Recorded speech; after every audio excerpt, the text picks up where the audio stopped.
That sounds magical. Alright, hold on.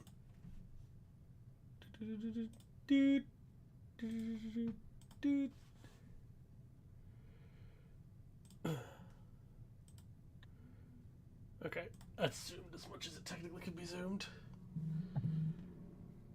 Is the card legible on your screen? Like the yes. Okay, because this is as big as I can make it because of the I resolution can't of my see the screen. list whatsoever, but I can see the card. That's fine. The list is the more important The part. list looks like an ant colony. Yeah, yeah, yeah. Okay. All right. I'm gonna chat box should be here. Drop shadow should be here.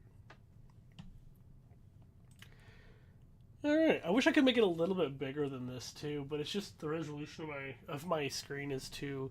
It doesn't let you go further. Like you can't make it even more zoomed. It's 200 is as very high. it's very readable. It's readable, yes, but most of the screen is taken up by text that is like the list that you So, can't read, which I think is kind of interesting. I mean, it's fine. All right, let me pull up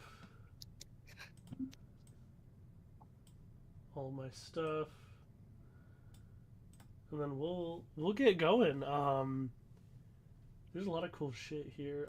I'm excited. You even kind of like outlined some of what you were looking to do with some of these cards already, which I think yeah, is the perfect. brackets are either completely blank or they're designs that I like just did today. So they added. And they should all the brackets ones should be at the top of each color. Yeah, I'm looking at them. I see them. I don't see any blank brackets. I think you just put some text in there for fun for all of them. Oh yeah, always. There's very few multicolor, right? Yeah, I think there's only one Boros one that I just threw in today. I'm looking. And all I There's know is that it should be a color combat trick. trick because I fucking love that art. This is a really good art. That's a really Yeah, good art. All right. that's critical role, So I'm but no one will know. sorting. It's already sorted by color, which is what I like. So let's stay in here for a second. Lots of two color cards. That's right. For Very. sure. Okay. Okay. I Okay. want Okay. all of the comments to be monocolor. Okay. That's fine. That's a totally normal way to do things. ContraPoints video dot card art. Video.com. Just, Chapter flat. 1 Capitalism. And love that. Clean financial strike.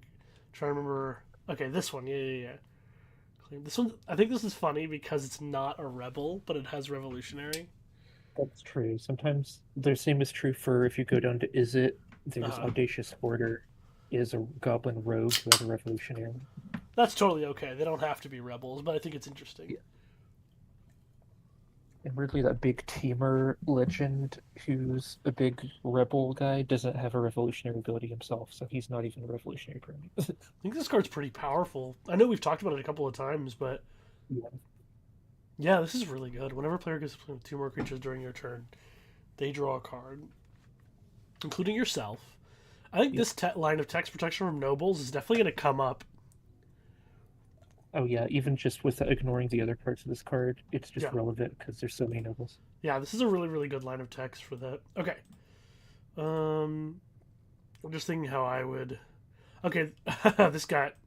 In yours, is this chopped properly or no? Let me check right now. So I feel like this is something you care enough about that you would have fixed. So I For wonder why sure. it's Let's see. fucked up here.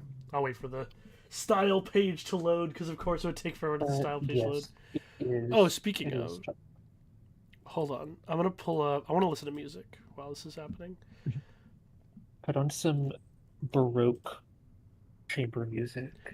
Okay, yeah. No, Put on some like a some super Bach. super cool idea. Like that would be really awesome. No, I will not do that. Thanks though. Cool Wait, I have idea. this. You I have know, the soundboard for this. Hold on.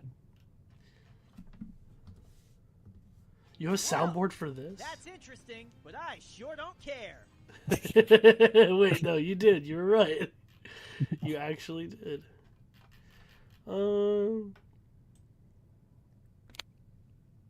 Eh. It is chopped correctly on mine, so don't worry about it. Okay. I don't know, it's bothering me. Like 8, something like that. There we go. Looks so much better now. Oh, let me turn down this. I just want it to be like barely audible music that I want to hear. Okay, so while looking at all of these now, I'm thinking there's a combat trick.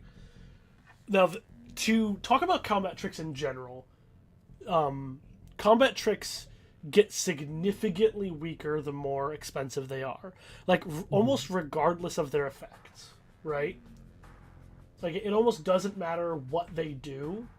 If the combat trick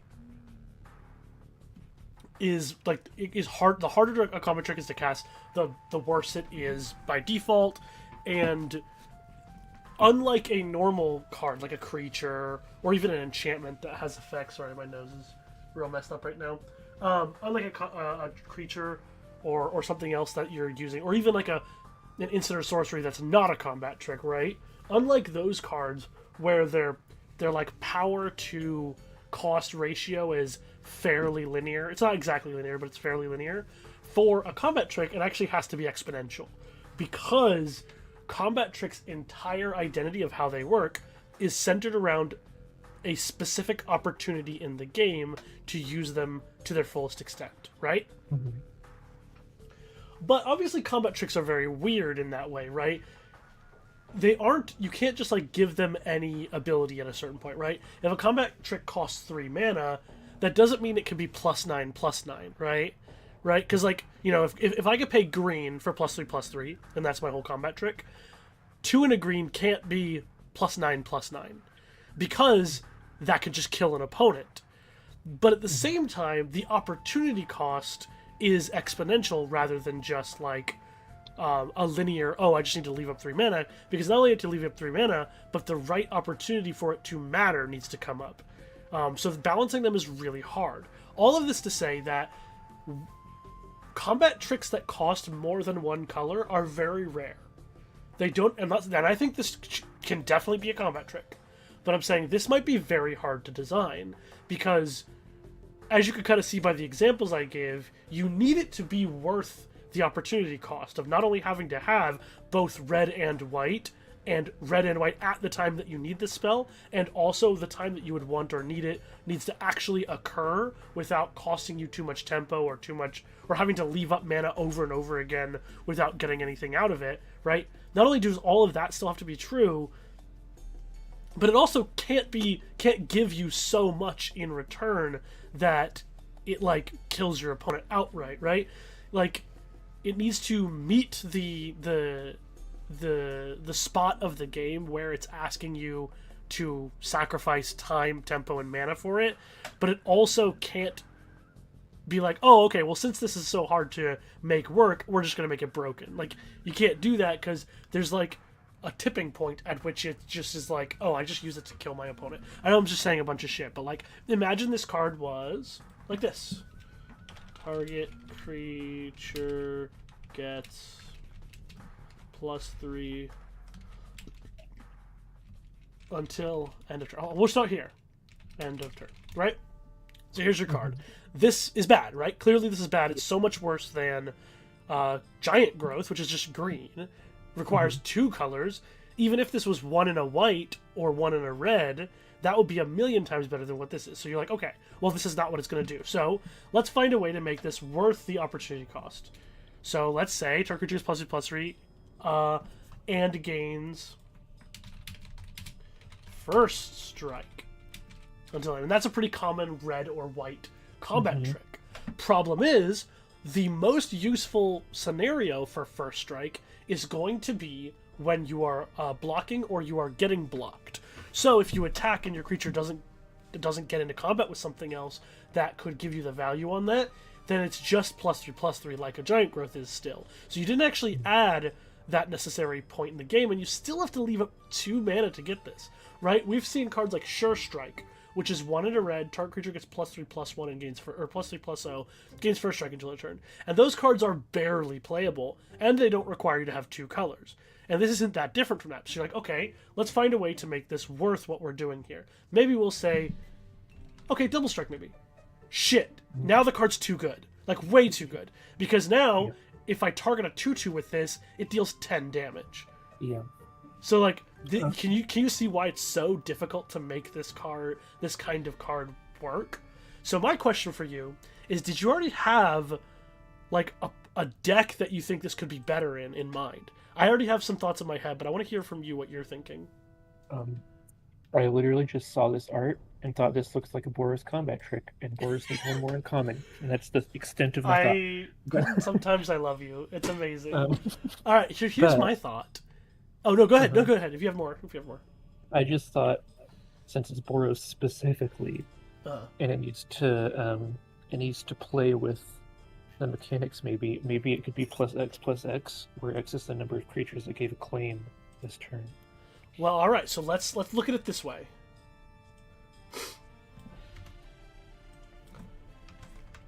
Did you hear dodgeball? Do you think? Yeah, it's me. That card, yeah, it was a turn where X is the number. Oh my goodness. Number of creatures that claim this turn. What number do you think this is going to be on average? Oh no, maybe 3. 2 or 3. 2 or 3. So this card is, just like we were saying before, pretty bad. Right? Oh, I would want to give it first strike also. But remember, we were just talking about how even if it was +3/+3 in first strike, that would still be a pretty bad card. It would be worse than existing cards, because +3/+3 in first strike is barely different than +3/+0. The ceiling is higher. It's just doubling because you're probably targeting a creature that got acclaimed a bunch of times, so that creature is going to be huge. True, but you're thinking about the scenario's results, right? You are doing a results-oriented. Well, I guess that's not really the way I'd phrase it, but what you're doing is you're looking at the scenario and you're thinking, well, he would probably be X, Y, and Z. But what you're describing is a scenario where Sure Strike would still be better. The card Sure Strike would still be a better card in the scenario you just described, because those creatures gave it a claim already, right? And Sure Strike is just saying +3/+0 in first strike, and this card would be saying +3/+3 in first strike in that same scenario, right? So the card is still worse than Sure Strike. The ceiling is higher. The ceiling's only a little bit higher, right? Because first strike is best when you're getting in combat, and when you're getting in combat, if you don't have trample like that, like when you're blocking or getting blocked, then 10/10 first strike and 5/5 first strike is no different if you're against a 4/4. Right? There's no difference between those two stat lines if the opposing creature is a 4/4 and you don't have, like, trample or something. So the ceiling isn't really that much higher, right?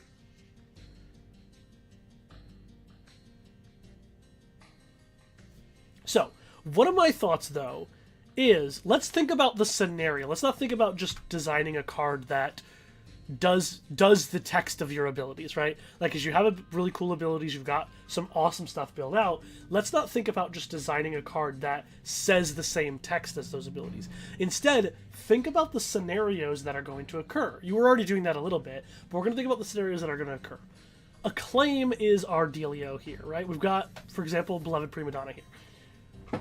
2/3 Acclaim. Oh, I did notice, by the way, these are both 2/3s for 3. What's up? Yeah, they're both bards. They're both cost 1 red, white. They're both 2/3s. And they're both have Acclaim. They might be a little too similar. I don't know what to change about either of them, but I can. It's just their stat line. I think Prima Donna was a 3/3, but it's probably too good. I'm thinking. Let me read the text again.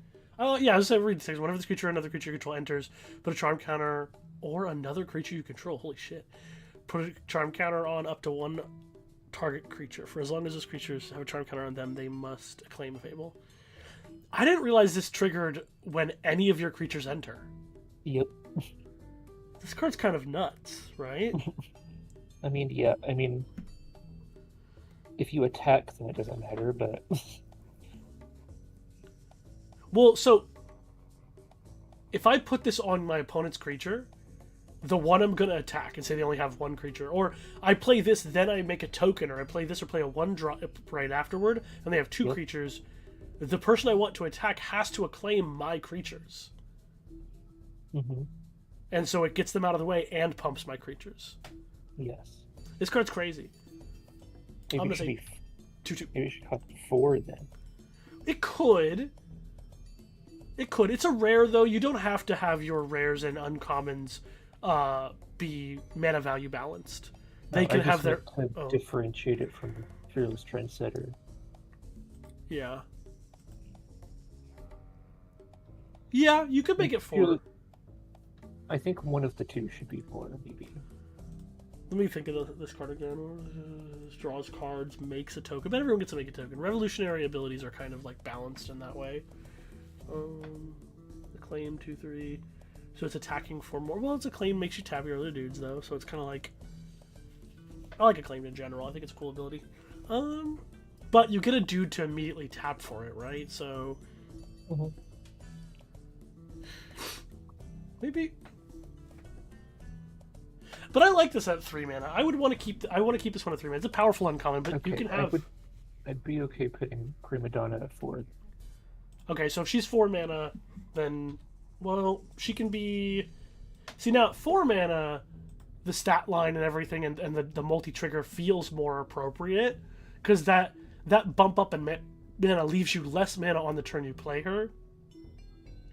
And so if you want to like play her on turn 4, you only get one thing out of the way, and then she has to survive. Makes her still good, but like this is what I would do. By the way, I wouldn't actually reduce the toughness here. I would make her a 3/4, not a 3/3. At 4 mana, as a rare, you do want her to survive more things and be able to do that. Yeah, that's true. Cool. All right, so thinking about these cards, let's look at these two cards particularly. Obviously, you've got Ludovica and stuff like that. It still works with a creature like this, but let's focus on these two cards right here in particular. These acclaimed creatures that are supposed to not only want you to give you lots of cool ways to make acclaimed matter, but these two creatures themselves are going to be the creatures you attack in with. And so these will be the targets of this combat trick.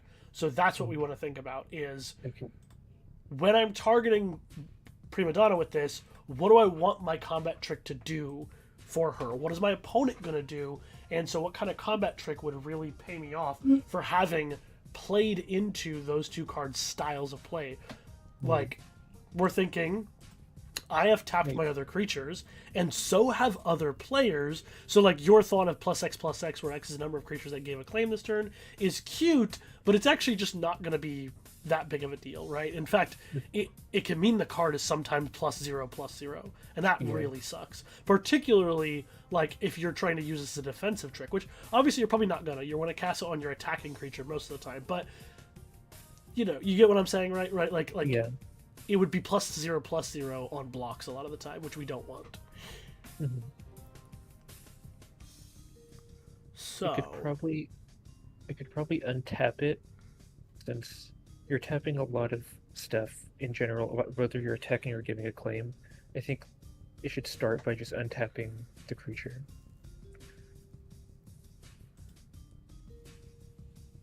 That's one thing it should do, I think. Okay. Untap target creature. We'll start there. So my brain is thinking, I'm looking at the art too. The art looks like a manipulator, like he's manipulating the battle. Yes. Or foreseeing what the battle is going to do and making good actions there.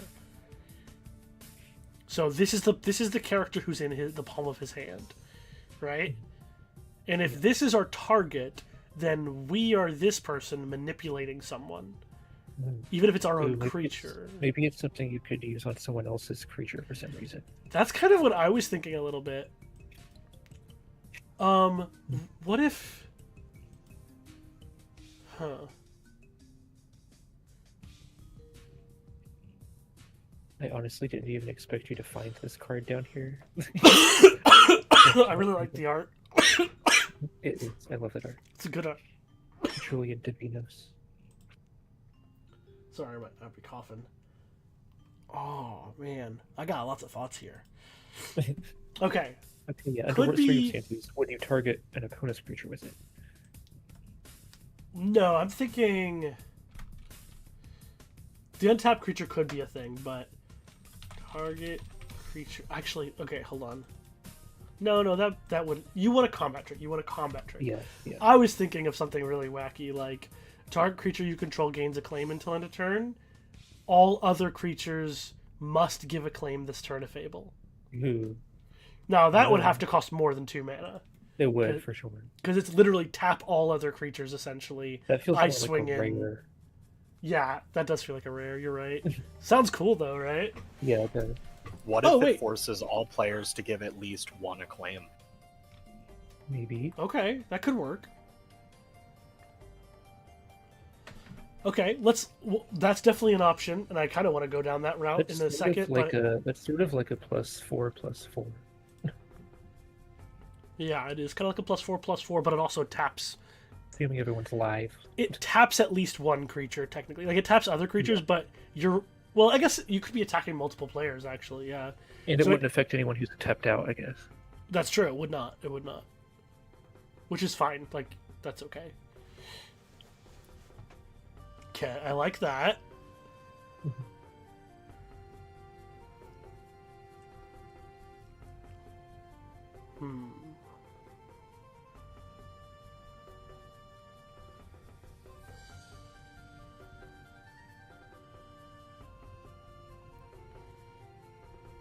Okay, there was something I was thinking that I lost.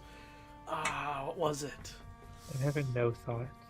Nice. Yeah, no, that's Zero. Cool. No, Zero don't. Thought. Just continue to not have any, actually. I think that works out fairly well.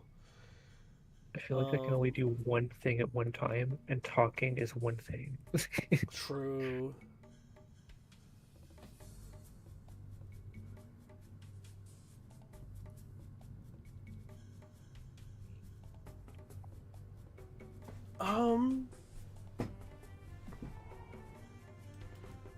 Hold on, wait, I should put it in the brackets. This is gonna be so scary in your set, Bree.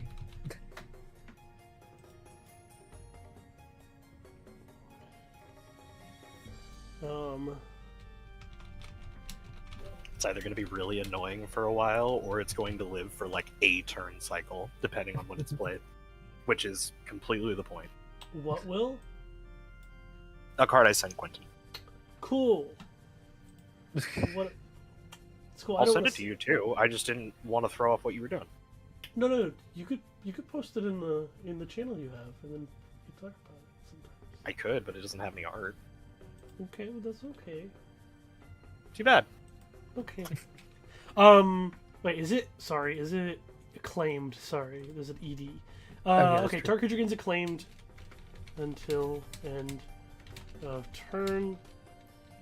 That's kind of awkward though, because acclaimed triggers when you attack, so you'd have to do it like right at the beginning. Sorry, I didn't do this yet. It would be a sorcery. Oh, okay. You do it before combat.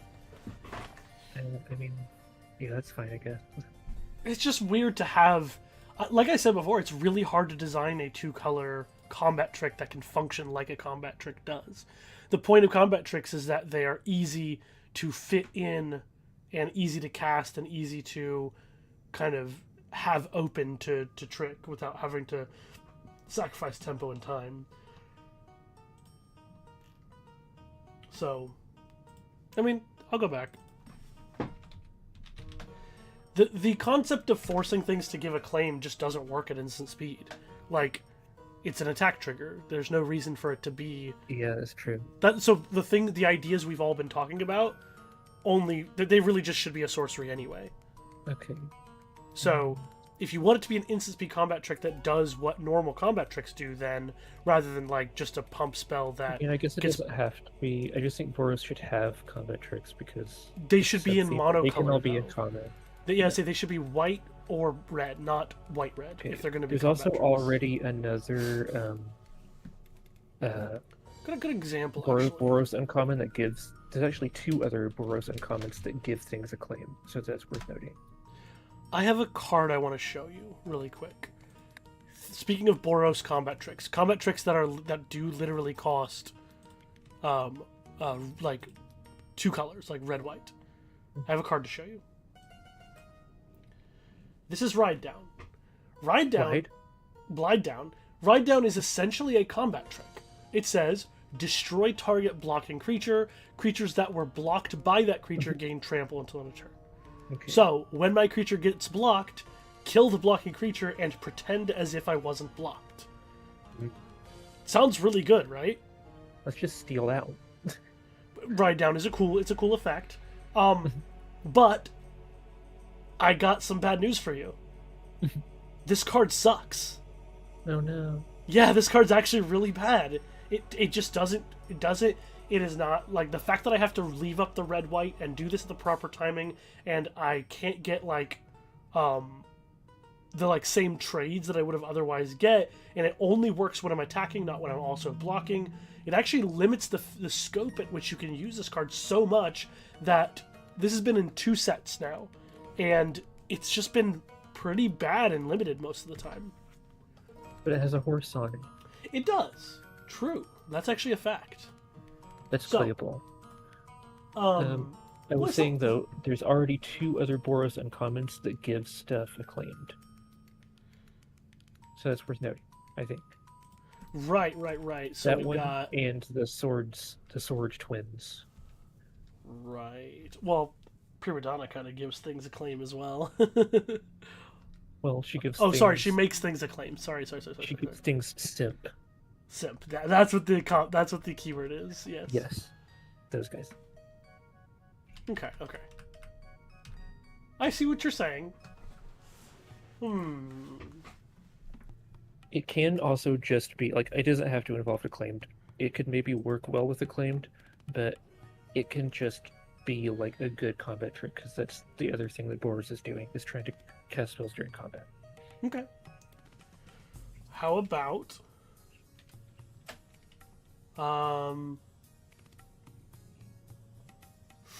let me think.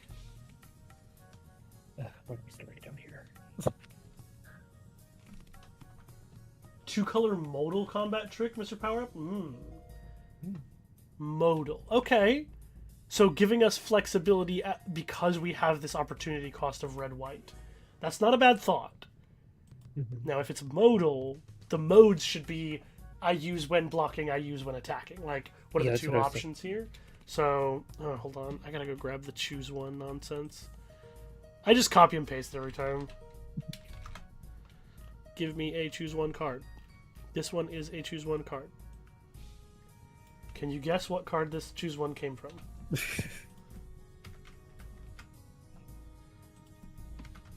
Okay. Too late. Gain A1 life. Gain A1, gift A1 life. Too late, the card was Abiding Grace. Okay, so. What if we made Ride Down, but better? Wow. Whoa. I mean, it does look like it. It has a horse in it. It's got a horse in it. Hold on, let me It's a see. reference now. It's a reference now. How about we write up? What if we write up? Ride up.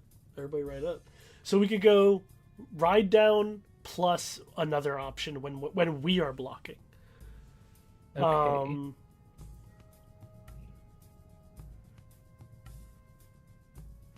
You could just go something double strike. Maybe a little buff. Oh, but that's good when attacking. So the first part is good when attacking. Let's do something that's specifically only good when blocking.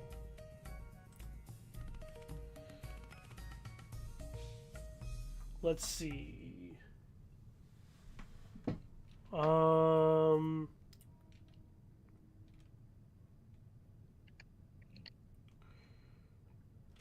Okay, I'm just thinking, I'm just gonna start typing.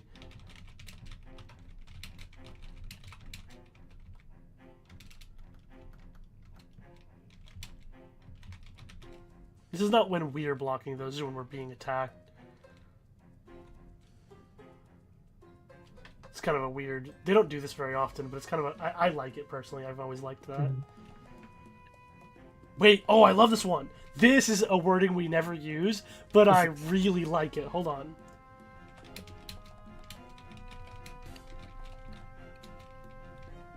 Hold on. To target attacking. Can I just...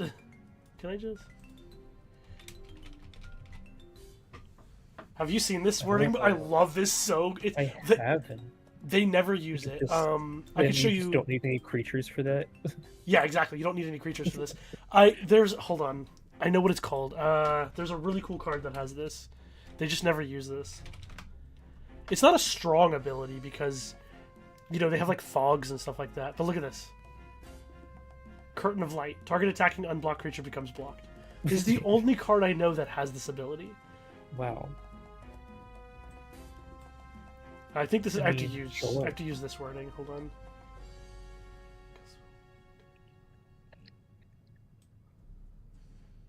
Wait, they actually have to have this text in there? You see this? I don't want this text. Wait, what text? Cast the spell only during combat after blockers are declared. But we technically have to have it if we want to use this text. I really like the idea that you could...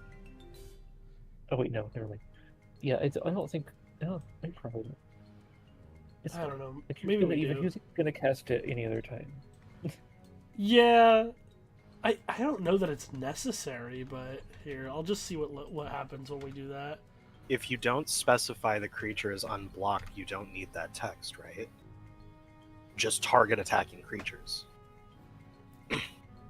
Yeah, but so I don't know. That's how it's worded here. This is how they word it. And yeah, but that's because the spell itself is specifying unblocked creatures. Also, this part right here. Is it just because a creature cannot become blocked unless it is the blocker step? I think so. Yeah. Okay. Good thing we know. I guess that makes sense on it. The old wording seems nicer. I like the old wording where you just like, you get it. All of this seems unnecessary. Just use it. I mean, we're already breaking formatting rules.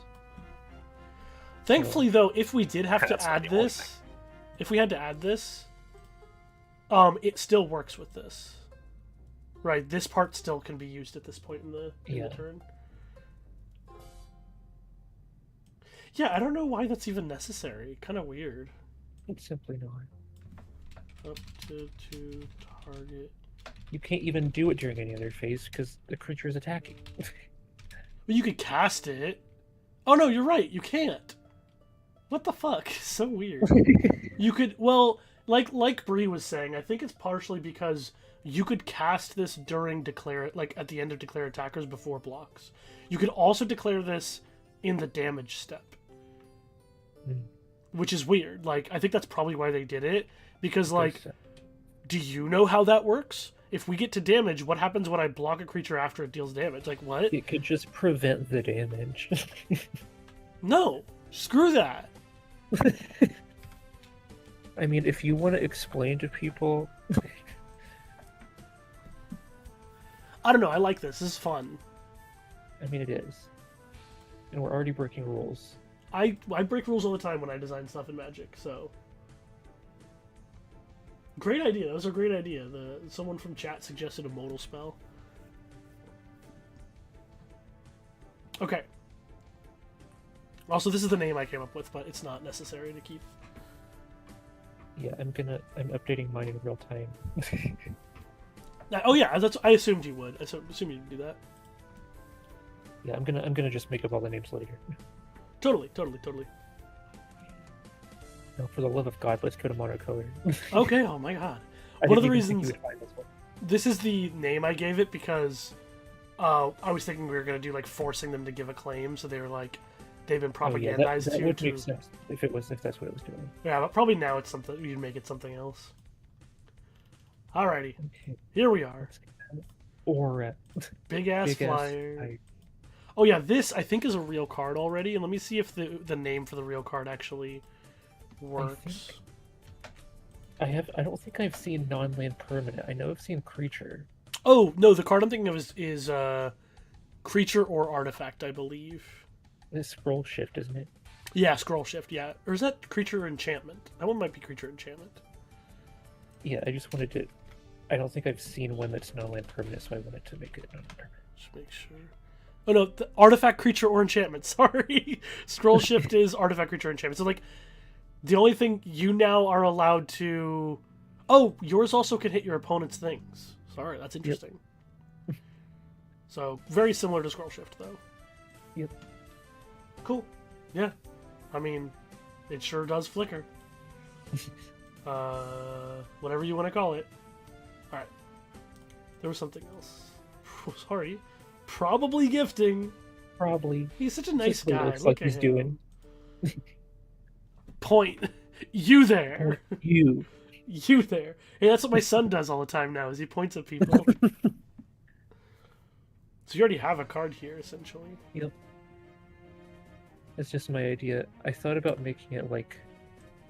I forgot Vigilance lets you give a claim to yourself. Yep. That's so silly. So, I attack with my Okay. 1/2. It becomes a 3/4 until end of turn? That's nuts. That's so good. That's too good. For a common? 3/4, like a 3... Like, imagine this card was just like a 1/2 for 2 that when it attacks it got +2/+2 until end of turn. And that's all it is. That's still crazy good. And this is better than that. What about an uncommon? No.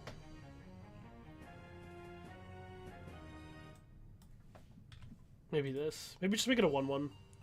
Okay. Because you're still gonna commit. It's still gonna. You're making it tap when you do this, so it's no longer. Yeah, but Vigilant? there's also not much points. There's not as much of a point to vigilance if it can't block without dying. That's true. But I mean, a 1/2 is not that much better. Yeah, but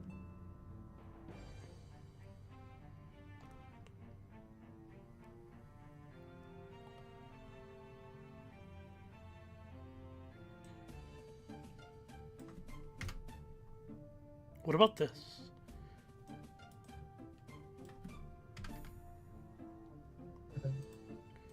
sure. So, here's what this means. It means you can attack with this and give something else a claim, and it still gets +1/+1. So then it's a 2/2, and something else gets an additional +1/+1 from this. Okay, I like that.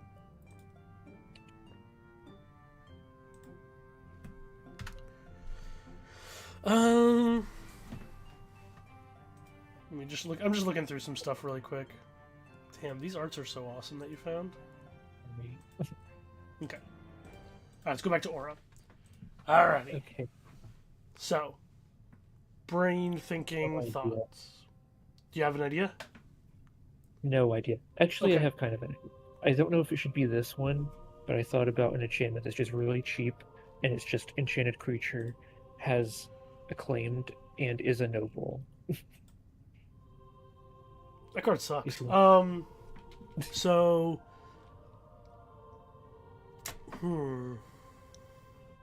well, let's start off with that.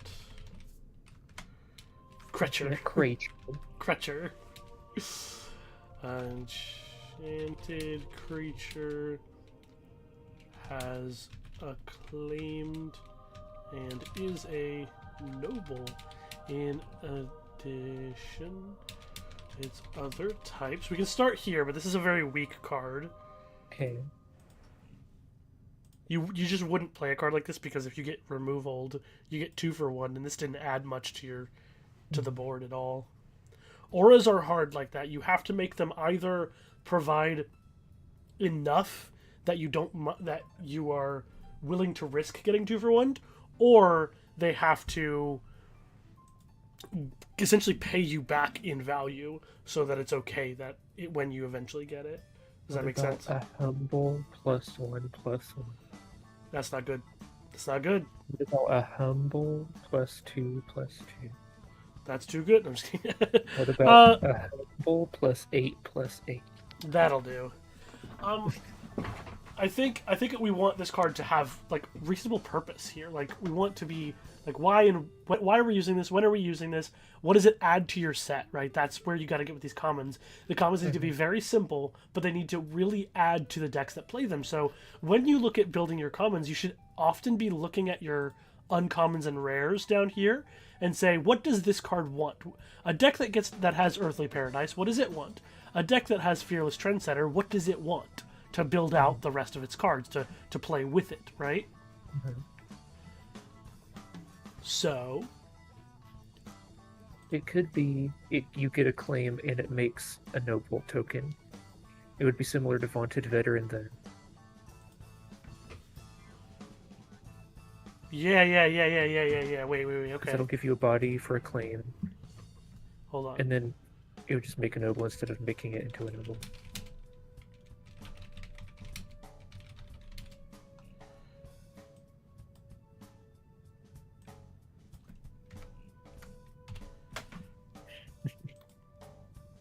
The best pig at walking. What? I thought you'd get a kick out of that. I don't think I've ever showed Johnny the best pig at watching. Oh shit. Hold on, let me send it to you right now.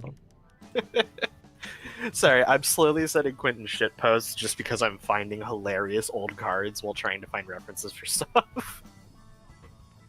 I didn't know Zodiac Pig existed. Oh yeah. The Zodiac only cards. the only pig in all of Magic to actually be typed as a pig.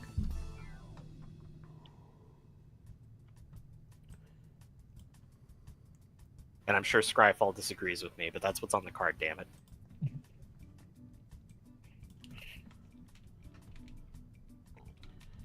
B.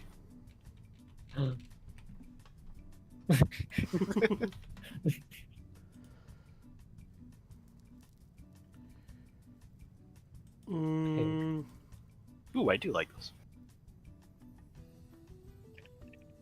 Yeah, I like this card.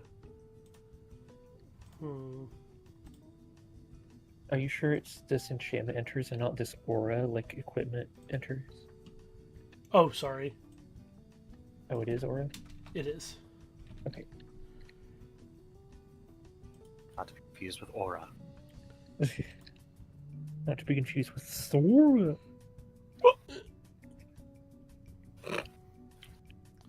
Is this good enough?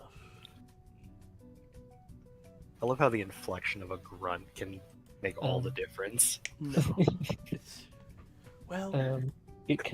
It could give +1/+1 if he thinks it needs a little extra. What episode is this? Because it reminds me of the cartouche that gives +1/+1 in first strike and makes a 1/1 with vigilance. That costs only 1 mana. Yeah, but this gives you a creature. That one gives you a creature as well, that's what I was saying. Oh, okay. Yeah, that's the white cartouche. When it's 1 mana, when it enters, make a 1/1 creature with vigilance, and the creature that's attached to it gets +1/+1 in first strike. I mean, I think this is great for a common. I like it. Yeah, that card was a common as well, I'm pretty sure. And that card's from 10 years ago. Yeah, I think this is fine. Okay. Big ass flyer. Big ass flyer. I need some more, like... Also, these all don't have to be commons, but they're just commons by default, so some of them can be uncommons, if need be. Planeswalk. Oh, we can come back to that later. I forgot how this works. Wait, why is there no... Can you put that in a set that doesn't have it? What? Cycling is in every single set. You can have cycling in any set. Okay. Yeah, it's evergreen now. It's been evergreen for a while. Just a big flyer. It's been evergreen since New Capenna. Just a big flyer with plain cycling. You're playing a multiplayer set. You can give it slightly more. Okay. So, Lol. Hey, what's up? Games of plain cycling takes up a lot of space, is what I'm saying. Other much. Excuse me. 3. I mean, flyers, each point of power you give a flyer makes it, like, a lot stronger. Do you see how big this flyer's ass is? I mean, have you seen some of the giant flyers that they make into 2/4s? Okay? I don't want to hear it.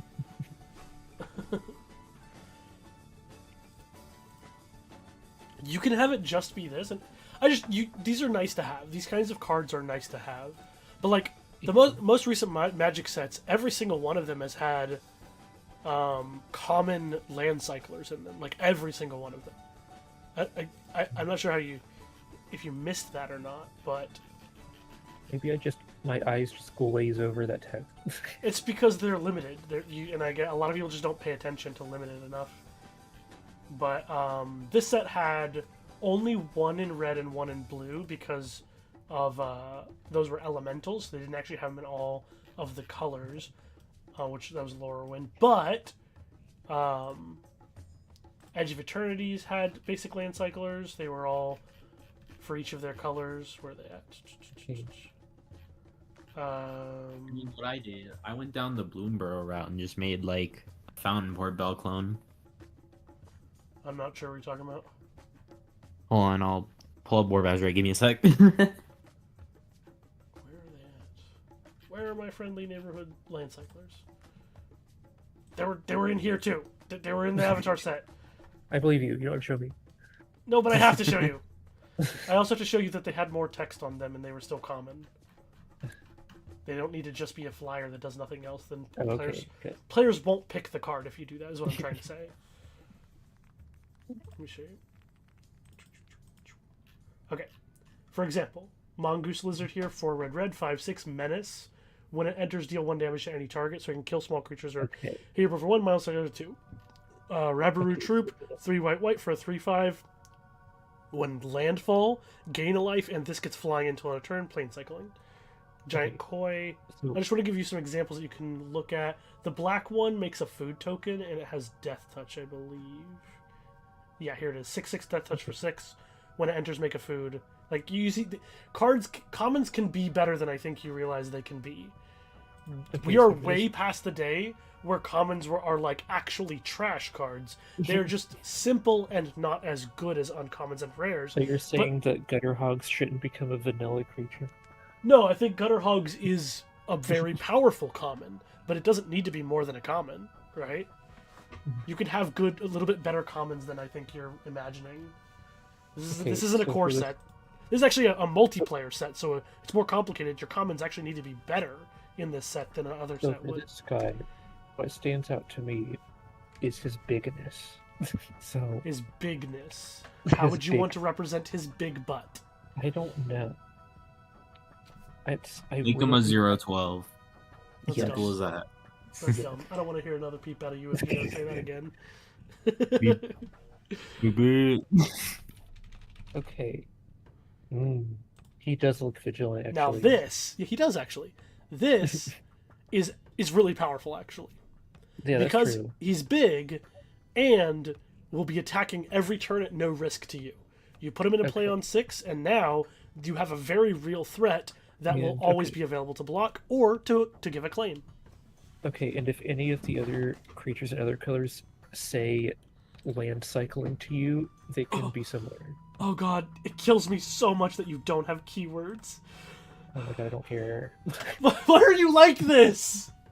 No custom keywords? Why? No, they are in the set. They just... Quentin didn't put them in the keyword thing and just types them in and doesn't...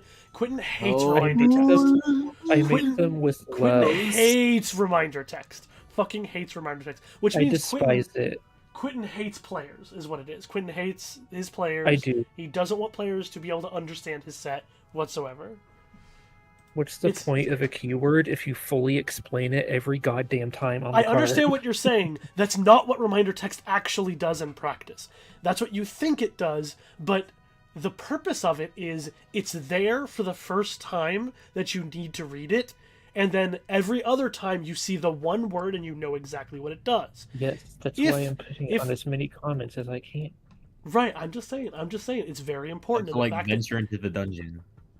Yeah, like stuff like that. Well, like every new set, they put it on as many cards as possible, and it's not like I'm reading the full text every time. But a very important thing, similar to things like landfall, which are ability words, not technically keywords, why these are so important is because when you read a landfall card, you skip over the land text every time because you know what landfall does. But if they didn't have the little word that said landfall there, that showed you that, hey, this trigger is the same as all other landfall triggers, you would have to read it every time and go, oh yes, okay, when a land enters. Okay, when a land enters. But because you see landfall, you skip over the first part of the sentence. So it's easier and quicker to read. They do this on purpose. Like, it's a good idea, and this is... Anyway, whatever, I'm done talking about that. I love things being quicker and easier to read. Yeah.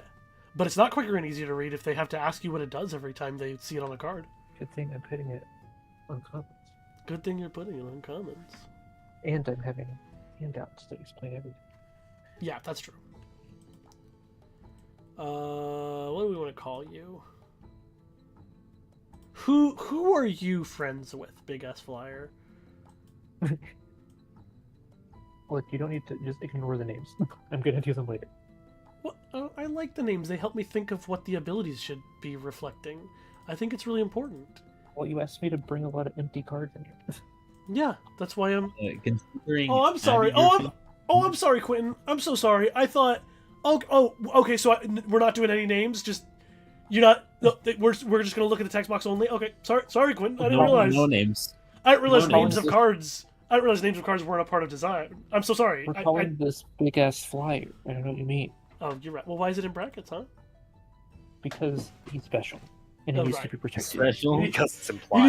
needs to be Yeah. protected with the brackets. The Yeah. brackets protect him. You're good. No, you cast it for its cleave cost, so it has no name. So it has no name. Correct. All right, Eloping Noble. So who are you taking with you, Eloping Noble? How about this? You are something like...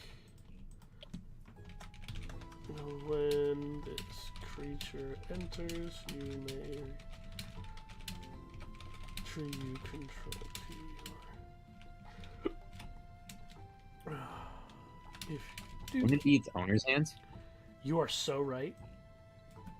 Yay! I'm right for once.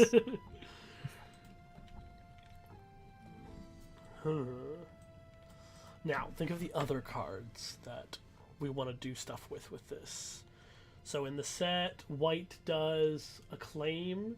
White has Gifting. Acclaim, gifting, Nobles. voting, This is a and noble. nobles. This is Noble. I think Hmm. gifting would make sense. It has a gifting vibe. But You do Excuse me. put your hand onto the battlefield. What'd you say? If you do, put a permanent from your hand onto the battlefield. All right, For that's sure. enough Pulling out of you. Omnispell. That's enough out of you. I don't want to hear another suggestion. Okay, so I don't know, like create a 1/1 and make it a 1/1. yeah, it could be creative 1/1. Are they having a baby? Is that what this is? This oh my and the other one? god. Oh, going on? gross! No, Offspring. that's not what I meant. Offspring. Well, look, the theming is eloping noble. They're eloping. Where are they eloping? The horse. Also, she's. Who? I was gonna say, is she eloping with the horse? What's going on here? I mean, that's, No, the that's what I horse is thought was out. going on. you paint your own picture, okay? I don't Yeah, like the only picture one I'm flipping painting. horse, no horse. This picture sucks. I hate the picture. This picture has a horse in it. It does. Turn another creature you control to its owner's hand. Just something small. If you do. If you do. Could be just gaining some life. I don't know. No, I disagree. I'm trying to remember on. So, I'm looking at. Does I wanna look white at get you gain text group like common nowadays? I don't remember. No, and that's not necessary here. So gifting. I don't know. I was just Nobles thinking want of Flash. tokens, but this goes about things dying, which that's not what we see here. Ooh, gosh, I love this card. Okay, we're over here looking at voting. No, it's definitely nothing to do with that. So gifting is closer, but that's strange because There's the no story this is telling has nothing to do with gifting. gift. Yeah. Yeah, I'd say this needs a reflavor because I don't want to think about. No. The flavor is fine. And we'll call it something else. But I think the idea is that Oh, wait. if the story we're telling here is she is going to wait to meet her lover, right? She's like a princess and she hates the noble life. It's a fucking Cinderella And she wants story. the horse. Shut Hold up. on. She's I'm gonna hold on. I'm gonna post something in the chat for this. Okay.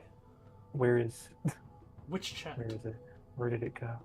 All of the Oh, there it chats. is. The stream, the Discord stream chat. This is Okay. what's going on right now. This book. You're a horse. But oh no, no one will understand our love.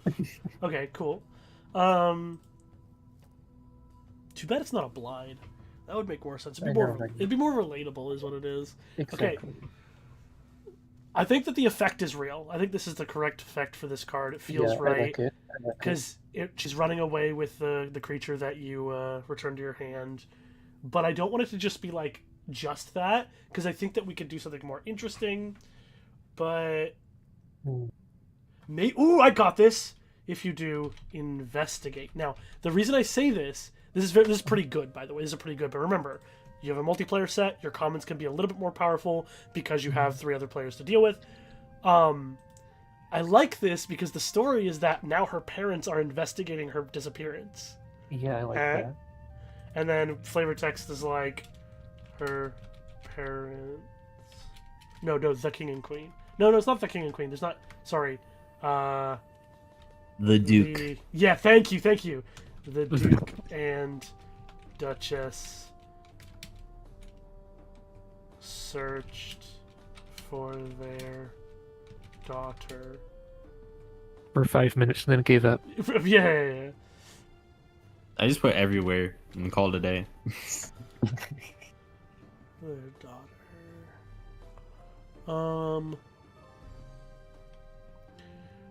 I'm not trying to like spend too much time on this, but my brain wanted to. Honestly, we should spend 0 time.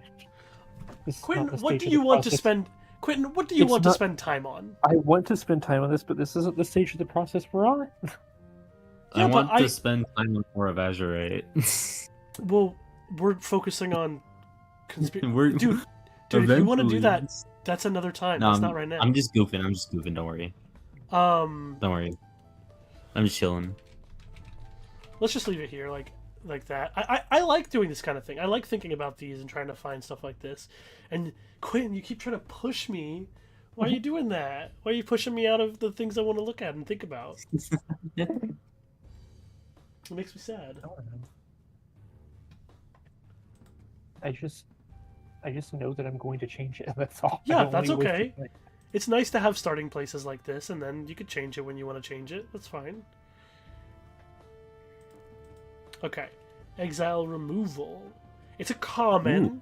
So most often... It doesn't have to be. They're all just commons by default. You can make any of them uncommons if you want. Well, how many uncommons and how many commons do you still need? Well, hold on. Most of the time I don't bother with the fixing the rarity until I have some vague idea of what the effects are, so it doesn't really matter here. Count how many white uncommons there are right now. Yeah, I'll do that. There are 7. Okay, we can have 5 more white uncommons. So. Okay, sure. So removal, you definitely need some common removal, so don't... I wouldn't make too many things like this into... Plus, it's a sorcery. All of these are common. I'm saying all of these are common by default, and that you can make any of them uncommon. And also, the non-creatures are sorceries by default, because I just threw these together. Okay, that sounds reasonable. Yeah, just do whatever you want with them, is what I'm saying. Okay, alright, sorry.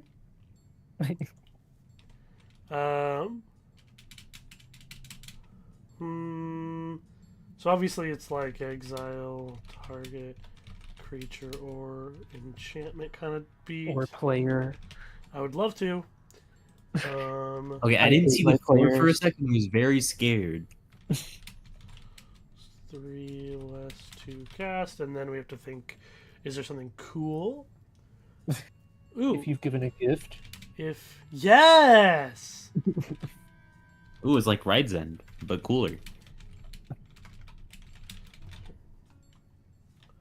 I think both Path and Swords could fit the theming for the set, if at all interesting. I think I would want to stay away from Swords to Plowshares. Not that it doesn't fit the theming of the set, though. It definitely does. Like rebels and or knights giving up the fight and just going out into the farmlands to live a peaceful life. Definitely would fit. Yeah. Path to Exile maybe not thematically. And they're both, you can have them in this set because it's multiplayer. You can have way more powerful targeted removal. So that's a thought. This could be, swords. I mean, this art is not Swords to Plowshares. So if you wanted to, you could put Swords to Plowshares in your set. I would make it an uncommon, and this can be the common one. If you end up wanting to do that, I think it's fine to do. It's very good. Like Swords to Plowshares is the best removal spell ever printed, but also it's a multiplayer set, so targeted removal is significantly less powerful. That's true. Which is why I've let this hit enchantments too, so that it has flexibility to get rid of things like those voting enchantments and stuff like that. If there's a voting enchantment that's fucking you over, having cards that you want to put in your main deck that can still hit that, very nice. It feels good to be able to do. Let's see. I don't have mechanical input for this card, but I do have input on the name. I feel like it should be called Quid Pro Quo. No, I don't know about that. You've given a gift. I feel like I should use that on a different card.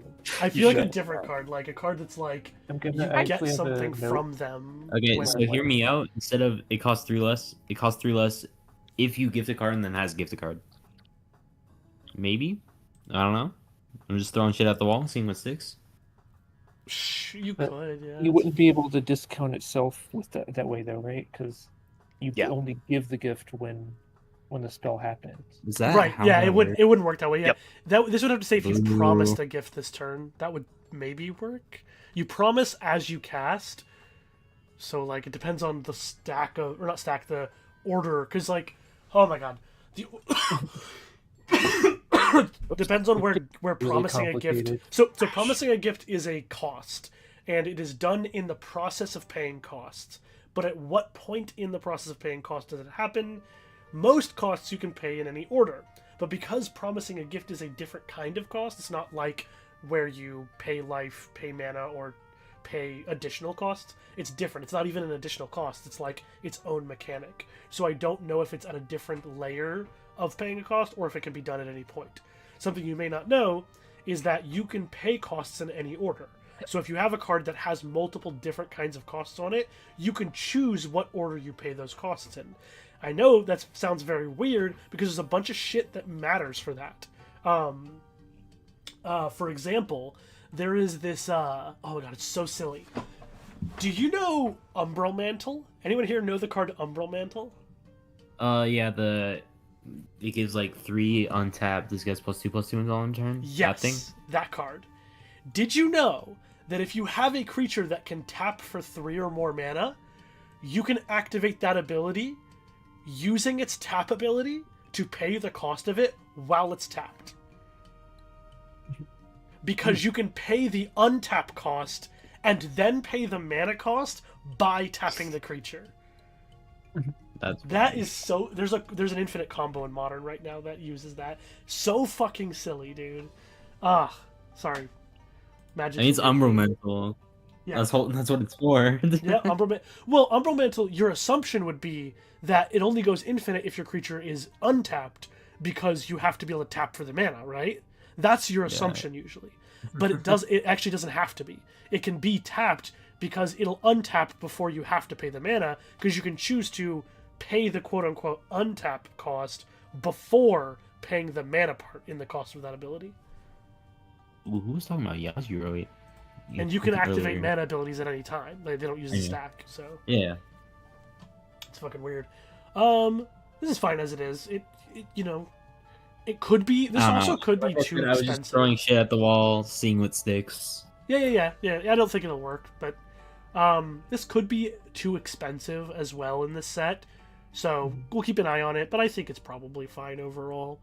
I guess this actually let me someone mentioned Ride's End earlier. This is a lot worse than did. Ride's End. Ride's End, while it can't hit enchantments, Ride's End is so much easier to get the cost reduction on. So maybe this card should be like 3 and a white and then cost 1, because giving a gift is harder to do. It takes more from you. And so, Yeah, that's- and we're playing multiplayer set where, like, I even said you could have Swords to Plowshares in this set at uncommon, and it would be reasonable. So, yeah, let's do this. Okay. Yeah, Okay. I agree with that sentiment. I like this card. This is reasonable. We keep it. All right. Here's a fun Good guy. boy. He's a good boy. He's a good boy. All right. You need cool giants. He's so fat. He's Yeah. so I like big. I like making extremely large creatures. I think it's very fun. But not a ton of them. I just like having like this kind of Yes. thing in a set where it's like, if I make it to this point, this is gonna give me a bunch of shit. So, gift a 3 life. No. Yes. It's a 3 life.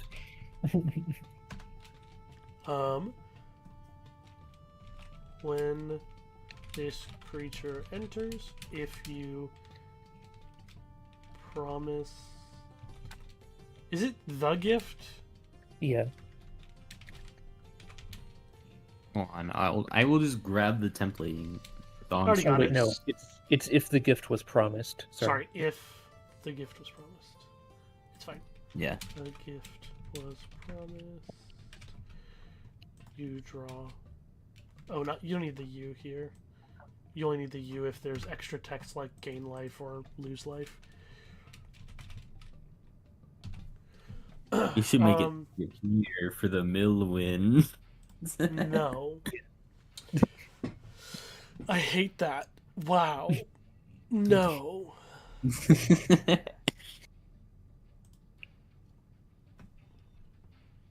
Okay. This is probably in a realm of reasonability. Could also be like a 6 mana 5/5 or something like that. This is my thought. The idea is like you're giving and getting back, and it's like, you know how there's those Yeah. white cards that are really shit, but they're like you and target player draw 3 cards, right? Yeah. This is kind of mimicking that. I feel like is the idea. Give one person a card and you get 2. That feels reasonable. Yeah. And in this And format, this is at the point in the game where alliances like matter because it's gotten real by turn 6. you said swords, but maybe something like Declaration Stone could be, since it can hit cards from multiple players. Oh, yeah. Well, they would have to be the same name, but yeah, Declaration Stone. Declaration Stone's a fine card. It's a rare, but we could make it a lower rarity. It doesn't have to stay a rare. Yeah, no, that's not bad. Declaration Stone also works, so... Declaration Stone's a much weaker card than Swords to Plowshares, though. By a lot. So, that's also something to think about. I mean, there's not much you can beat with plowshares. Well, sorry, but I'm trying to say it's much weaker, like significantly weaker. Yeah, no, sorry, I don't even mean to dwell on this card. I like it as is. Yeah. It could literally be named Friendly Giant. Okay. Guard, you will die. You will die. Guard, let's get a good 2-drop in here. We need 2 drops. 2. Do. Um. To 2/2. Whenever this creature becomes... Also, if you have cards that say when this gives a claim, it could be reasonable to have their text changed to... their text changed to when it becomes tapped for some of them. Not for all of them, but for some of them. Because that's a more universal thing. This is also what Magic does when they have things like Convoke, or they have a couple other cool mechanics that make you tap your creatures. Spaceships. Sorry, I what? think they did in Spaceships. In what? Back in Edge of Eternities. I don't know if they did it in Edge of Eternities. What ability makes you tap your creatures in Edge of Eternities? Station. I'm stupid. Yeah, they did. They did, didn't they? I forgot about that. I was thinking about Lauren so much because Lauren has it for Convoke. So good call out. I'm just dumb. Oh man, the spaceships were so close. They were so close. They just were a little bit too weak. All right, when this creature becomes tapped. Whenever this creature comes. Whenever this creature comes. That's what the flavor of tapping is. Did you know? Add white. Ooh, yeah, that sounds really stupid. Now, whenever it comes. Flavor? Great omniscience token. Yeah. The Your flavor package? of coming. In the mail.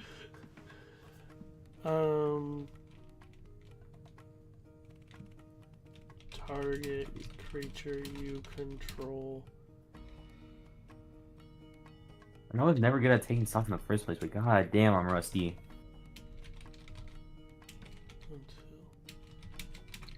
Could be that. It's a guard, though.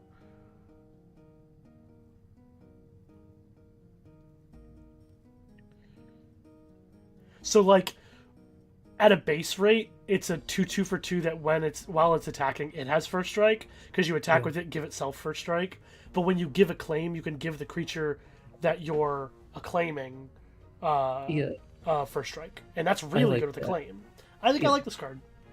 Yeah. Don't listen to the intrusive thoughts telling me to make... Is it stacks piece? Hold on, chill, it's a common. We don't need stacks pieces in our commons. Yeah, I think this is totally Players fine. can't play land. Authority of the Yes. councils at common. Smile. Smile, cry, smile, cry, smile, cry. I actually think that... So the fact that you didn't have acclaimed in your keywords list, I think acclaimed shouldn't allow you to do this. Wait, do what? I think acclaimed should say that whenever this creature attacks, like, players may tap any other creatures, or however you want to word it. You shouldn't be allowed to tap a creature for its own acclaim, in my opinion. Why not? It just feels weird. Like, it's unintuitive. It's very unintuitive. It's unintuitive, though. I don't think it feels off. It feels wrong to do. I mean, what is the trigger right now? Because I haven't seen the reminder text. We'd have to change it. Right, then. exactly, because there is no reminder text for it. Yeah, I'm gonna add it. Well, I thought it was in like a set mechanics doc that I haven't read yet. Yeah, well, okay, so it's something... Actually, can you send it to me, Quentin? I actually don't remember what the exact text is for it. Yes. Attack with a creature with acclaimed. Any player may tap creatures they control to give it +1/+1 until a turn. I assume. Yeah, for each creature tapped. Yeah. Okay. Here is my. And this is a ability. multiplayer set, so the other players who want to kill the player you're attacking can help you kill them by doing that. Very neat. Yeah, it's a great mechanic. But right Needs now, the reminder way it... text on the card. True. The way it works currently, though, because this creature has vigilance, you can attack with this creature and tap it for its own acclaim. And it's cute, Yeah, I don't. but like that. I don't like that because it's unintuitive, so a lot of players will miss that. They will not realize you can do that. And a mechanic that your players are going to play incorrectly all the time, you should just change your mechanic to work the way people expect it to work anyway. Because that's how they'll play it. So just add the word other to that. Yeah, I think something along those lines. Anyway, I'm adding this in here. Oh yeah, we don't need the parentheses because it'll do it for us. Keyword acclaimed.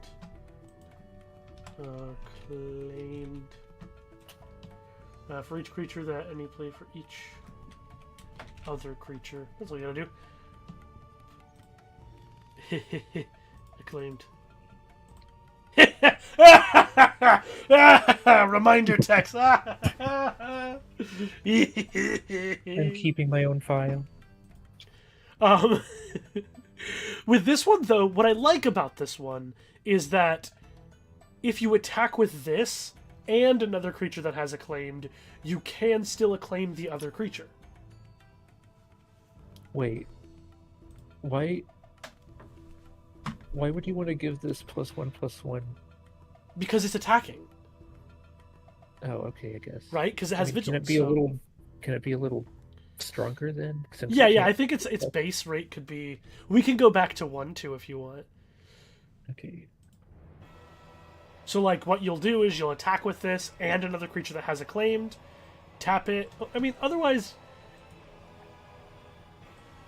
I don't know. It doesn't have to be like this. It could be a different card. It's a masked duelist, so it's supposed to attack by itself, is the idea here, probably. So, since it's supposed to attack by itself, maybe we don't do it that way. You know, acclaim vigilance. Now we give it a different ability that you're supposed to use here, right? I think we should make this card an uncommon, because the way that my brain is working, I want to make it stronger. I want to make it do more things. I think the only reason I gave it Vigilance was so it could acclaim itself, so if it doesn't do that anymore, it doesn't need Vigilance. Okay. If that's how you feel about it. I mean, it can have Vigilance just as a bonus, but it doesn't have to. Why not? Why not? Give it a Vigilance. Why not?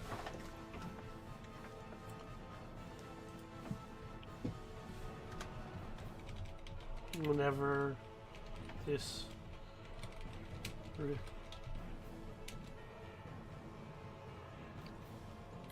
acclaim from 3 or more creatures. Is that how you would word that? I don't know if that's how you would word that. I don't know if you need in a turn. Yeah, I don't think I do. My brain was just doing that automatically.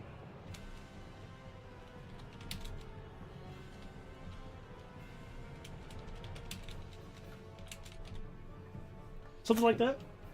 Yeah, I like keeping Vigilance to have more synergy with other acclaimed creatures. That's what I was thinking as well. Because if you attack with this creature and another acclaimed creature, you can still give acclaim using this creature. Which I think is neat. Yeah, even if that wasn't the original plan, I think it's still kind of cool. Is 3 too many? Does it need to be less? Well, it's a multiplayer game. But only a +1/+1 counter is not huge. Yeah, they don't all have to be a creature. Right. They could be other players' creatures. But then... Well, I mean, if they're giving acclaim anyway, they're probably okay with that. Maybe this is just something you test out and see if 3 is too many, if it takes, if it's too difficult. Because all you're just getting a +1/+1 counter, and not that a +1/+1 counter isn't good. It's just like, you know, working hard for it. You want it to be something that feels good. It's also an uncommon here, so. Oh, it's an uncommon now. That's what I'm thinking because of the stacking power that you can get from here. But it could be a 2/2 then because it's an uncommon. Uncommons get to have, you know, just like anytime you move up in rarity, you're allowed to bump a little bit more stats, a little bit more power into what it does, so. And if it's going to start as a 2/2, then making you get 3 to get the extra counter, maybe that's reasonable. Yeah. Plus, I mean, you are incentivized to give the acclaim and to have try and get the acclaim for this creature, not just because of +1/+1 counter, but because of how good of like an attack that can be. Just for acclaim in general as an ability, I like a lot. First creature with Vigilance with its eyes closed. Awesome. True. Okay, paladins. So let's think. Sorry, what'd you say? Random ass paladin. Random ass paladin. I'm gonna go back down and look at some of the white cards. Voting. Voting, gifting, nobles, and acclaim. Voting, gifting, nobles, acclaim. Voting, gifting, nobles, acclaim. There can also just be cards that don't necessarily perfectly fit to any of those. True, but I like to make sure that there are cards that at least, like these cards can all be played in decks that don't fit around their mechanics because they're still doing stuff. But I like to have them kind of, when you look at them in a pack, you're like, oh, I can see when I want this card. And it's okay to also have generically good cards too. Nothing wrong with that. But I like to just think about some of the stuff. I think this guy could have acclaimed. What if he is just an acclaimed lifelinker? Holy, yeah, I like that. That's really good. Yeah, and then we figure out his stats. So, let's see, what do we have so far? Let's go... For now is where I'm at. That's not good enough.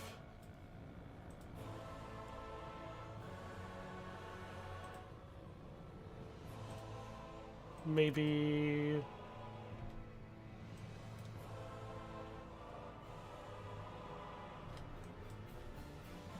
Well, you could just do this. This is a pretty good card. 3/4 for 4. That is crazy, yeah. It's not crazy. Chill. 3/4 for 4 lifelink is a pretty normal card for limited. Okay. That usually does something slightly more. Like, so in Lorwyn, there is a 3/4 for 4 lifelink that is also changeling. So it's also a hybrid card. So hybrid cards are inherently supposed to be slightly weaker than mono or multicolor cards because they can be played in more decks. So that card is in a standard legal set. Remember, your maybe I overvalue life gain because I started playing Magic yesterday. True. But no, you should not. Don't worry. Lifelink is a very powerful ability. And lifelink on a creature that can inherently make itself bigger is also really good. Right? Yeah. So I like this as it is because that's actually, when I look at this card, I go, that's pretty damn good. Right? Yeah. For a common. Suggestion for the Paladin, give lifelink to creatures. I think that I want to separate a little bit the cards that you want to acclaim versus the ones that you want to use to give a claim. Like, Mass Duelist is because it can give a claim when attacking still. But I don't want this Paladin to be both an acclaimed card here. But the idea of a card that's like, it gives a claim, when it gives a claim, it gives lifelink, I kind of like that. I do dig that. Yeah, I like it. You could do that here instead. No, I think I like this version. Yeah, this seems kind of powerful. Which I think you want. You want your commons that are like simple creatures, basic creatures, to have like an angle to them where you're like, wait a second, that can actually be really good. Yeah, you want it to just be like solid. Yeah, solid and simple. Yes. Okay, this is... Literally praying and crying. Literally praying and flying. Claying and flying. Claying and flying. Exactly, I've always said this. Ooh, okay, here's my thematic idea for this card. Okay. What about praying about a vote? Like, okay, you're yes, praying for the... voting, yeah. Okay, praying for the votes to go your way. So how do we cook this into that direction? Could it be a vote card, or should it just affect voting? Huh. Well, it depends. How many vote cards do you currently have in mono I think white? we need more, because there's not very many in monocolor right now. So it could be an uncommon that's Will of the Council or Castle's Thought. Oh, right. Let's go... I think the commons should be Will of the Council, usually. Oh, I don't think there should be any voting cards that common, right? Oh, that's fair. That's fair. There are, I believe, in the original set, but I think I understand what you're saying, yeah. I mean, maybe a couple. But, Okay, so the idea would be maybe like... So the first idea I have is like, if it's a prayer, you're praying to have a vote go your way. Without this here, my instinct would be like a card that gives you more votes, or gives you more votes in your favor, the more quote-unquote faithful you are. But I don't know exactly how we represent that here.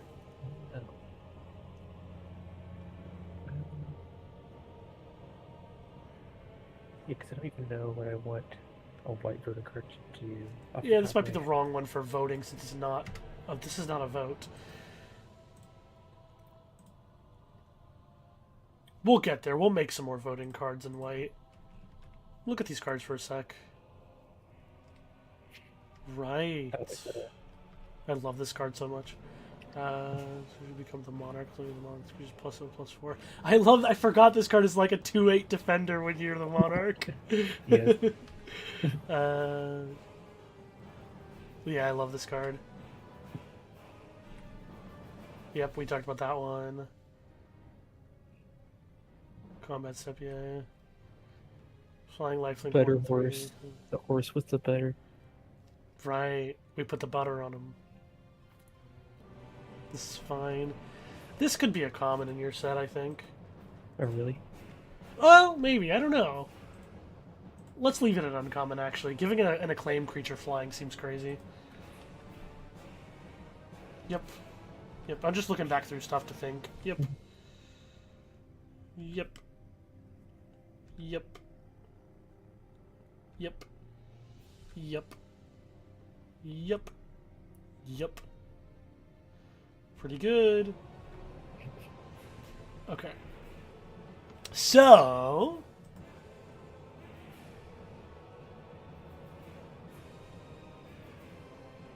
Huh.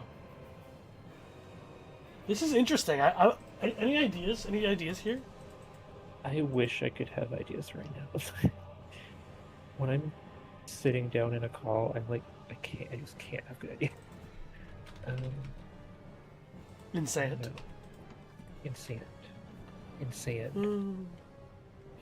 in the men sant. Okay. Okay. Thinking.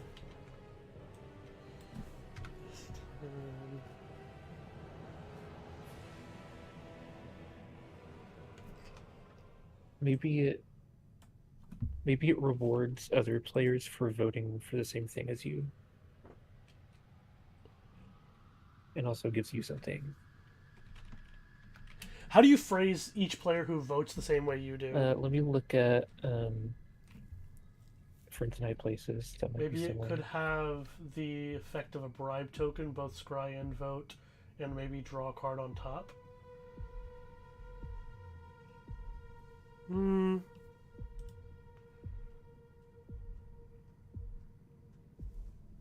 I think you could say whenever players finish voting this turn, something, each player who voted for a choice you voted for. Oops. I'm gonna still say player who for a choice.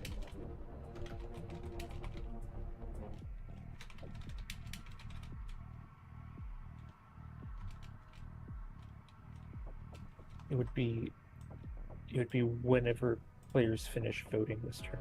Is that really how you have to say it? I think so, or it could just be when if it's only once. But I guess it could be twice. You could do multiple votes in a turn. Is that really how it works? That's so weird. Whenever Yeah, 'cause- players finish voting this turn? Well, it says on my, I don't remember where I got this, but on my Azorius enchantment it says whenever players finish voting, create a bribe token for each opponent who voted for a choice you didn't vote for. And I got that from Custody Lich, I think. Okay. Or maybe it was Grudge Keeper.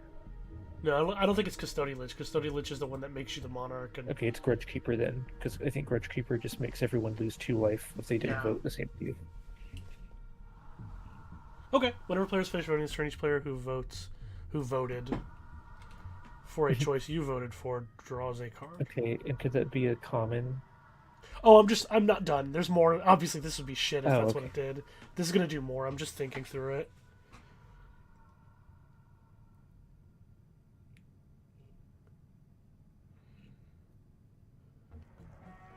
So the idea is to incentivize people to vote for the same thing as you. Is there a problem if you create a phrasing that means this? No, we just want to make sure if there is already a phrasing that exists that we use the pre-existing one, and if we can't find one that exists, then we'll create our own. Yeah, like if there wasn't already a wording for it, we could use like when votes are received, but there is one that exists, so we want to make sure we used what already exists. Okay, so my thoughts here are to make a card that heavily incentivizes them to vote your way, but I want it to feel more like, I don't know. Look at this guy, right? Look at this guy. Hold on. Maybe it also gives you something for everyone who didn't vote with you. Yeah, but if everyone then just votes your way, they each draw a card. You had to spend a card for them each to draw a card, and then just so the vote would go your way. That's not really worth a whole card to do that.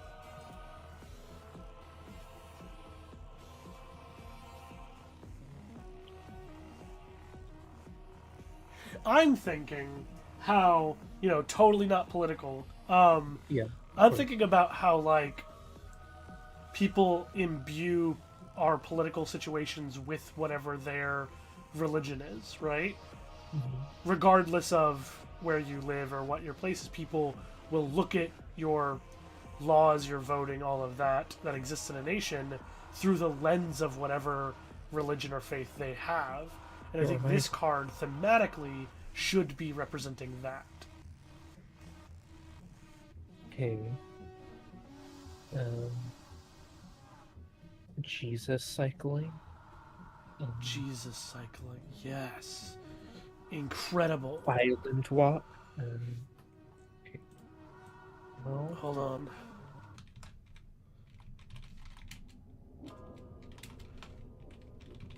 Anyway. Yes.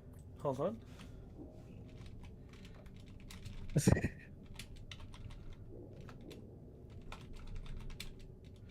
Wait, what was the wording that I should use here? Whenever players finish voting, draw a card.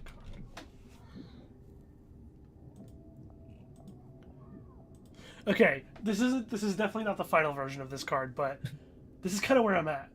Thoughts?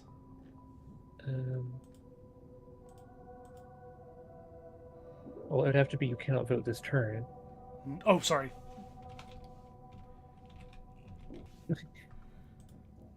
Oh. Okay.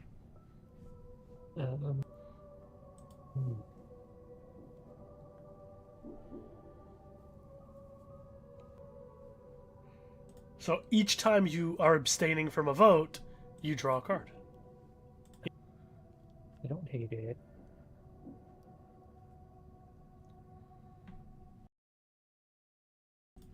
Just a space to think, you know. It's certainly interesting. Maybe it's not right. Maybe this is not. Also, it would be you can't. You're right. My bad. My best friend is neutral negotiator. Will be a 2-mana spell?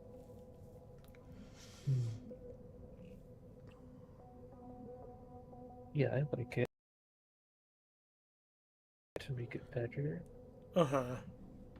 But I don't dislike it. No, I don't hate it either. It's just weird. It is really good against the rare enchantments, or at least some of them, because they repeat every turn, so you get to draw. Yeah, and it's pretty much good against, well, that too, but it's also good against Council's Dilemma, because those are usually, you don't want to vote in those, but you do want to vote in Will of the Council. Yeah. If it's an opponent's thing. It's weird to put it in white, though, because usually blue-white is trying to vote. That's true.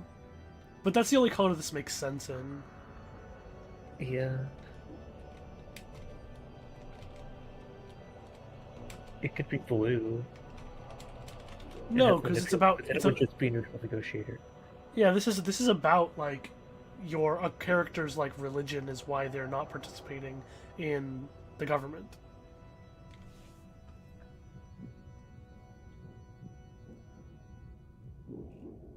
Of which I am not a big fan.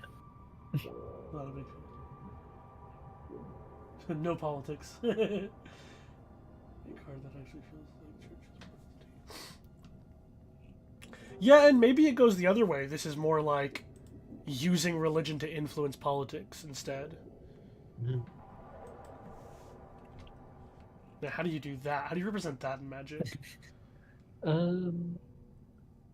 Let's see. I wish I could think right now. Yeah, don't do that. Just stop trying. I'm tempted to. Good. Oh, let's see.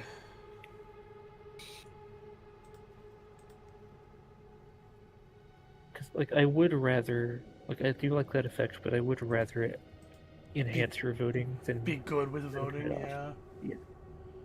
I don't think I want it to be where they, like, reward people for voting your way or punish people for not voting your way. I think that's not what this card should do. I think this card should feel a little bit different. Let me think.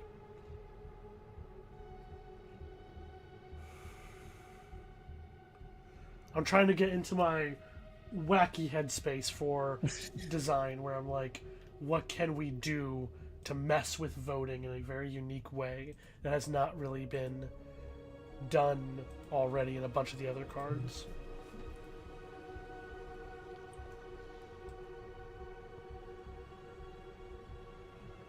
That's crazy. Huh.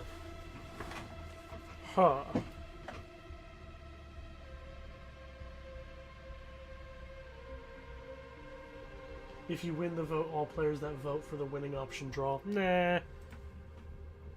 Because that's only good for... I mean, it's good for you because you draw a card, but it's not that, like...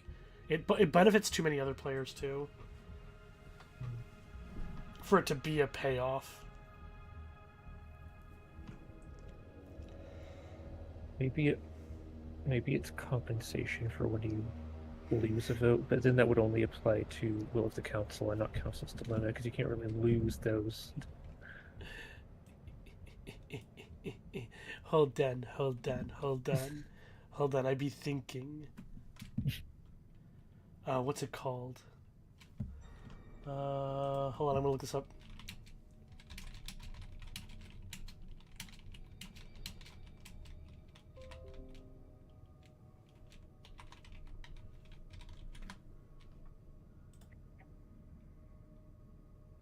Ooh.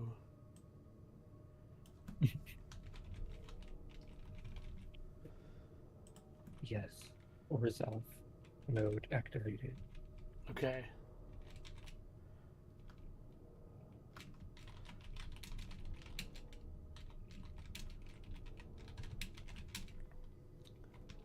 No, not players.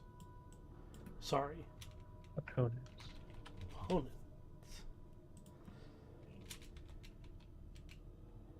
Oh my god. This card's evil. It is, although it would not help you half of the time because Council's Dilemma. What do you mean? It would actually help them half the time. Because they can't vote? Because Council's Dilemma, they vote for you to have one thing or another thing. Oh. Yeah. Damn. What's going on here? Something's up with my stream. That's not what I wanted. Can you hear me? Yeah. Okay, weird. Thing's bugging. Actually, it's mostly Twitch is bugging, because I'm streaming to both Twitch and YouTube. Twitch keeps restarting over and over again, going F. That's fine. Okay, so, something in this space, though, right? Okay. This is interesting. I like What this. if it lets you, like, cancel out votes? Like, certain votes. Yes. Okay, I like that. It's sort of like a reverse ballot broker. You just get to kill one. I don't know if this works, by the way. You can't have triggers go off in the middle of a vote. So I don't know about this one. Triggers can't happen while voting. Voting is one effect that has to resolve before other triggers can happen. So maybe whenever players finish voting... No. How do you even word that if you wanted to kill you couldn't. one of them? When players finish voting, you could, like... Is there a card that can change votes? Like, change other players' votes? No, there's a card that lets you control their vote. Yeah.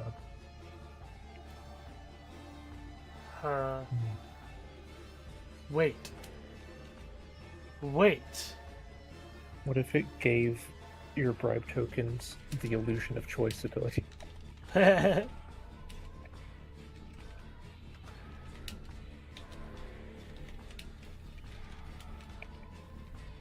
Alright, I don't know the wording yet. We'll get there. Okay. So we're close. This is pretty close. We just gotta figure out what the correct wording is. You control opponents well. Okay, it would be...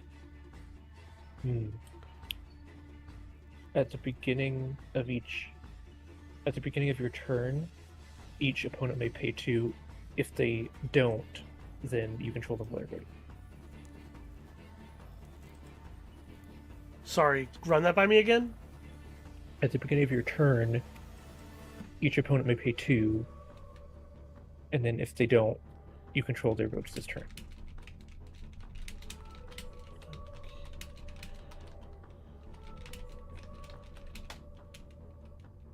This is rough, though. I'll tell you right now. Yeah.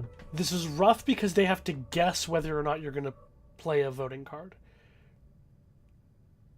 This makes them pay, and then you could just not play any voting cards, and they still had to pay. Yeah. I don't like that. I think the other way, if we can find a way to make this wording work, this is better. And I don't want to have, like Court of Whispers is fine, because there should be some cards like that, but I don't want to have too many cards that force voting, like force choices, because I like the multiplayer aspect of it. No, you're right. No, you're right. We have to convince people.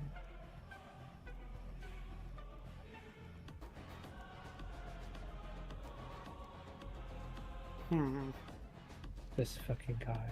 This bald guy. This bald guy's gonna be haunting us forever. This is a hard one. This is a really hard one. It could just be a voting card. It could just be a Will of the Council or Council Dilemma card. Because it kind of looks to me, it kind of reminds me of Plea for Power. Sure.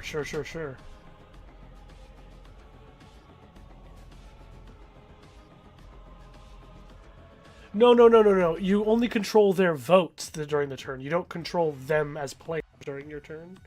So that'd be cool. Know. But... No. I'm talking to the chat. Sorry. Quinn. Oh, okay. Okay, wait. All right. So let's go back and let's try this instead. Okay. All right. Now, how can we make a voting thing that feels like it's about religion? Okay. And then how can we piss off as many people at Thanksgiving as possible? Shut the fuck up. I do not care.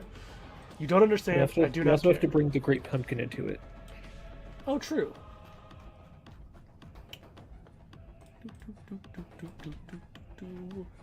Alright. Each player votes for blank or blank.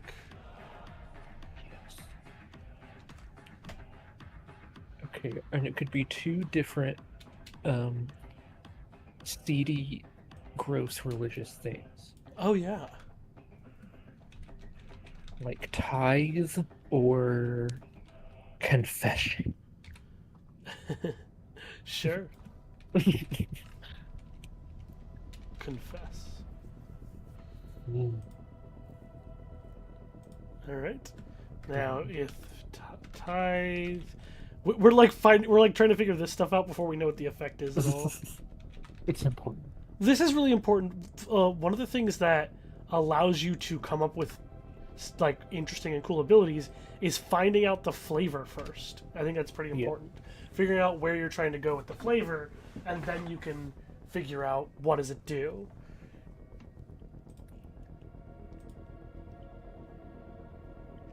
Tithe gets more votes. The second one has to be if confession gets more votes or the vote is tied. Yeah, it already says that. It's right here. If confess gets more votes or the vote is tied. I'm talking to myself. Oh! You what? You what? Tithe feels like the less bad effect. Yeah, I think so. So tithe is going to be like... I don't know, create 3 treasure. We don't have treasure. You don't do that here. Treasures is universal. It's in every single set. I'm not putting treasures in this set. You okay? Well, we can't really tithe here, because, like, tithe is money. How do you represent giving money? I don't know. You don't know? Maybe. How come you don't want treasures in your set? I just don't like it. I want to escape from Commander. Sure. Yeah, I mean, Commander's annoying because it's everywhere in Commander, but Treasure's really fun and, like, bribes. Yeah, but, like, it doesn't make any sense for tithing, right? Like, a bribe doesn't make... Maybe it makes everything more expensive for a round. That is trash. That's just a really bad ability. They made a card like that, and it's, like, unplayable. You can't. I've like never had a good card idea sitting at my computer. Not one. I do all the time. That's where I spend all of my time doing this shit. I have to be up and about. Then get up and go about. Chinese more votes.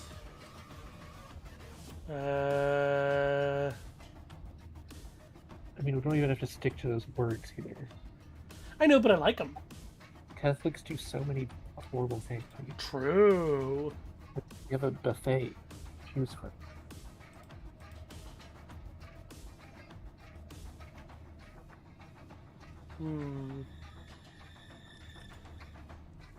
Sure. Why don't we leave this here?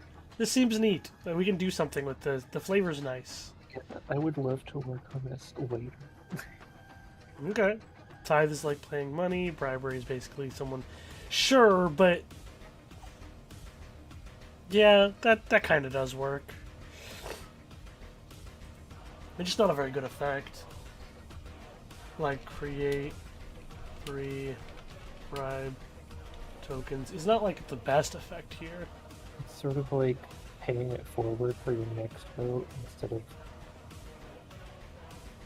It's 3 bribe tokens. That's quite a lot if you can set it up.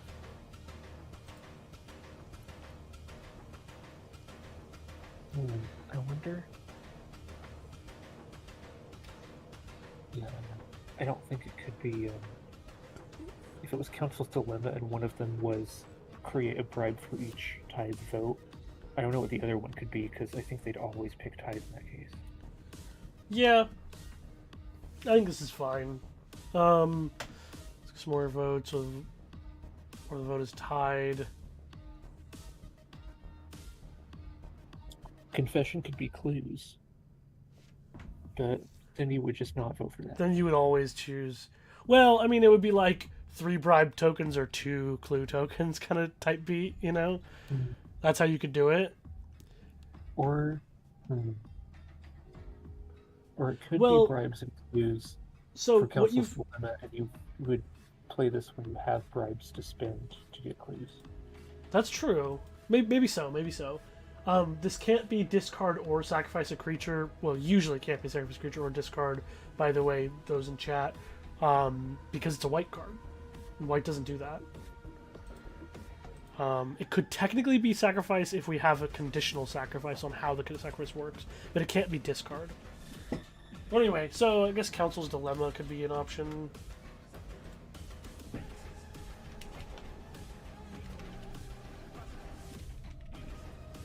How do you spell Dilemma? 2 M's, 1 L. Ew. It's for tithe or confess.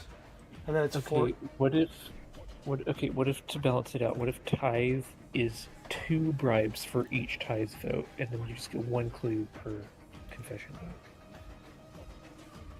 This would also make it way better in blue or red, but yeah, it's fine. Yeah. I don't know.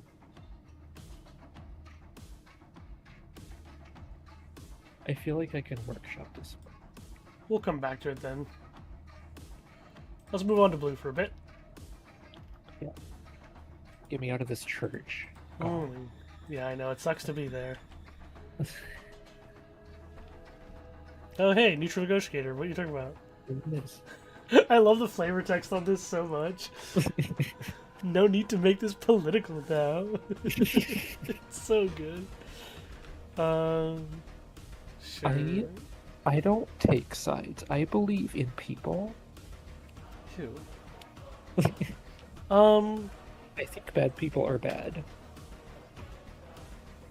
Oh shit! This card. This was one of the first ones we looked at. Yeah, I know. We talked about this one before too. Damn, I hate this card. Oh god damn! You're the one who changed it to this. I know. I'm a menace. Well, I actually like this card without this part. Well, it's just extra. Can I say? Can you own a spell? Does that work? Why would it? Yeah. Yeah. This is supposed to... Wait, no. Because it's supposed to be counter a manipulate spell. Oh, right. When someone's trying to manipulate you? Yeah, you're right. I was thinking when I manipulate. Like if I cast manipulate and give it to you, but then I can just counter it. That wouldn't be good. Why would I do that? Never mind. Ignore me. Never mind. I remember now. Yeah, this card makes sense. It's fine. Ignore me. I go back. I go back where I was. Hey, there he is. Oh, there he is. There he is. Annoying shithead fairy. Hey, what's up, annoying shithead fairy? How you Let's doing? go. We love annoying shithead fairies.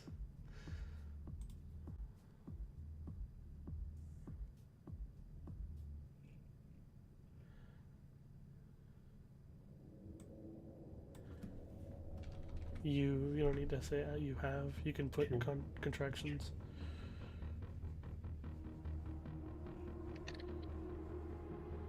Can't not, cannot. True. Oughtn't to have. Oughtn't to have. Make separation of church and state, like expropriate for each X vote, create 2 bribes for each. Yeah, we this is actually what Quentin was saying. Yeah. And I mean, like, you know what? I'll just do it.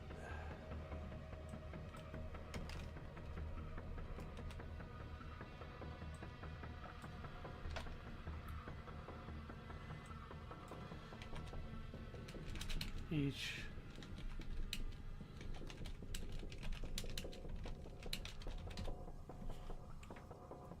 This seems fine. Yeah, it does give you like a lot.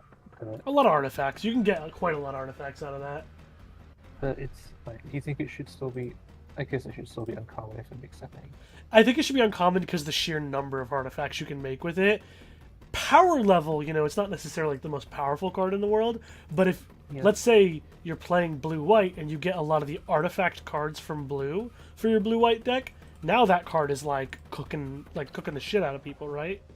Yeah. So, okay. Speaking of,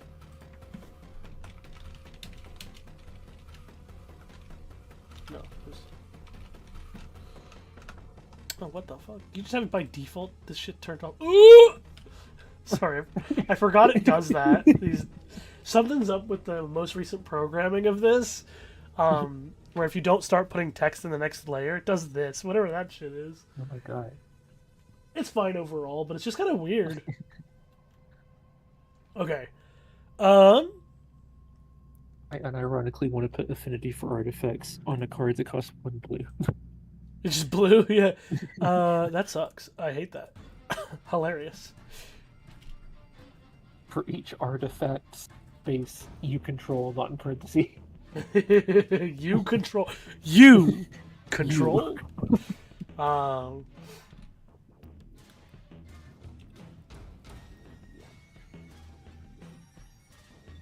Yeah. There's cards here. All right, hold on. This one.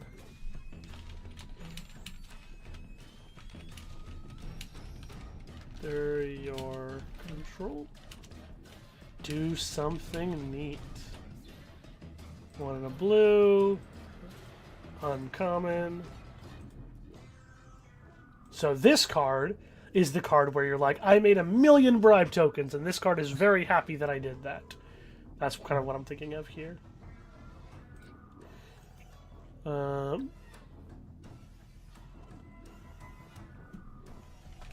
Target you control becomes a 0/0 creature.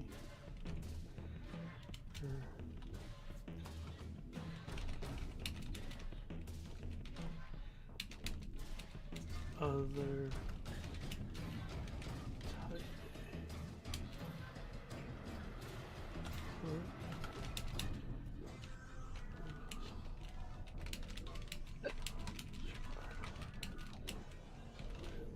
I don't think it needs to be a construct. Why not?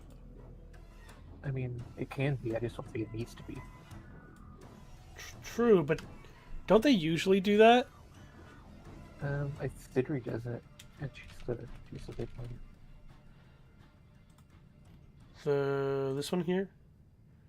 Yeah. That's right. You're right. You're right. I mean, it can be. I'm just trying to save space just in case.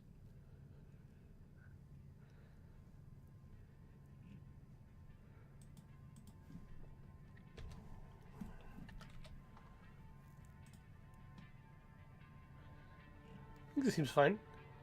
I think the only thing I would change is cut the U control, just in case I want to make someone else's thing. Okay, I think that's fine. I particularly agree with doing that in this set because it's multiplayer, and you could be like, oh, I've got this card. I could turn on your artifact since, you know, you're going to be able to... I don't know why you would want to do that, actually, but, you know. Oh, wait, hold on. Why would you want to do that? I don't know. Maybe... This is funny. If you control 0 artifacts, this would be a removal spell. Yes. That is very unintuitive. I hate that kind of shit. I feel like no, I'm not doing that. Because this isn't like other cards, like pump spells and stuff like that. It cares about how many artifacts you have, and so you wouldn't want to target someone else's artifact to make it big based on the number of artifacts you have, because you have those artifacts. So you have enough artifacts to make the creature big anyway. Why would you give someone else that creature? Unless you're going to kill their creature with another removal spell. It's like, make your artifact into a creature, then kill it with a removal spell. That's the only time you do that. Should it be common or uncommon? Common. This is pretty simple. Okay. And it's permanently. You could make it the construct from Urza Saga. You could, but I think I want to go with the +1/+1 counter instead. To keep it stable at the point of creating it. It's not a token, so it doesn't, you know, it would add the ability, which is annoying to track. I think this is better. I think it's really strong in the deck that it would be in. Yeah, I'm sure it's kind of strong. I think it's fine. I don't think it's broken or anything like that. The big boy. You still have to have artifacts in play before this does anything. This is a card that does 0 things by itself. This is just going to cost 1, is what I'm saying. Yeah, that's okay. Maybe this should cost... Maybe the mana cost should be higher because of that, but I think it's okay if this costs 1 when you have enough artifacts in play. Okay, it's just they're very easy to get in this set. Yeah, I know. So the thing should be maybe higher. You know, I think this is fine, 4 and a blue. You know. However, not as easy as it would be if we had treasures. That's true, but fuck treasures. You're right. Screw them. Okay, elf guy. Yes. Whenever an artifact enters.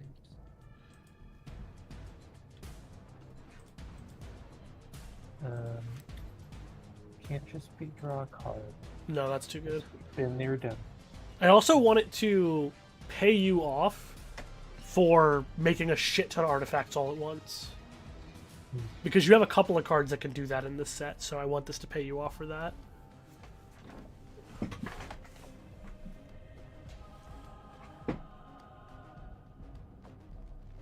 Yeah.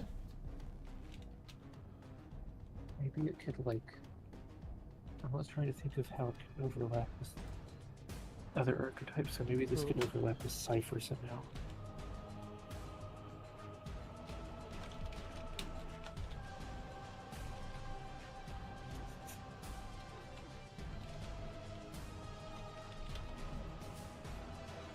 I don't know.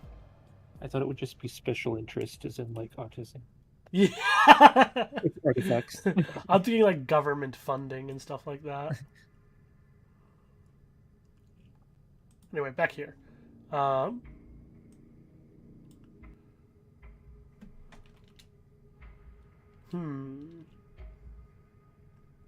This is the most broken card in the set. What the fuck? I know.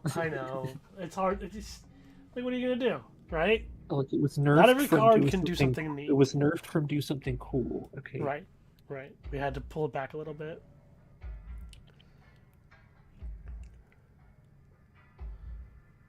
There is a card that's like 1 in a blue for a 2/1. When an artifact enters under your control, draw a card, then discard a card. That's a card that exists in Magic already. So just letting you know the space that you can play around in. What else we could?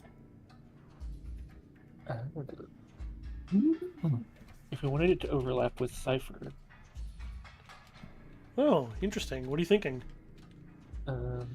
Maybe return a card with Cypher from the graveyard to your hand that has mana value X or less, where X is the artifact's value. So we wouldn't get anything from a token. But I want this to work with the tokens. Okay.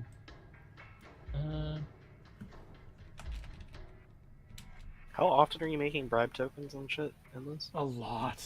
Pretty often. In blue, pretty often. Because blue is both voting and artifacts, so it's going to be making like probably the most out of any color. Yeah.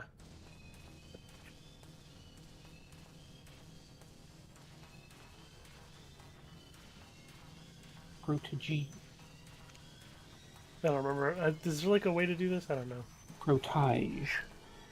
Protage. Prodig. Protig. Protiger. Proteg. Kellogg's. The city prot. Grot. Yeah. I think, let's see. Not scry. That's too basic. Let's think something more whimsical. Whimsical, yeah. Look how whimsical this guy is. Look at his fucking face, dog. Okay. Control.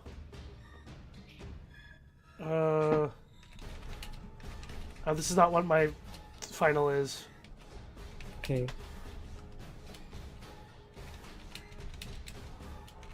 This is not my final. I'm just thinking in spaces. Let's see. Not whenever.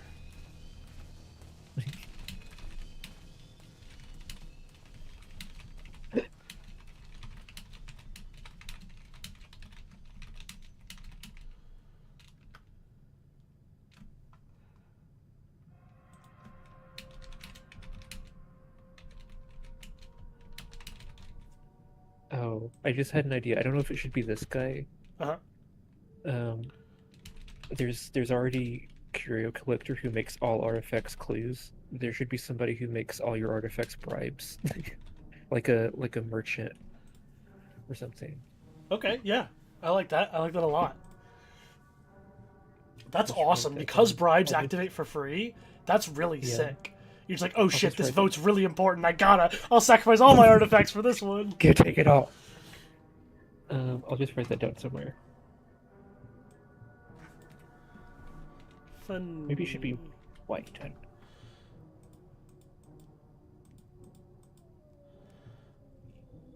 Yeah. What do you think about this? What do you about this card? Let's look at it. Okay. Whatever.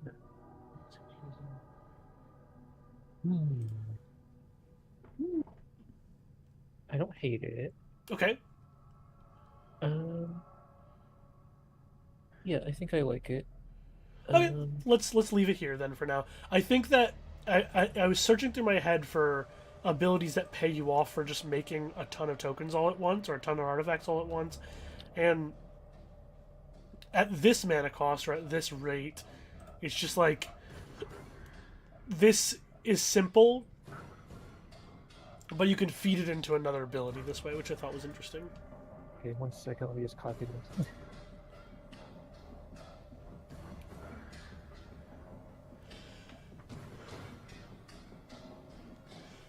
Excuse me. Oh, excuse me. My nose is very bad today. Yeah, I like this guy. I think he's pretty sick. Yeah, he's a lot better with token generators. Right? Yeah.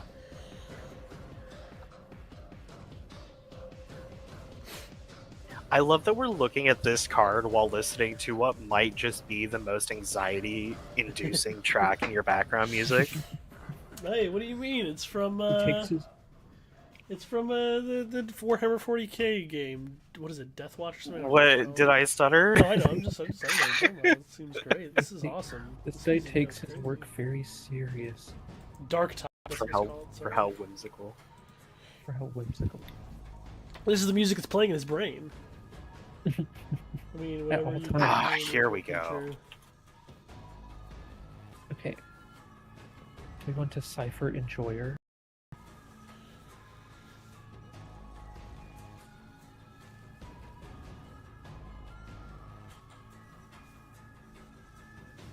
I'm not sure what you mean, Leonardo. You say whenever your control, like enters in your control another target creature? Are you trying to say I should make this another? Because then if I make this another target creature, it does not work with his second ability at all, and it should. I like the because the blue card. I like the ability for you to where the pluses go, but it's still like you can give it to this creature and get the bonus out of it. Okay, moving on. Instant or sorcery. Yeah. Okay. Oh wait, where did Cipher Enjoyer go? Cipher Enjoyer? There should be one that. Cartographer? Yeah, sorry. It's because I changed the name of this, so it's moving it down in the list. That's my fault. Vote out. Vote harder. Wow. Pokemon go to the polls. Cipher Enjoyer. Okay, so she's vote harder, liberal. Yeah. Anyway, yeah. And this should probably just be another good creature to put Cipher's both. So far for that, we have this one. Trespasser. So that one's not going to do it this way. So this one instead should It could even not even like have a whole lot of evasion. Just enhance the spell somehow, or maybe. Oh, both. I see. I could be in. So.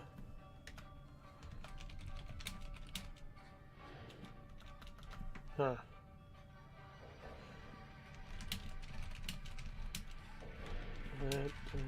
Combat. That's the way I do it. Yeah. Hold on. Do.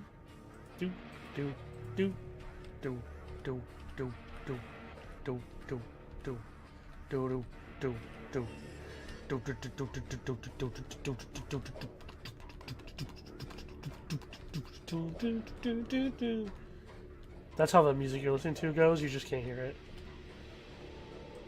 Wow.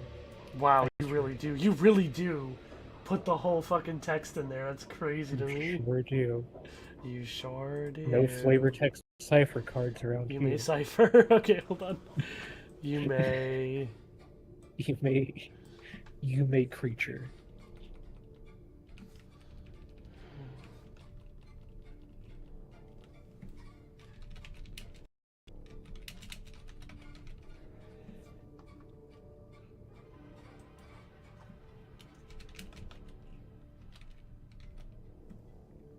Whenever this creature attacks, you may exile target instant or sorcery card with Cipher from your graveyard and encode it on this creature. You. Okay, so she's like Arc, but you're cooler aunt. Okay, good answer. Yeah, it's like I attack with her, and I can put one of my things, my Cipher cards from my graveyard, onto her. Now, quick question. Hold on, quick question.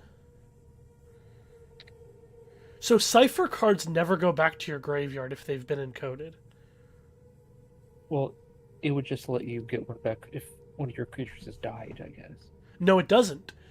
If a creature is encoded onto the spell or the card that's uncoded, when the creature dies, that card doesn't go to your graveyard. Make sure. It doesn't say that here. Look at the reminder text. Exile spell card encoded on a creature you control. Whenever that creature is combat to a player, control may cast a copy of the card without paying its mana cost. Yeah, it never goes back to your graveyard. It just remains exiled forever.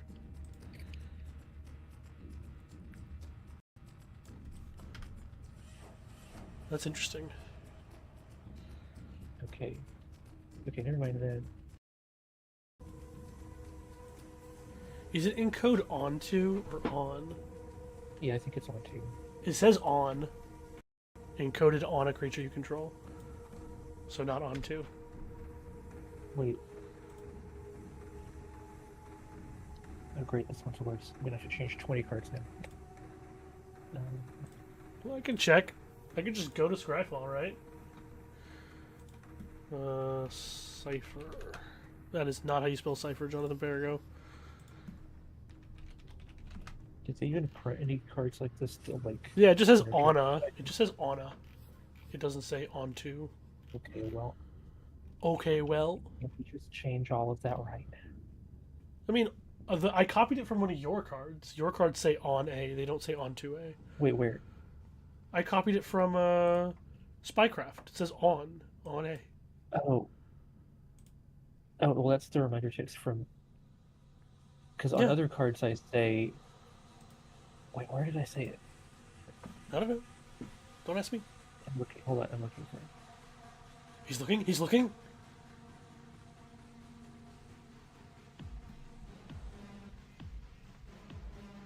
Oh, okay. I only said it on cards like Chart the Future, where it's X is the power of the creature that card is encoded onto. Hmm.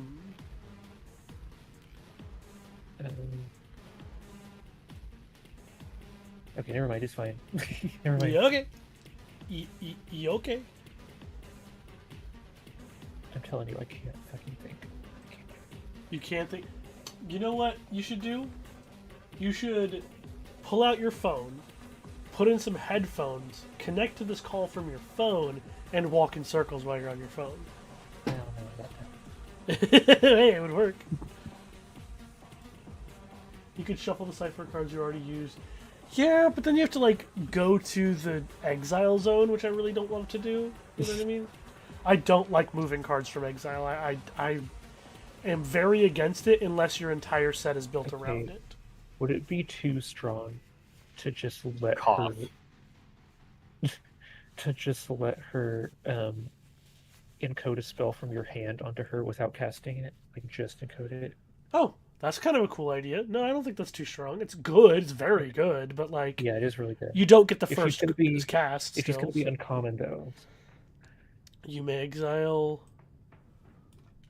an instant or sorcery card with cipher from your hand and encode it on this creature. Sure, I think that's fine. Or maybe she doesn't do that like multiple. Maybe it's just when she enters, she does that. She puts a spell on her. Yeah, that's fine. I feel like when she attacks might be better. Actually, yeah, maybe because she doesn't have any evasion, so Right, I prefer the attacks because Yeah. also if I do it as enters, I sacrifice the card, and then if they removal spell at sorcery speed, I lose that card permanently and got nothing out of it. Now, if it's on attack trigger, they have to have instant speed removal to be able to. Oh wait, I meant any instant or sorcery, not just with Cipher. It would gain Cipher. Oh, That might be too much. Okay, that's what I meant when I has said the same flaws. It has the same flaws, but is much stronger. I mean, it could just be a Cipher spell from here, because then it would still get around the casting cost of the spell. Yeah. So yeah, I think that's good. Yeah, I like to have cards to encourage you to play the certain mechanics that you're using. Yeah, and I've probably already made too many cards to let you cipher anything. Yeah, so- making things super universal is a very commander thing to do, and sometimes it's okay, but often it creates like really annoying play experiences where all of the cool ideas you designed don't get used, and people just use your generically powerful card that you had intended to work in one way, and they just use it in a completely different way that's not as interesting or fun. So, getting more specific when you can is better, especially if you can get specific and be powerful when doing so. Then you can get more interesting gameplay out of your deck. Also, it makes the draft better. You'll have a better draft experience when you see this card and you go, ooh, I need to start picking some good Cipher cards, right? Yeah. Okay, I like it.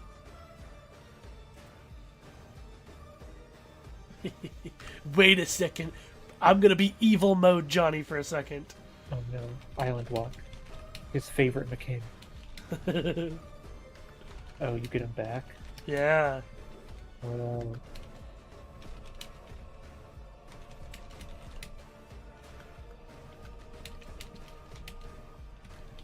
There you go. I like this a lot. This card's awesome. This card fucks.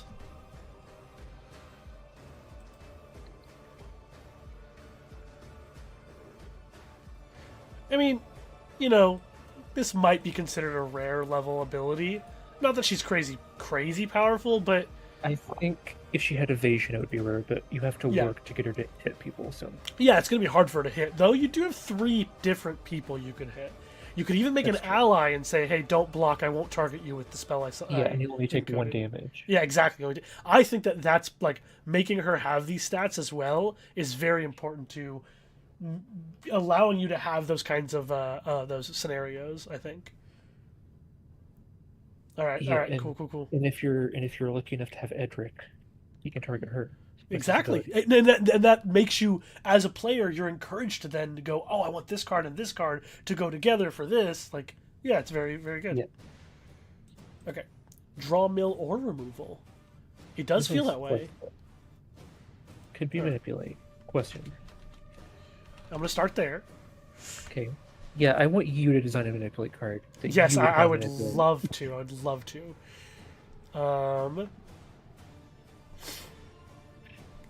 So if I give this to another player,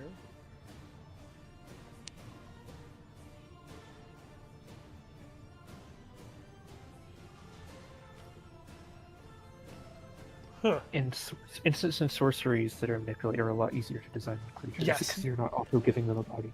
Right, exactly. Yeah, 100%. Okay, this is actually really hard.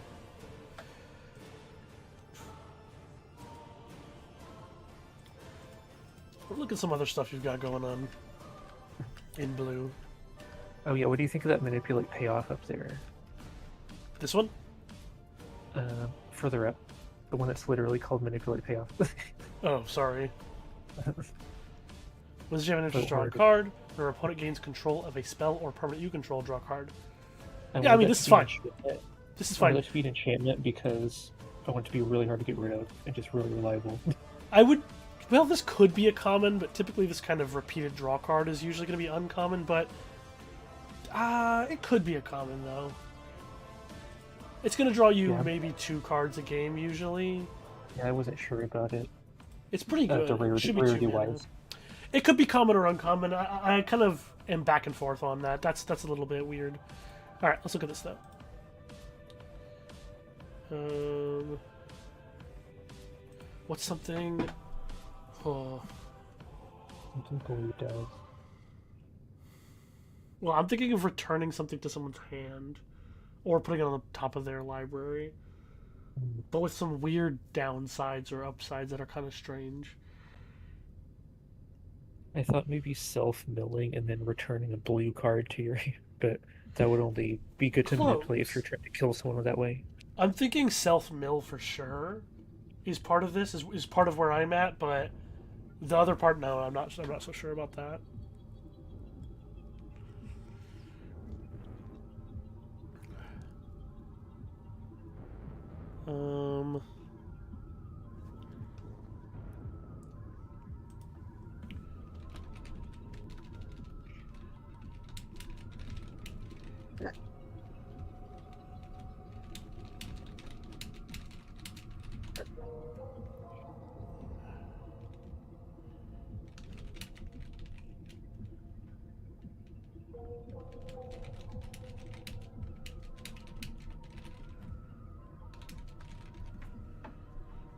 This isn't very good, but here's where I'm starting. Okay. Yeah, I think there's already sort of a bounce manipulate spell with the peacock, but I wouldn't mind another one because it is a blue thing to do.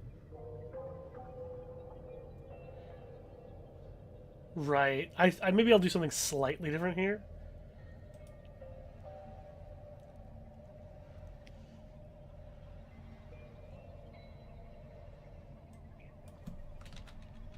You control. Oh wait, are we doing blue murder? No, not quite. No.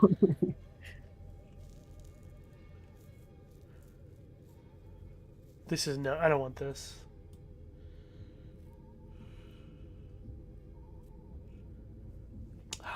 This is weird. This is a very strange card. Shuffle a creature you control into... No, because then you could just pick a random token.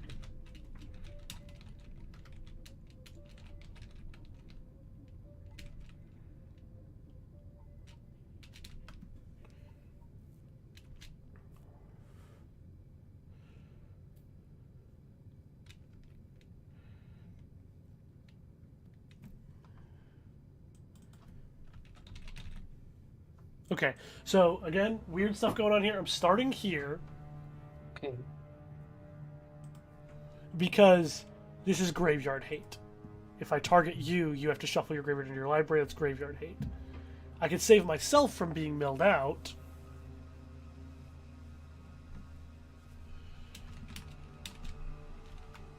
This is awkward, but I don't know. It's not great, but still thinking.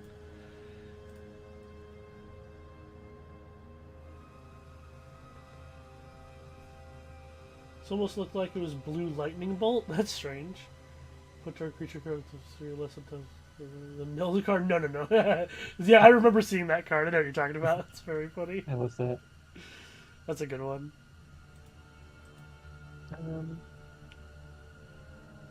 Shuffle a creature you control into your library. Draw 2 cards. Just to toss it out there, if we're designing for limited, do we want players to potentially have multiple of these in their decks?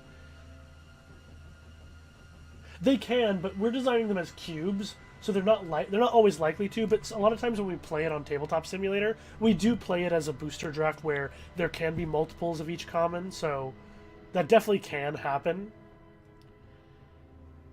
Damn, you're right. Manipulate cards are really fucking hard to design. I know. No right? joke. Shuffle a creature you control into your library. Draw 2 cards. Okay, that's actually that's sort of like Oblation. But you already made the noble one. That's like sacrifice a creature. If it was a noble, draw 2 cards. Right. That's true. Yeah, That's you already true. made a card like that. Remind me again the exact reminder text for manipulate. Manipulate is when you cast the spell, you may give control of it to target player. That player may choose new targets for the copy, or not for the copy, for the spell. So it's an ability that allows you to choose to give control of the spell to someone else.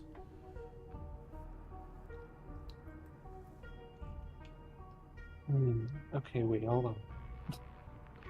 Yeah, no worries. You're totally fine. You're totally fine. And anyone who's watching who has questions about mechanics or anything like that, I'm more than willing to explain them. Since, our good friend Quentin didn't put keywords in the keyword box. I will say, Quentin, you should consider putting stuff in here, even if you don't want them to show on a lot of your cards. It makes it easier for, like, going back and looking at the exact wordings and stuff like that to be like, how did I word that for the ability, stuff like that.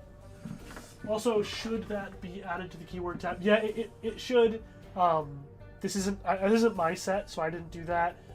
Quentin has his own document where he has a lot of this stuff, so that's where he's been keeping it. But I'm just like SpongeBob making Krabby Patties. Like, I make little smiley faces on each one and tuck them in. Yeah, I understand, and single time. I really respect that. Actually, you make really cool cards because of the way you think and the way you do it. Leonardo says, looking at this title makes me feel like draw and a mill, but removal. That doesn't sound at all helpful. Oh, you look at the name of it? Well, we haven't gotten here yet. We're just thinking about options. It's an or, you know what I mean? Kiss, marry, kill. Yeah, you get there before yeah, you're good. No worries.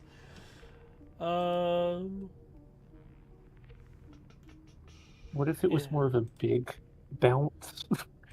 Big bounce, it bounced several things to your hand, but it depended on like how much mana you paid or something. You could use it to save your own stuff or get ETBs, or you could give it to someone who has a lot of particular thing. Yeah, one thing that's weird about that though is like then that's not that different than just return X creatures to their owner's hands, right? That's true, but you could even pay 0 and it would wipe out all their clues, which kind of looks like what's happening there. A targeted cantrip, kind of? It's okay. I don't know. Like, you pay X, and it's return each permanent you control with mana value X to your hand. Yeah, but again, that's just like that's no different than target player returns each non-land permanent they control with mana value X or less to their hand. There has to be a reason why it has manipulate rather than just targeting a player.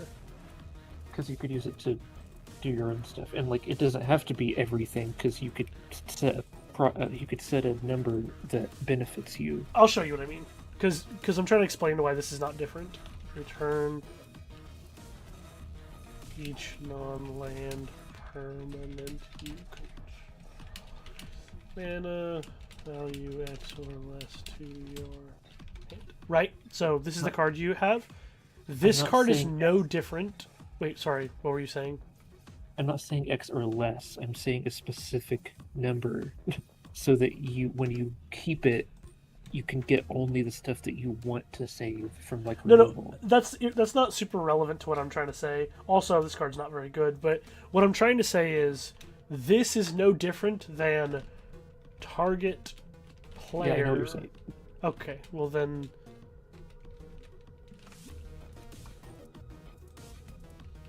You know what I mean? Yeah, I know. Yeah, you know.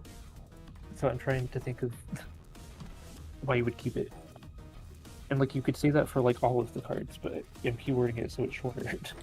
I don't know if that's true for all the cards. There's a lot in here where it really does matter. Like where it's really interesting to be manipulated. Like the creatures do. It is relevant because you're giving them a body, which you can't do with just like some random targeting spell, right?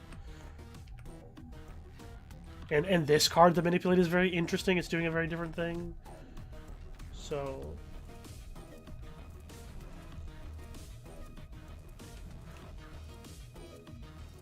tapping and stunning. It could definitely do something along those lines. I'm thinking...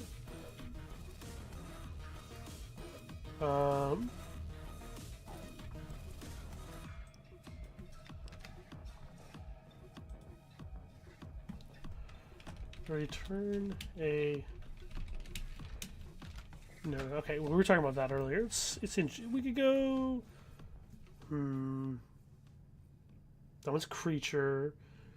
Ooh, wait, so does Manipulate give the opponent a copy, or does it it donates the spell to them, yeah.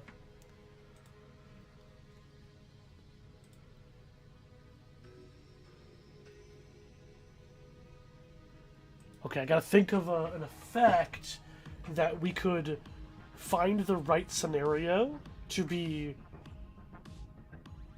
To have like a different impact depending on the scenario, so that I'm like, oh, okay, this is the scenario where it goes to them because of the board state we're in. So like, yeah.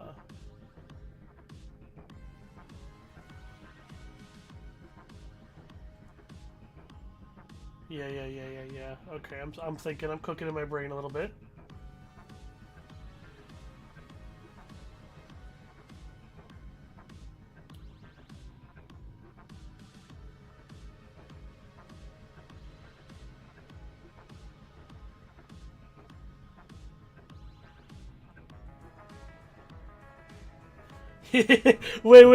wait. No, that's so silly. That's not good. I'm thinking some dumb stuff right now, sorry. It's not good? It's not good, you're telling me. Do it. No, not sorry. Sometimes you have to. Sometimes you have to.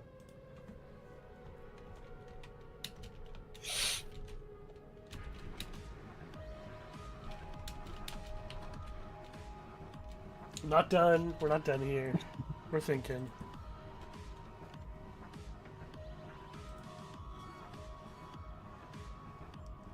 This is like killing opponents. This is like this card is like, yeah. That's the point, which is cool. I'm trying to think of like, I think the Manipulate cards definitely can just be like this, where it could be targeting players, but it's not. I like it though because we don't have to draw Manipulate yet. True. I want to do something slightly more here. Yeah. Something that makes it slightly, just enough different than target players mills X cards then draws X cards. Like, what can I do to make this spell as it is different than that card that I just described.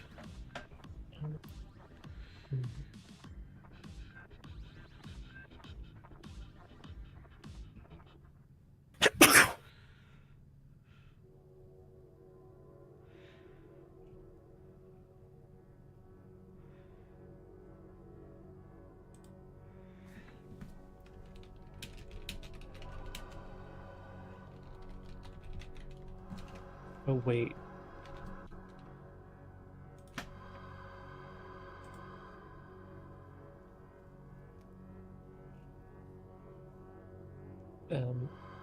What if the draw is looting, but only if you don't own the spell? See, now that's what I was cooking. Okay.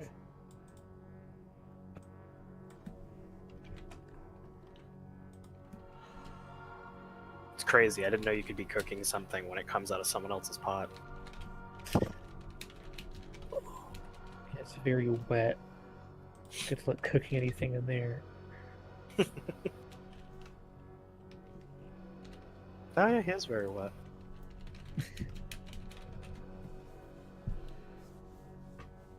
Okay, yeah, okay. I think you should have Mill as a tiny little, like, possible... Sub-theme of Dimir, because there's already that one rare that mills every turn. This is going to have to be a sorcery, though, just because X-Blue draw X cards is... I mean, the mill at this point is kind of a downside. It's mostly an upside, usually, when you do it to yourself, and then you're planning to make it a downside when you do it right? But, just X-Blue draw X cards at instant speed is not really uncommon or common, really. Uh-huh. So I think this might want to be a sorcery, if that's okay. Yeah. It does mean you gotta take up your turn to do it, which can be really awkward. Shouldn't be common. No, it should still probably be uncommon, but we might come back and make it a common anyway. Okay. Yeah, but Silver Scrutiny has more going on, right? Sorry, Silver Scrutiny is, like, can be cast at instant speed if X is 1, 2, or 3. So that's why it's a rare.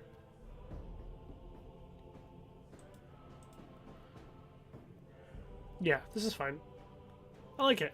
See, this is what I was thinking we might have to do more. I know at first it seems a little bit ham-fisted to be like, when you manipulate this, the spell is different. But I actually think that is cool. I think that I like this. This is the way I think manipulate should work, where the first part is the same, but it's slightly different when I manipulate it. Yeah, I like it. Alright. Drown me. Drown! Looks like another mill card to me. No, wait. Put you. No. 11t7. Mill target player. Mill, Yes. Mill your entire player. Mill the player.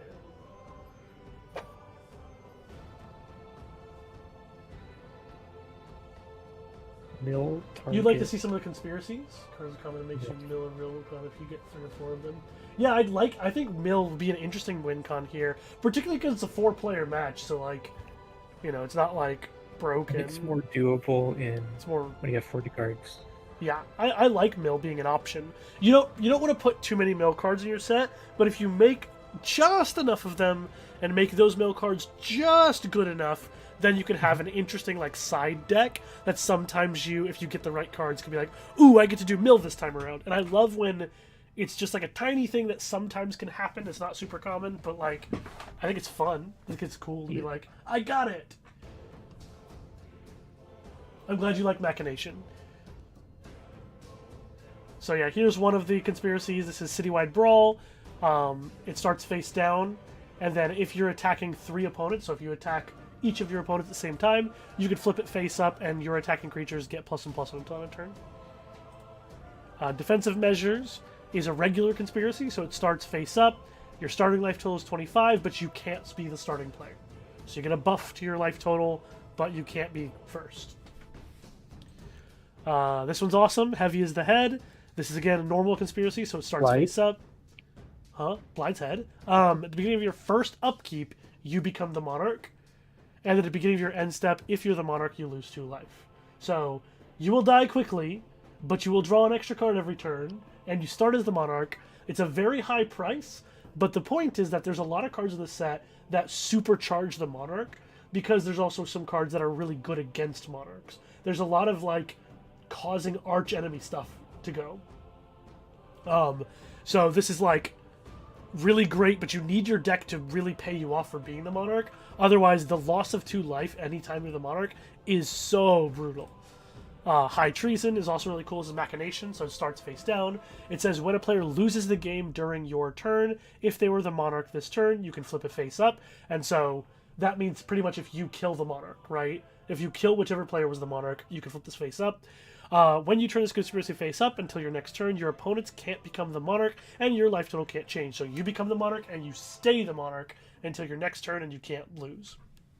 So this one could be hard to use, because you have to kill the Monarch while they're still the Monarch for it to work.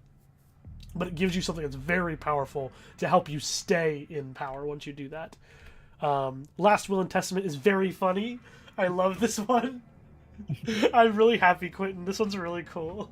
Yeah. It's Machination, so it starts face down. The trigger is if an opponent is attacking you. And it says when you turn this conspiracy face up, target opponent investigates twice, then you lose the game.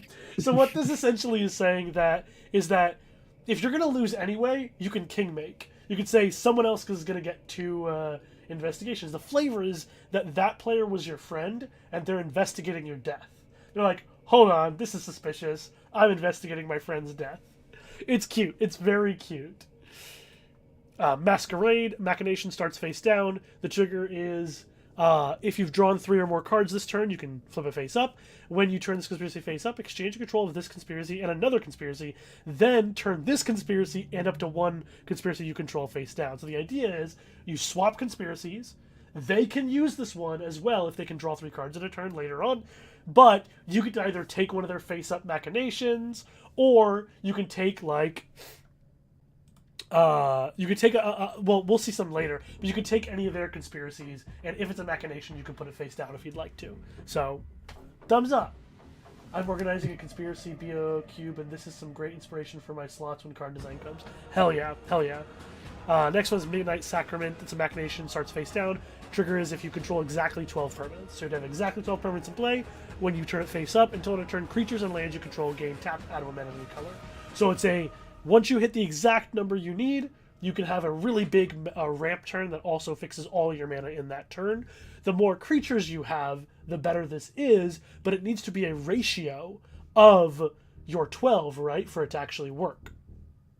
Because... I'm clipping you saying the word ratio for my YTP. Yeah, please do, please do. You should absolutely make a YTP of me. Can Masquerade get a conspiracy that is face down? I have to read it again, I'm not sure. Yeah, you can take a face down one. It's just if you take a face up one, you can also flip it face down. So Midnight Sacrament's really interesting because you want more creatures for it to be like actual ramp, but creatures are the things that your opponents can control how many you have in play. So they can kill your creatures. They can also kill your creatures in response to this so that you have less mana to work with. It's a very interesting card. I like it a lot. Paranoia. This is one that you might steal with Masquerade and not flip face down because of its ability. It's a regular conspiracy, starts face up. At the beginning of your upkeep, you can pay 1, and if you do, you look at target player's hand. Very cool. I love this one. Sometimes you have to, because sometimes you got to look at their feet. I mean, their hand. Rewrite History is a mythic conspiracy with Machination, starts face down. You can flip it face up if your life total is 7 or less, and you have no cards in hand. And when you turn it face up, the next time you would draw a card this turn, instead, choose a card you own from outside the game and put it into your hand. So grab something from your side deck, from your sideboard, and slam it into your hand. Very cool. Tutor. Sway the Masses starts and play face up. At the beginning of your upkeep, if your starting deck contains 60 cards or more, scry 1. So this is one that it's a very, very valuable, but it forces you to have a larger deck. So your consistency is lower than other players, but you get a scry every turn as a bonus. I think this card's really cool. I love this kind of stuff. The old Conspiracy sets had a lot of these really interesting cards that made you want to build your decks in certain ways, and when you did, you would get a nice bonus, and this is just like that, so I like it a lot. The Court's Favor, Machination starts face down. If you control exactly 3 creatures, when you turn it face up, the next time you vote, you get 3 extra votes. Beautiful. This is the triumvirate shit. It's so cool. Gorgeous card. Here they are. Twist of Fate. Machination starts face down. When a permanent card is put into your graveyard from anywhere other than the battlefield, flip it face up, and when you do, you can put target permanent card from your graveyard on top of your library. So if your opponent mills you, or if you mill yourself, if your opponent makes you discard something, you can always use this to just put it back. You'll get it back as your next draw. So this is super rad. Love the Conspiracy Suite. Very excited to try these. It's going to be a blast. I'm very excited for this set. Next one is Unanimous Ascent. Machinations. So it starts face down. When you can flip it face up when each player votes for the same choice at least once. So if every player, even if they have multiple votes because they used bribes, they can, as long as they voted for the same thing, at least one of those votes for every single player, then you can turn it face up, and when you do, you draw a card for each opponent you have, and then each of them draw a card. So it's supposed to be like evened out, but you're going to get more cards total for yourself, even though the total like card advantage differential is about the same, right? If you have 3 opponents, you draw 3 cards and each one of them draws 1. I think it's pretty cool. It's a pretty cool version of card advantage in a Conspiracy, which you got to be careful with, you know. Undercover of Night starts face down. If you cast a spell this turn, you can flip it face up, and when you do, you can phase out one of your creatures to protect it. Kind of neat. Voice of the People starts face up. At the end of combat on your turn, if you're the monarch, you can choose an opponent. That player becomes the monarch, and each other player draws a card. So the idea is that you play this in a deck that doesn't want to be the monarch, because there are a bunch of monarch Punisher cards in this set, and so you play it while you're not the monarch, but obviously the mechanic is if you hit the monarch, you take the monarchy from them, and this one just says you can just give it back to someone else, and everyone who's not the monarch gets to get value out of it. I think this card's awesome. Very, very cool. I've used Ascent art in my... yeah. Hold on. Unanimous Ascent, this one? Yeah, very good. It's a good art. Good Unanimous ass. Unanimous ass! Anyway. Well. Alright, let's drown somebody. Let's drown.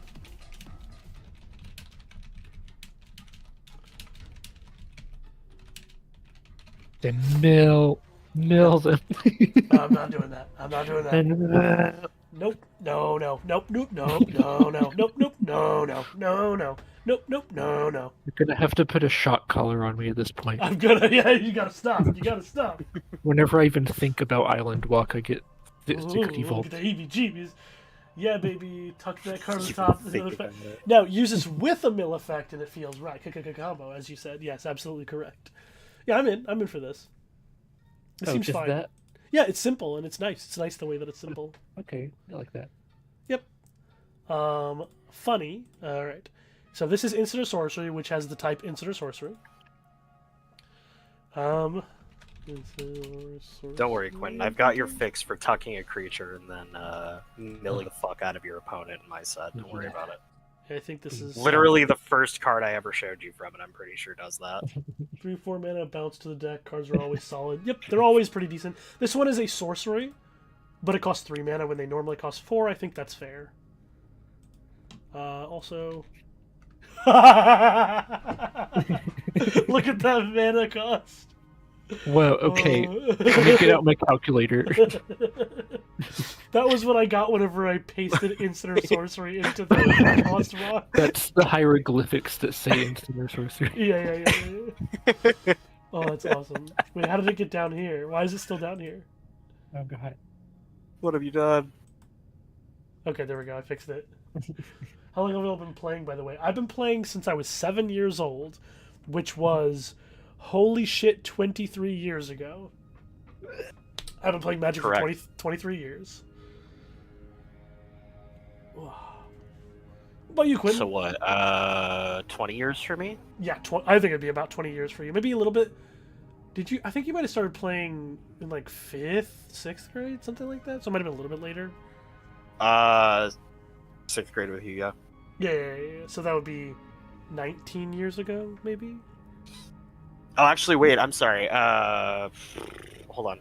I always forget that I have an exact timestamp. But we just go like Lorwyn release date. It was specifically Morningtide. So Morning 2008. Tide, sorry. 2008. How long So, ago was 2008? 18 years. 18 years. That makes sense. Right? Because Morningtide was the second. Morning Tide. No, yeah, Morning Tide was the second one because it was still in the bright version of the plane. And then there's Shadowmoor Eventide. Yeah. Drown could be something like conveniently disappeared. I can look that up real quick. How do you spell that? Don't tell me Battle for Zendikar turn 10. What the fuck? How do you spell that? That feels worse. That feels worse than the. Dang, I started a bit before Battle for Zendikar. Just Battle for Zendikar came right after some of my favorite sets to play with. Very rough time after that. Didn't that one bit come homebrew out for about as right long. after Tarkir? Yeah, I've been making custom Magic cards for a large portion of my time, but I started when I was very little, so I wasn't doing that. But I started making custom Magic cards when I was like a preteen, like 12 or 13. I used little index cards and would like make little custom Magic cards on those. I made my first custom set whenever I was in high school. And I never played that custom set with anyone. I still have some of it though. It was right after Tarkir Block. Yeah, Tarkir Block was so god tier. One of my favorite blocks of all time. Actually, I might have an idea for this one. Okay. It could just be a basic, like, draw cards and or scry spell that's expensive, but this is the blue one that has island cycling. Oh, okay. Sure. I like that. Yeah. Because that way it's aquatic, I guess. Let's go. Oh god, yeah, no, this was such a good time frame. Oh, I forgot how stacked these blocks were. Holy shit. Because it was Innistrad into Return to Ravnica, into Theros, into Khans of Tarkir, into Battle for Zendikar. Just legend after legend. Crazy. I technically started with M13 Deck Builder's Toolkit, but Origins was my first draft. 2 weeks later, BFZ. Origins was awesome, by the way. I really liked Origins as a set. It was fun for standard and for draft. That was like the last time our area had this like tournament circuit that we used to do, because we have a bunch of card shops in our area, and our card shops used to do a tournament circuit during the summer where you would qualify for their end of summer big tournament, and it was the first time I ever qualified for that. Yeah, I guess I did another one after that actually. Never mind, I did really bad at the first one I went to and did really good at the second one I went to. So this was the first one I went to. It wasn't the last one I ever did. And I got crushed at one of the best players in our area, like absolutely annihilated me with this little stompy deck. But I do remember we drafted Origins for that. It was really cool. Came to MTG from Pokemon TCG, so we draft more. Drafting's so awesome. This could be something like instant, but a permanent, and opponent controls. Second or top. If you cast sorcery, you can be. I think this card right here should be kind of like Serene, and I like drawing cards for that kind of vibe. Sadly, BFC ended that hot streak. Mario considers BFC the worst modern MTG set. I understand, and I agree with him, because they clearly missed the mark on what Zendikar is. While I feel like Zendikar 3 is like better than BFC, I don't think Zendikar 3 was all that amazing either. It was like fine. The one with all the MDFCs in it, it was like fine. Yeah, I like this card. This seems reasonable. Yeah. I still love that I didn't even know that's where MDFCs came from for the longest time, because I just missed that entire set. Yeah. Okay. Manipulate payoff. Manipulate the spirit!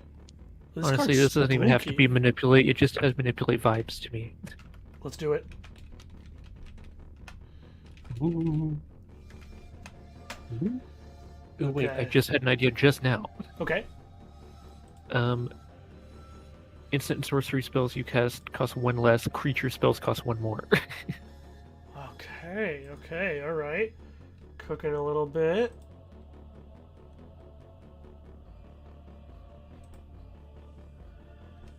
we can go here.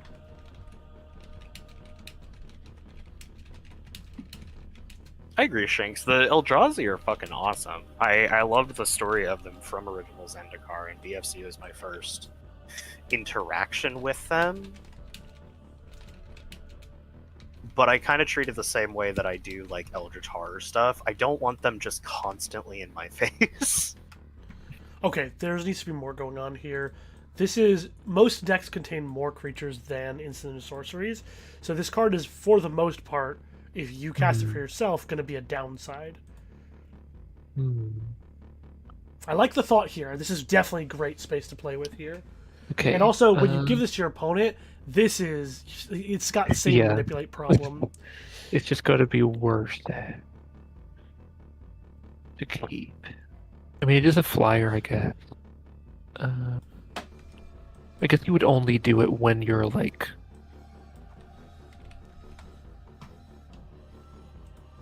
Well... A 3/3 for 3 flying? Couldn't be.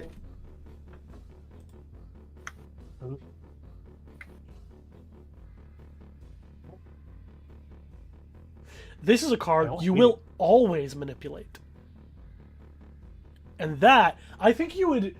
I honestly think that when we're looking at manipulate, it could be interesting to go back through a lot of our manipulate cards and redesign them such that you want to manipulate them more than you want to not manipulate them. Yeah.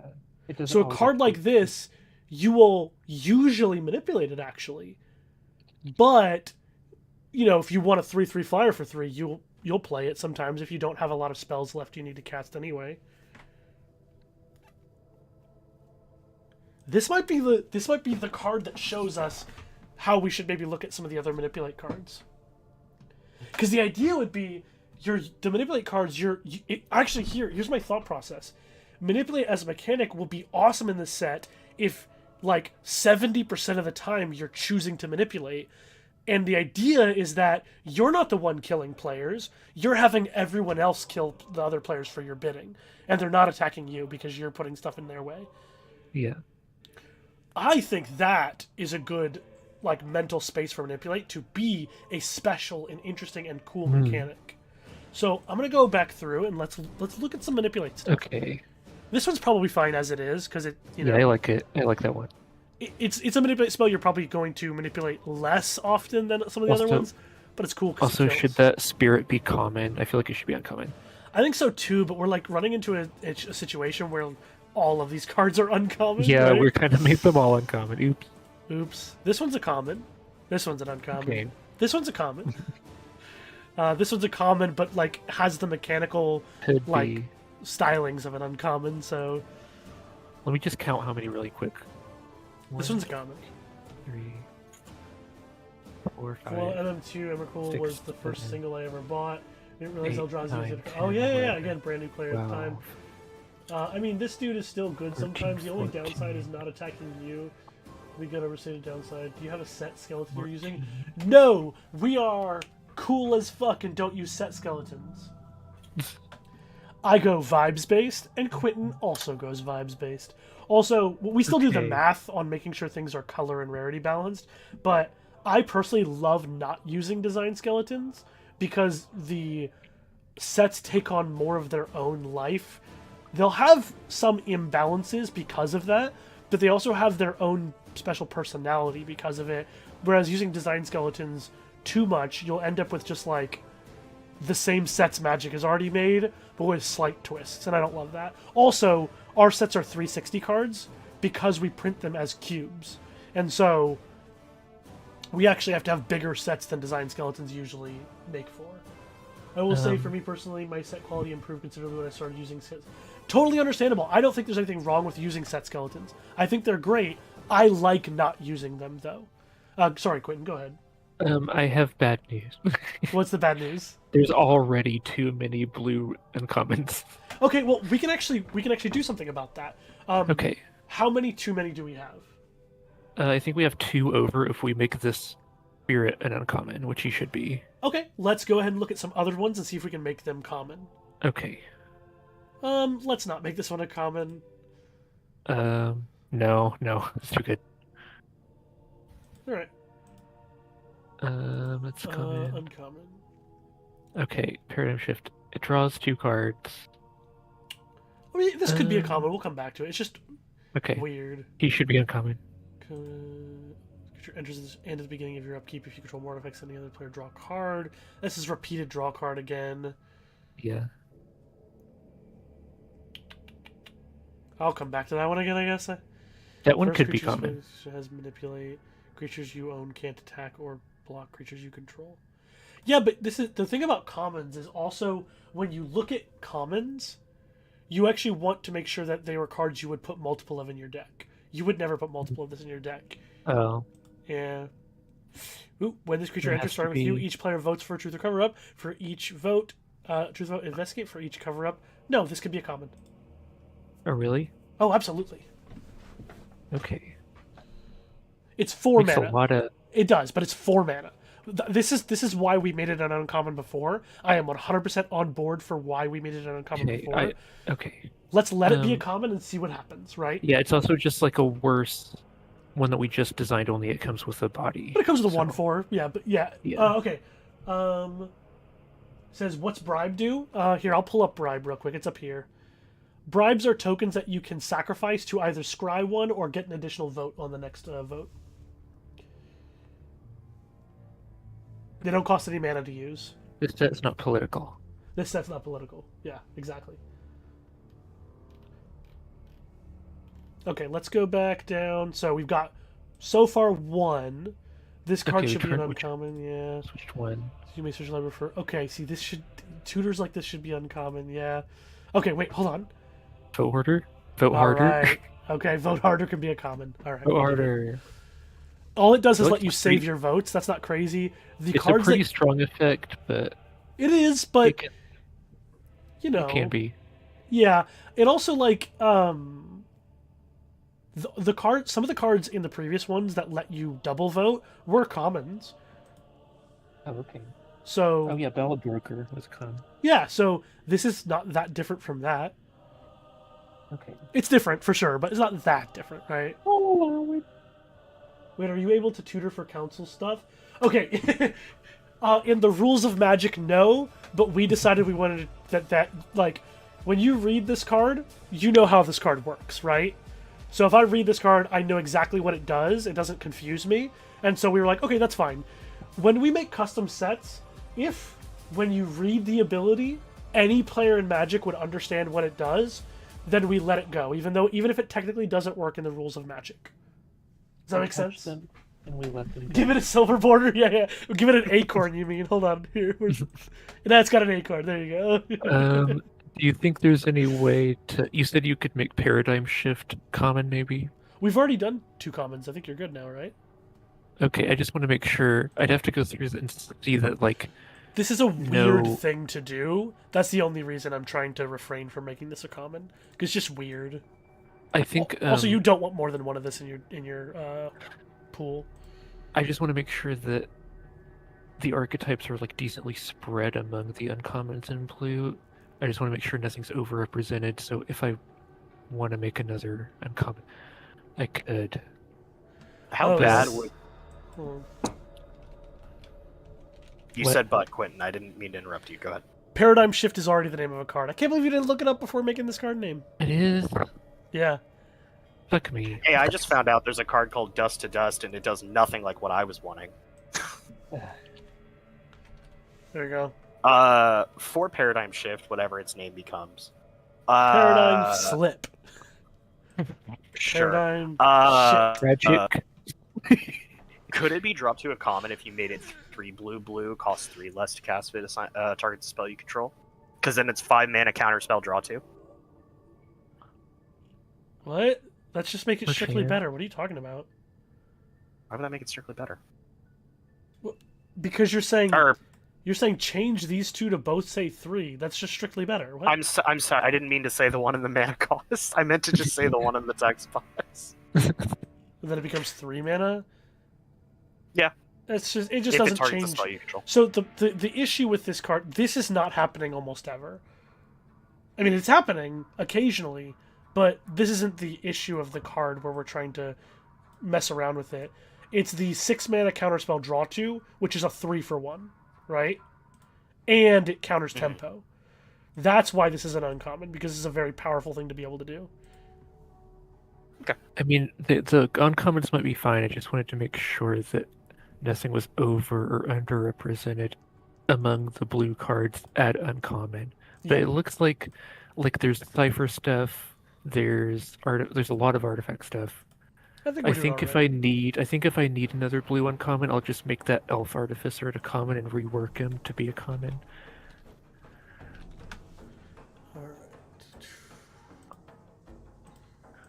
What I'm really worried about is renaming Paradigm Shift. God damn it. Paradigm Slip, Paradigm Shift. I thought These all work. No, I've got the card right here. God damn it. Sorry, I don't know what to tell you. Yeah. And also, one of the first ones I made, Generous Patron, was also the name of a card the whole time. I just found out the other day. Hold on. I have a thought. Uh-huh. I know, I'd be thinking sometimes.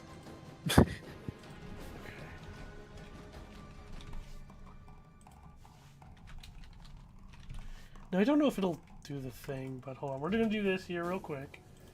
Okay. But, what if... Okay, hold on. I don't know why it's doing that. What the hell? This is super weird. Go back. Okay.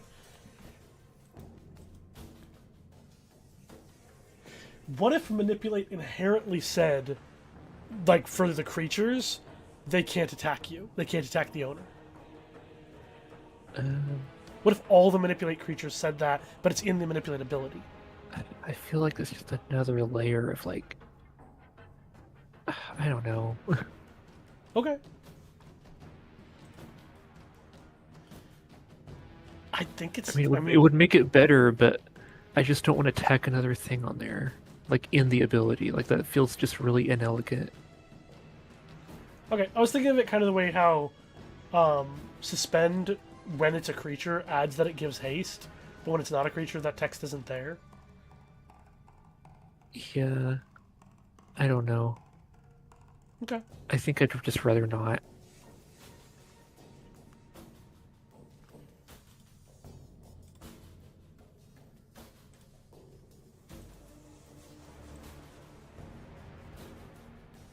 Plus, like, I'm probably... The next few that I'm... Like, the last ones that I make are probably not going to be creatures, because they're so much easier to design when they're not. So there should probably be more non-creatures than creatures anyway. Yeah, I guess so. But, like, you don't give it to someone unless you know that you're going to be able to, like, handle it. Or if you just have one of those cards that's, like... that says that they can't attack you. See, but I think a lot of these Manipulate cards are cool. They're trying to be really tricky, but the base Manipulate card should essentially just be a card that's like, do my dirty bidding for me. That, I think, is the way Manipulate not only flavorfully works better, but also design-wise we can have better Manipulate designs. Like, most of your Manipulate designs are like this. Neutral Negotiator, where it's a card that when you give it to an opponent, it hurts them in some way. It stops them from doing something. But I think the base Manipulate card should actually be you give it to an opponent and they do your dirty work for you. And like there's like bonuses for doing it that way, right? Yeah, like the Spirit. Unblinking Familiar also. What's that? The Dimir one that just costs black, blue, and when it deals combat damage to like any player, I think its owner draws a card. Yeah, that kind of thing. That, like, there is going to be stuff like that. I've just sort of messed around with like everything you can do with it. I just haven't made many of that yet. Yeah, and that's a new one right there. Okay. We'll get there. But I see what you mean. Like, I definitely want that to be part of it. I don't think we're gonna put any planeswalkers in this set. I don't know. Is that true? No, I almost put one in, but I decided against it. Yeah. Deck fade They for want sure. the No, we're not mythics gonna to do be that. even. in Yeah, terms of we're gonna- colors. Yeah, I agree. I don't want the. I haven't. I like planeswalkers as a card type. Even I'm like a certified planeswalker lover, but I don't put them in my sets usually because I don't think they're fun in limited. Actually, I think that's where they're very unfun compared to. Tybalt is going to be in our set though. Yes, Tybalt's going to be in the silver bordered archenemy set. The silver border archenemy gambling casino. Yes. Break room of the warriors of heaven and hell, big chilling because they're so tired of the holy war. Okay. I think we're good with blue for now. We can move on. Yeah. To oops, we didn't look at these yet. Fancy goggles. Fancy goggles. No idea yet. Just an equipment. This card's really good. Yeah, it is. Anyway, okay, I'm just looking around again. All right. Fancy goggles. What does a fancy goggle do for you? Fancy Googlers. Google it. They Google now. Cipher. All right, that's what I'm thinking. Cipher on this. Okay, yeah, I do think we need more artifact and cipher overlap. So yeah. Oh, this is a common though. It No. has to be. We're out of uncommons for blue. I'm sorry. I wanted to say.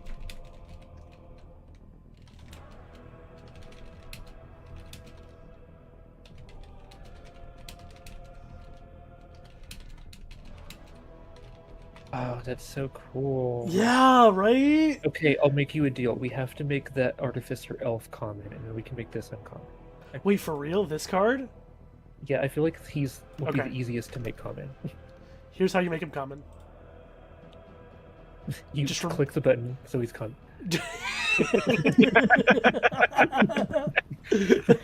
You just remove the value part of him, and now he only is a pump creature. Okay, I might rework this guy anyway. That's fine. I think this is also fine, by the way, because blue should also have ways to kill their opponent, you know? And this is a good Yeah, type that's of true. tempo play. But if you find something better, totally reasonable. This would be Okay. my starting place for it. So he's a common now. This is an uncommon now. We get to have fun. I'm so excited. Yes. They're gonna be so fancy. Okay. Equip 2, let's say. 1 in a blue. And then we have to say, like, when the equipped creature deals blah blah blah. Yeah.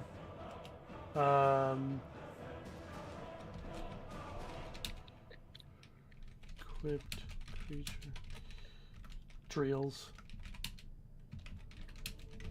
Combat. Damage to a player. His creature is just the thief ability. If he loses a second effect, can he give another creature? He doesn't look like a fighter. He already was able to give it to another creature. I think you might be misreading it. The Elf Artificer could already give it the pluses to other creatures, not just to himself. You can encode sorcery spells and cipher. I think they meant could it be put on another card? Oh, I guess. Yeah, you could swap this with another, but we don't have another artifact card to... No, Johnny, the part you deleted. Oh, it's whatever. It's a throwaway ability. Oh, okay. Yeah, it wasn't that special of an ability. I may be misunderstanding what they said because Yeah, they that's said true. the second ability. So Oh, if Or no, second they effects. said if he loses the second effect, can he give to? Oh, I see. No, yeah. I think what he's saying is, can he give the pumps to another creature? Anyway, you can encode it. I'm trying to think. Whenever I want to find the like the I most just tried it. efficient I just tried it myself. Oh, yeah. Whenever a equipped creature deals combat damage to a player, you may cast any number of spells encoded on this equipment without paying their mana costs. It almost works.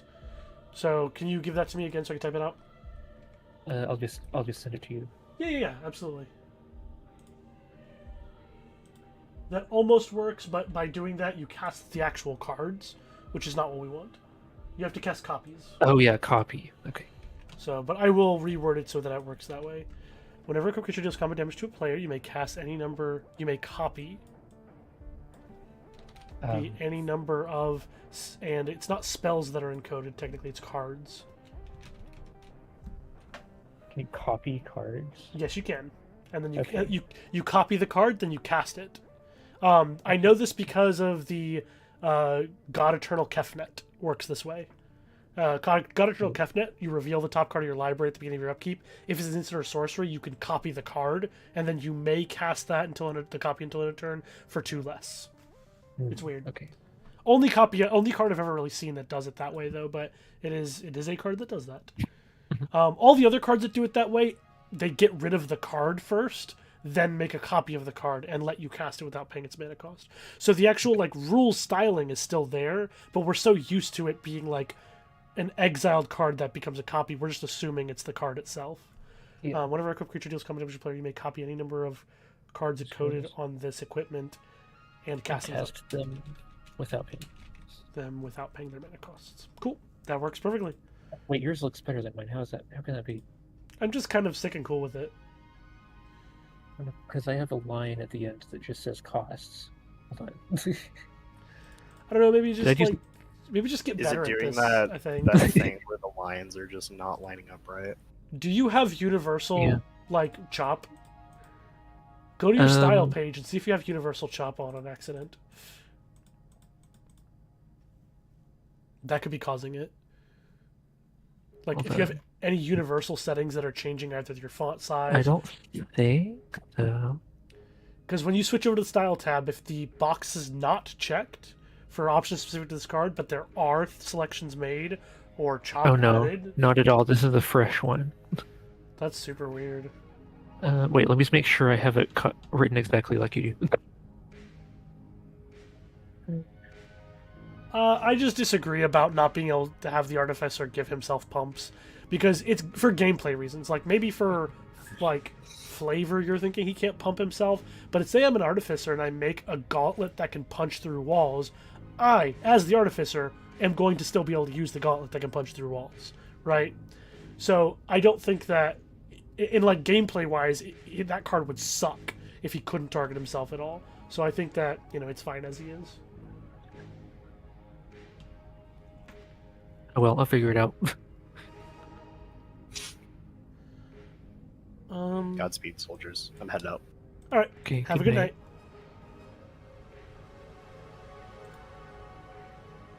This might be bad. Is this card bad? But it's fun though. Yes, it is. Sorry, I need to be more precise with my language. Not bad. The rate might be wrong. The numbers might need to be cheaper. But if it's cheaper, is it too Could it cost good? 1? I think one of my instinct is to make the equipment cost 1, but the equip cost still be 2, so that you still have to pay 2 mana every time you want to attach this to something. Yeah, I think But that's it doesn't totally give fair. any pumps or anything like that. But I'm okay Yeah, with it's like that. completely dead if you don't have Cypher Spell. Yeah, but it's cool because it means you don't lose out on your Cypher spells when your Yeah, creatures exactly. die. I like that. This is a cool card. This is a very cool card. I feel Yeah. like a genius. You make me smarter by creating scenarios in which I get inspired to make cool designs. You're draining it out of me as we speak. Goddamn right. It's mine now. Oh, poor lady. Just I know, look at her. right? She's crying and everything. She's taking care of everyone around her, but I'm sure it Yeah. hurts her and all of that. Also, This is totally a manipulate Yeah. spell. ooh, I think you're right. It has that energy. Yeah. So my brain is like, okay, I have to make this to where I want to think- manipulate this 70% of the time. That's what my brain is saying. I think I think the next one should be mainly discard. So save your discard ideas for that one. The next one down on the list. Just looks like a discard spell to me.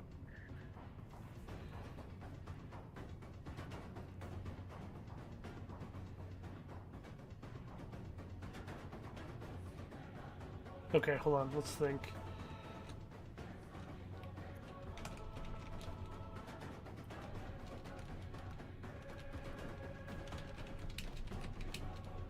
No. Wait. Hold on. Let me think.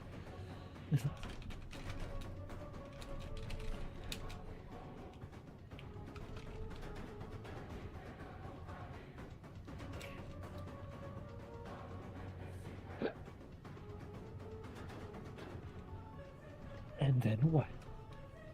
And then what?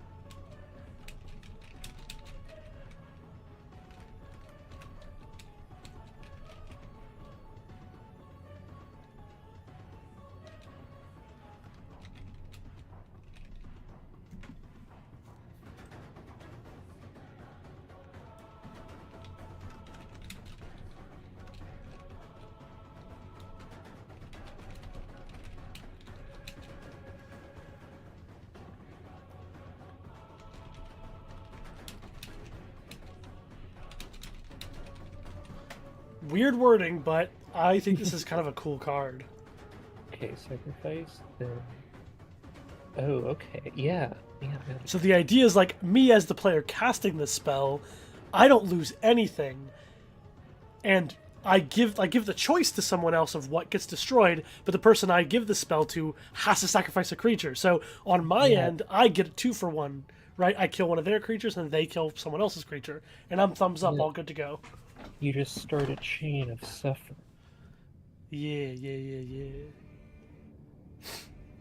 Okay, let me just do this. I think actually the wording should be flipped around, though. It actually should target first, not a then. Destroy target creature not controlled by the owner of this spell, then sacrifice a creature.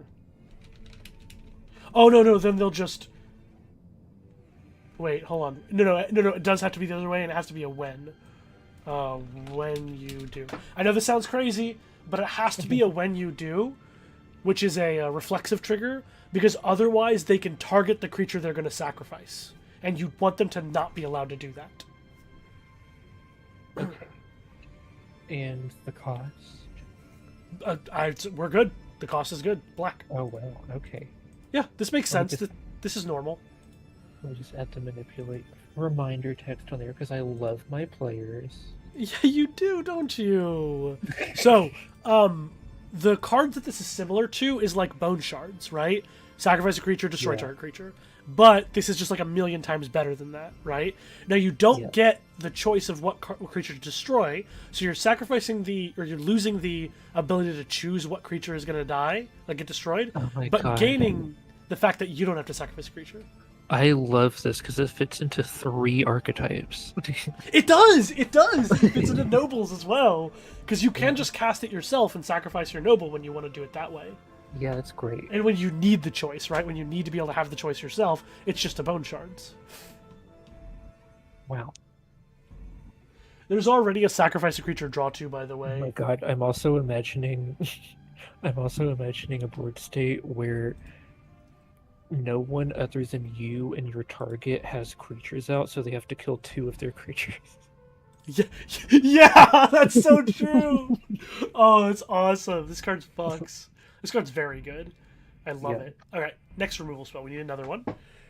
This is going to be hard removal without sacrificing something. So without mercy at all. Yeah, for sure. Classic kill, just a kill. But we have like a murder, and we have a murder. Where's the murder at? The Usurp. Expedient demise. We have usurp as well. Oh yeah, that's true. This card's amazing. I forgot about how good this was. Yeah. There it is. Yep. So what are we missing? Man, I'm sorry. This card is too good. It's It needs so to cost good. 5. It needs to cost 5, yeah. Okay, that's fine. That feels much... Becoming the Monarch's so good. It is. And That was an early also- card before I got the hang of it. Sorcery. I think this one should be a sorcery. The other one's an instant. This one's an instant. Usurp should be a sorcery? Yeah. Sorry, I'm moving too fast, yeah. Usurp should be a sorcery. Okay. Got it. Because it's like destroy target creature, draw a card, kind of. Yeah. Okay, so this one should be like minus something kind of type beat. Oh, that's a good idea. How long has this set been in manipulate? God damn, I'm fucked up. Been in development. How long have you been working on this set? Since September of last year. Oh, that's right. When did you start really kicking into overdrive, though, working on it? Probably like late October. Gotcha. Okay. Oh, what if it's an instant? And Yeah, this should be an instant for sure. I'm feeling. and it's that, but also it's more if the toll is high. So you can Oh, get what is some it? extra death. Oh, I got this. I know how to do this. -X until end of turn, where X is it 3 or 3? It's 3 plus the toll. Ooh. There you go. Okay. Yeah, I like this. This is great. This works really well. Okay, we just copy that. I haven't made serious work on a project in a while. Lol, my last major project was wrapping up Mad Max inspired enemy colored factions with. That sounds cool. I don't know if the start. Why is my chat being cut off? I can't see the rest of what you're saying. Hold on. Let me look at my other thing. I can't read what that says. Strata Games? Strata Games.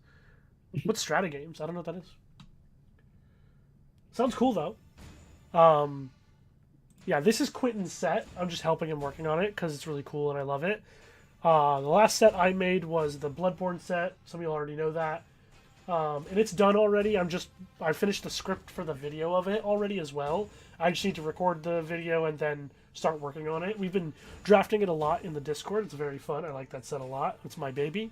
And I also made that Yu-Gi-Oh! Cube, which you probably have already seen the video for, but just wanted to describe. I've made a couple of other sets, but those are the only ones we've actually really played in the Discord. Okay, let's look back over here to discard now. Card.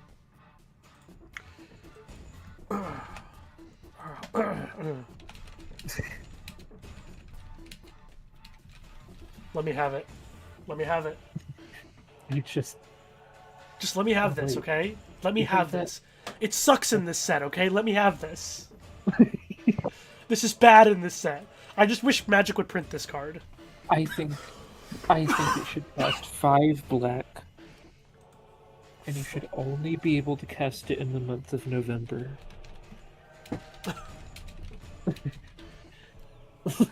Yes, strongly worded letter. Oh shit. The white counterspell that I made was actually inspired by a custom card called Strongly Worded Letter that was like target player sacrifices up to 7 permanents, discards up to 7 cards. Wait, I've got an amazing idea for this card, by the way. Uh-huh.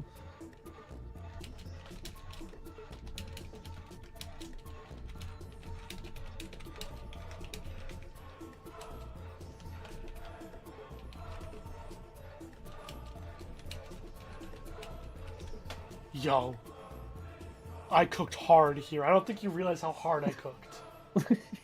There's like 15 to 20 active members. We've got a standard format made out of community design sets. Hey, that's really fun. That reminds me of the big one. The big custom Magic server where they do their like Revolution format, where they have rotation and all that stuff. We design our sets only for drafting, and the reason we do that, even though it would be very fun to like try and do constructed with it, the reason we do only for drafting is because it allows our design space to be wider and bigger.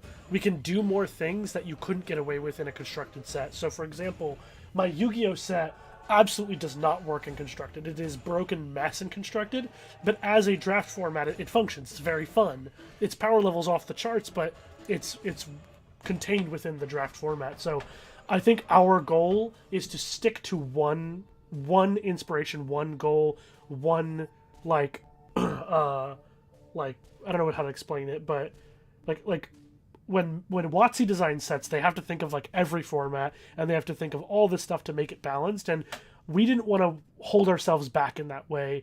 We wanted to focus on only one modality so that we can make it serve that modality the best we can and not be held back by what they wouldn't print into standard or what they wouldn't print into modern or commander, so that we can have as much fun as we want in the version of the game that we all want to play. So the difference between Rev and Strata standard is that Rev sets are made by one person because the community is so large. Strata sets are all collectively made. See, that's great, because that's kind of what we do too, is we have a lead. Every set has a lead designer, but everyone contributes to each other's sets, and I love it that way, and I want it to be that way. I want us all to be working on sets together in this community. Maybe your Strata people want to come over to the Discord sometime and talk with us and kind of share y'all's ideas, because I think that's a really good way to do things.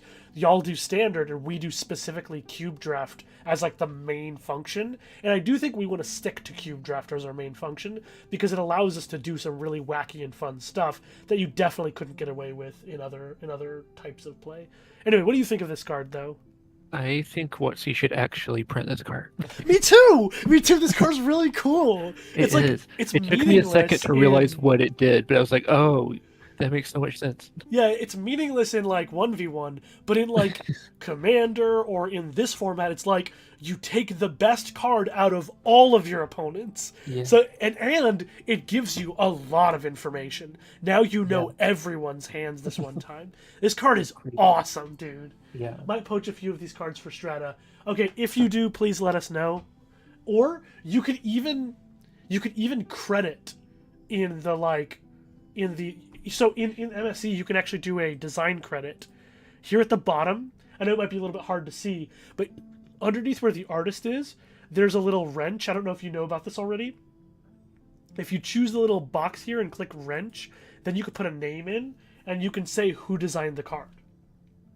Oh, perfect. Awesome. Yes, absolutely do that. But otherwise, absolutely, you can use any of this stuff for your sets, as long as you credit, you know? All right, anyway, I'm actually enamored with this card. I'm sorry. You're actually goated with the sauce now. I think I've got a lot of sauce on my pants right now. Did you add white, white, white? I did. I added white, white, white. Whoa. Oh, that's hot. Excuse me. Welcome. Okay, I just want this to be similar to Vampiric Rites. I want this to be a good card for nobles or Golgari to sacrifice stuff with. Let me think. Oh, okay. I had to look up Vampiric Rites for a sec. Okay.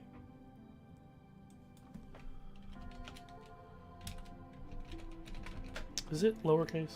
No, it's uppercase. For context, I moderate for Strata games. Granted, I don't want to come across as self-promoting. No, it's great. No, it's cool. I love talking to different people from different parts of the community. I love making connections. Honestly, I would love to connect with Strata Games and talk to y'all about what y'all are doing, get some ideas. You know, we don't have to like mix our communities together. That's silly. But, you know, we can cross-pollinate a little bit. It just grows the custom Magic communities to... I mean, look, I love Rev. I love the custom Magic Discord, but it's big. There's a lot of, no offense to them, obnoxious people in there that I don't want to deal with. And so I like the fun and like lightheartedness that we try to keep here. I personally am not always the best at that, actually. I think I'm one of the... But that's what I want. I want there to be fun and lightheartedness when we're doing our stuff. I want people to feel free to make wacky and weird stuff and not be like, you can't do that. Magic would never do that. I don't give a shit about that. I don't want to hear that. I'm not interested. There's nothing Magic wouldn't do at this point. Honestly, yeah. I think Magic... That's one of the things I said a while back when we were talking about that other community. Even though they're cool, they make great stuff. There's a lot of great designers in that other community. But, like, they kind of... Sometimes I feel like they have that mentality. And it's like, Magic would do more things than they are willing to do. Magic is way willing to do weird shit. We can fake drama between the communities. Let's go! That's really funny. Okay. If you...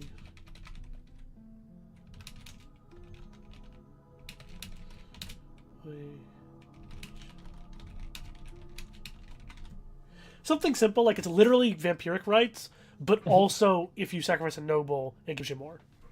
It should cost the same too. Yeah, Vampiric Rites isn't that good of a card. Oh, it's like pretty mid. It's a nice card in many formats, but it's not a power level that you couldn't push a little bit, right? Okay. Like, it's not like it's a bad card. I don't really mean to say Vampiric Rites is a bad card, not at all. But it's also not to the power level that you can't push it a little bit if you wanted to. particularly in this way, where it's specifically only pushing it in a very specific subset of your what your set is doing. Yeah, right? That's fair. If this just said, and then each opponent loses 1 life, and there was no condition, I wouldn't be comfortable with that. But when you make it, hey, if you play the specific cool deck I've put into my format, you get an extra, then I think that's okay. I don't know how, but a lot of snakes ended up in this set. I fucking love it. It makes sense thematically too, you know. Snakes Yeah, are I like feel like as far as in animals go. Yeah. I absolutely agree. I don't want to bad talk them, but the community in purple is so large it's hard to stand out unless you were there from the beginning. Absolutely. I also had like, because I know there's a lot of really kind and fun people over there, but I have had really bad experiences a couple of times going over there and asking for opinions on some of my stuff, and it's just those people who kind of ruined it for me, and I feel bad because I know there are great people over there, but I just don't feel like going back because of it. Spent a bit of time in purple and MSE over there over the pandemic, and I just didn't really enjoy my time there personally. I'm going to tell people not to go. Exactly, that's exactly how it works. And they take things very seriously, which can be great if your goal is to be, and my goal is to be a game designer. I mean, I am a game designer. My goal is to make that my career eventually. And so it's good to have a place that takes it seriously and really fully tests things. But the design space of my soul, right, for where I want to be as a game designer is in whimsy. I want to have fun. I want to make weird things. I want to make things that people like are not expecting to get to play with. I am not as interested in focusing on balance. And I know that can be dangerous. You can make things that are so unbalanced that it's shit. But the thing I keep going back to is balance should not be the most important thing when you're making designs. Absolutely not. Not only should fun be one of the most important things, but I think not only is fun more important, but novelty, meaning something people are not used to or haven't seen before, should also be above balance. I think balance is just something that I make sure, like, balance only comes into play when something is unfun, not when something is just too good. Because you can have shit that's too good that's really fun. And I always come back to Vintage Cube, right? Vintage Cube is busted beyond belief. There is so much imbalance in that format, and it is a blast. It is an extremely fun way to play Magic. So I think there's a lot of lessons to be learned from that fact alone. Even as a designer, tends to stick more towards the grain. I do agree they lack respect for the more risky ideas. Like, even for me, I don't agree with every design choice the Yu-Gi-Oh! Cube makes, but I'm not going to bash it just because it's not how it... Exactly, and I think that's reasonable. I think there's a lot of, like, flaws and mistakes in the Yu-Gi-Oh! Cube that, if my brain was still focused on it, I would spend time fixing. But I actually want to be able to set it where it is and go, there are flaws, there are mistakes, there's weird shit going on with it, but I can say I'm going to leave it where it is. It has those flaws and mistakes, and I'm moving on to the next thing. I'm moving on to the next thing, taking the lessons I learned from it and hopefully applying them, right? But I'm always going to err on the side of a risky choice or a risky design rather than a safe design, right? I'm always going to err more on the side of pushing things a little bit, going weird, being a little bit out there. I'm gonna push more towards that than towards balance. That is not to say that I don't care about balance at all. It's not to say that I don't care about Magic precedence, right?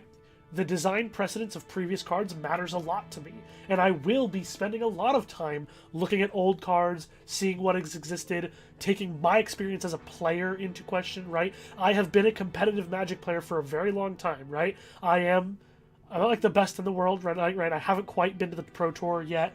Been kind of close, but I have not gotten there yet. But I am a competitive Magic player, and so I know, like, that part of the world, but I'm not interested in designing for it, right? That's not what I designed for. I would have designed the Yu-Gi-Oh! Cube very differently. I also have a lot of fun playing it. Exactly, right? And I'm glad that people have had a lot of opinions on it, too, and were like, here's what I would have done, or here's what I think you should have done. But, I made a lot of my choices based on whimsy and fun, right? That's where we got a lot of what we did. Particularly because I think a lot of the designs came from starting from a point of, and this is funny, it literally starts from one card. There is one single card in the Yu-Gi-Oh! Cube that can explain why the Yu-Gi-Oh! Cube is the way it is. And that is Pot of Greed. Pot of Greed is the explanation for why that cube is the way it is.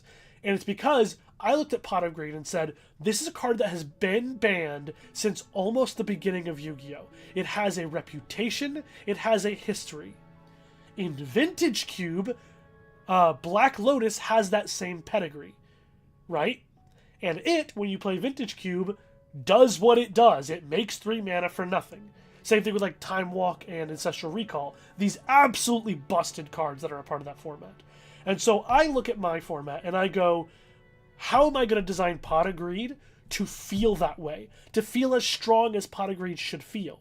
I'm not going to make it a divination. I'm not going to make it a weak draw spell or a okay draw spell. It's going to cost 0, and it's going to draw you 2 cards for 0, right? So if that's a power card in my set, and all the other power Yu-Gi-Oh cards are designed to at least a similar power level, what does the rest of the set look like then because of that, right? If you want to take a detour, you might enjoy my Eternal Horizon set. The whole idea was to try and capture the vibe of Vintage Cube while utilizing traditional booster pack structures with rarity. It sounds weird. When did you make that? Because I actually saw something like that a while back. Someone made a Vintage Cube of custom cards where it was the power level of Vintage Cube, but all the cards were custom. I remember seeing something like that a while back. It was really interesting. You might have to link me to it because I might have actually seen this set before. I like sets in which the head designer listens to the community but is very strict to their vision. That's me! And one of the things I want to do the most is listen to the community better. Like, I do listen to the community, but sometimes I get abrasive when I have an idea in my head that I'm like I have all the reasonings are there, I can explain myself, I know exactly why I want it to be the way it is, and when someone contradicts that, sometimes I go, no, you just don't get it, right? And I don't want to do that as much, right?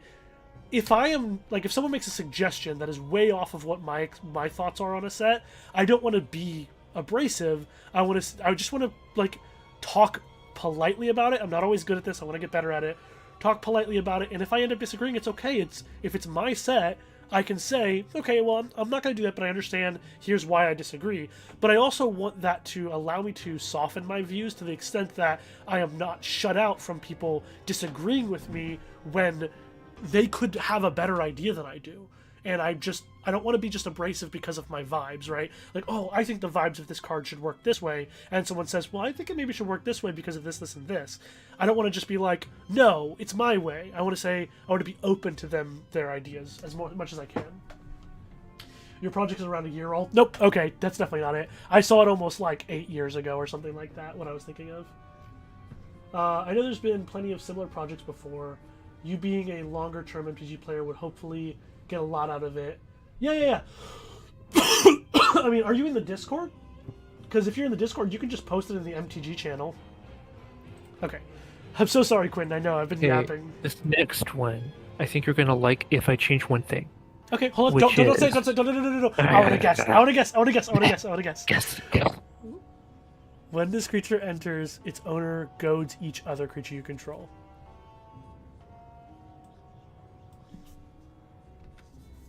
Is that yes. it? Okay, yes, okay, it is. that's what I thought. Not sure about the numbers, though. I'm not sure about the numbers either. I need to think about this one. I mean, this is so much mana. This is way too much mana, I think. It is. We could start here. Okay. Oh my god, Dark Souls 3. Yeah, I love the music in Dark Souls 3. This is not Dark Souls 3, though. This is Dark Souls 1. Oh, wait. That's Grey right. Wolf Sith. It's Sith. I always forget. Did we Souls 1. pass by Dark Souls 3 already? I can't remember what order all my music is in. Oh no, it's coming up. Actually, I'm so sorry, Dark Souls 1. I'm moving to Dark Souls 3. Dark Souls 1 is probably like one of my top 3 games of all time. I love that game.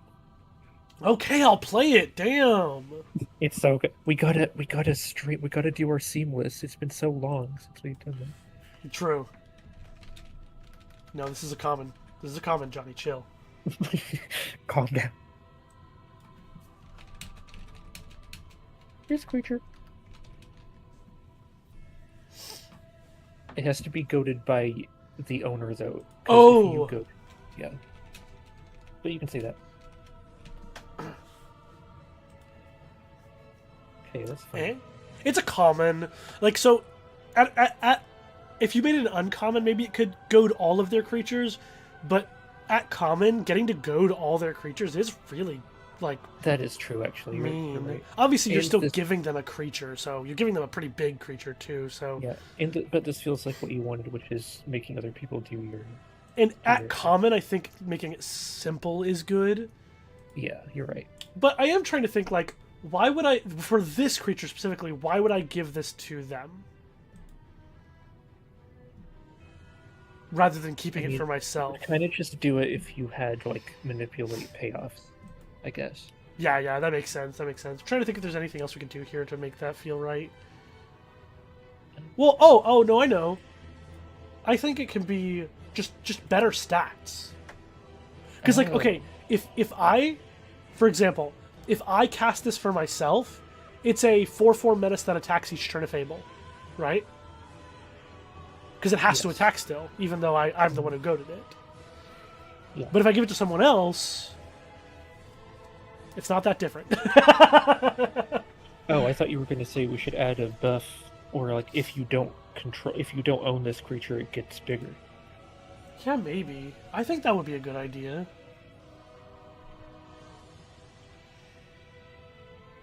This creature is goaded by its owner, and it gets +2/+2 or something if you don't own it. I want to take away menace so that there's less lines of text then. Okay, is that okay? fair. Yeah. Actually, we could put it here.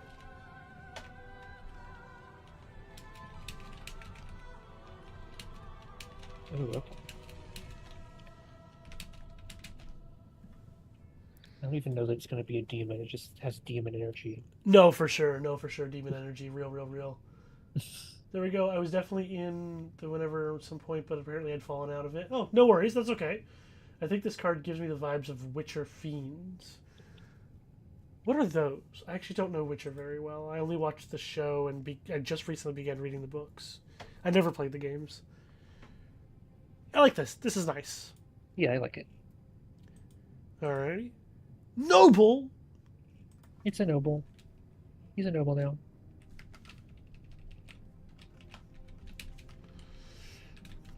Noble now. Am I allowed to hop in voice and vibe with all? Yeah, you can. No problem.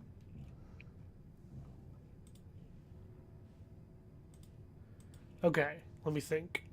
We have some sacrifice stuff that's already good, right? How many sack outlets do we have, though? Let's look. Not that many yet. I mean, we just made that one. Okay. Well, no. Sorry. Nope. When I say sack outlet, I mean a card that lets you sacrifice multiple creatures. A what? Sack outlet means sacrifice multiple creatures at different points. Yeah, the one we just made, and we did. What did we make? The forbidden fruit. The enchantment, the vampiric rites. I'm stupid and tired and stupid. There's also the... How am I missing? Dude, this is like happening regularly where I'm just like forgetting things that we've done. I'm sorry. There's a noble also that you saw him. There's a black-white noble that lets you sacrifice a creature for free. But there will be more, because that's something I need to catch up on, is the outlets.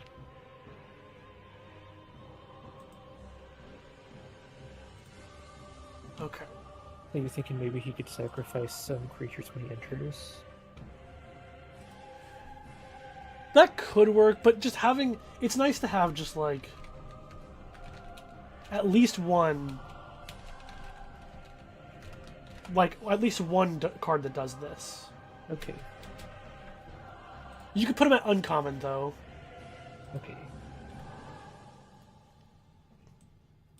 Now, it depends on what you're going to get out of it, and like what size he is and all that, and if he does anything else.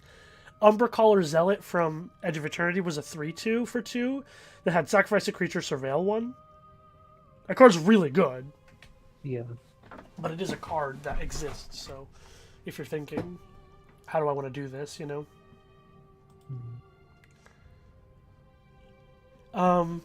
It'd be like Viscera Seer, where it's scrying. It's Umbracaller Zealot and Viscera Seer, they're the same thing, essentially. Yeah. Scrying is fine. Let's look at the card. He's stopping people. He's like, whoa, whoa, whoa, whoa, whoa, bro. What are you doing? I'm a noble now, so you have to listen to me. Or he just like threw his what are they called? Those spinning disc things everybody goes crazy about. What? Fucking Beyblades, dude? Yes, he threw his Beyblade just He now. did throw his Beyblade. Fuck, why did you do that? It looks like he's in a marshland if you look at the background. Are you sure you wanted to do maybe that, he bro? could be maybe he could be our swamp cycler. Yeah. Oh! What? No. I think if he's going to be sacrificing creatures like this, no. Because you want him to stay cheap. And if they're cheap, they don't really fit as the archetypal way to design one of those. Okay. Is attacking a good... So if he gives a menace...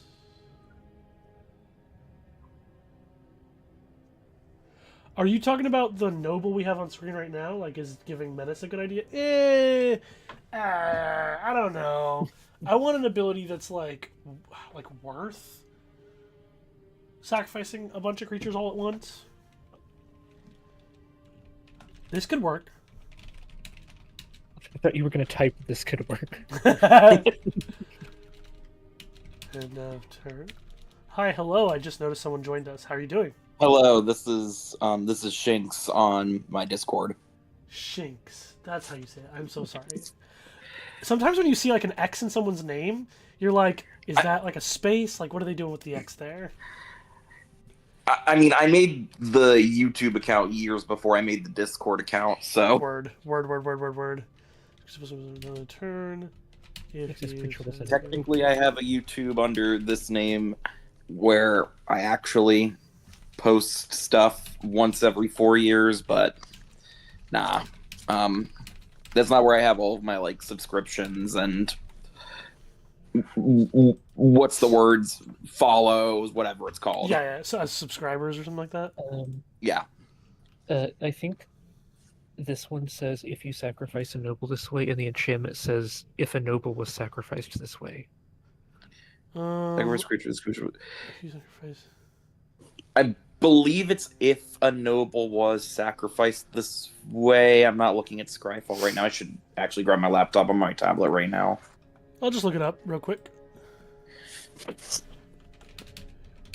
I mean, I am personally a stickler for wording in my projects, but it's the least important part of card design as long as it's clear what it does. Yeah, I do like to... If there's precedence, though, I do like to try. You know what I mean? I like to try my best. If the crit sacrifice was... If an ally was sacrificed... Okay, yeah. If a... Oops. Hey, I made a question mark. Noble was sacrificed this way. Boom. Very true. So we can go like this. And we can go... He's noble now. He's noble now. Yes. Yes, I dropped my tablet. There we go. This should work. Okay, let me just take a good look at There we go. Okay. 1, 2. Okay, yeah, he'll just let things die. Yeah, this card is mainly just a sack outlet, but it's kind of like, you know, hold on. It's a... Oh my god, why are you being so slow now? Scryfall, please.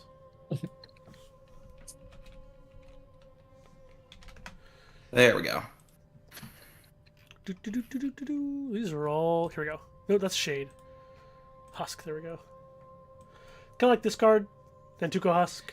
It's a classic. It's a very, very good sack outlet. Very strong. Yes. Free sack is always good. Well, not always, but almost always. Right. And so this is kind of mimicking that. It costs 1 less mana. If you're drafting this card, you're playing a deck where it's good. Exactly. That's why I was just trying to talk with Quinn about it, kind of let him know, like, this is an effect that you'll be very, very strong in your Nobles deck. You could, in the Nobles deck, if you build it right, this text could be blank and this card would still be good. So this card is still, it's doing more than that. I mean, the nobles are literally aristocrats in terms of how they're playing mechanically, right? Exactly. Yep. Yep.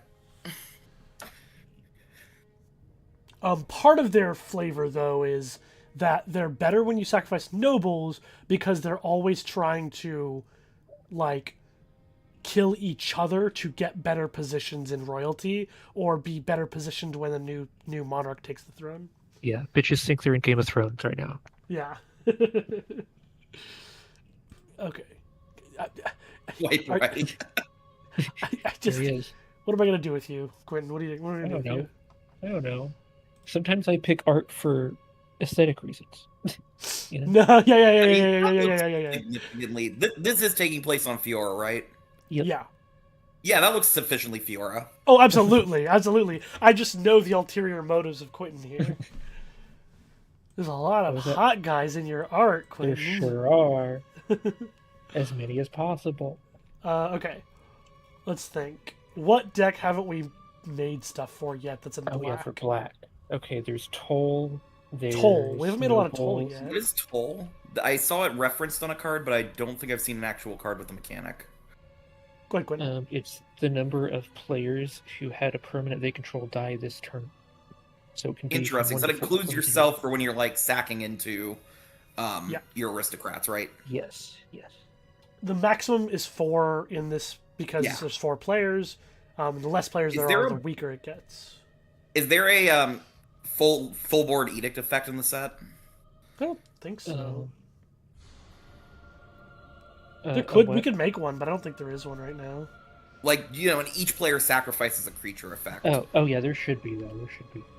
Is there? There's this is right here. There's this one. Oh, that's sick. This one, when it enters for each player, you can destroy up to 1 target creature they control. For each player, yeah. I mean that's effectively serves the purpose.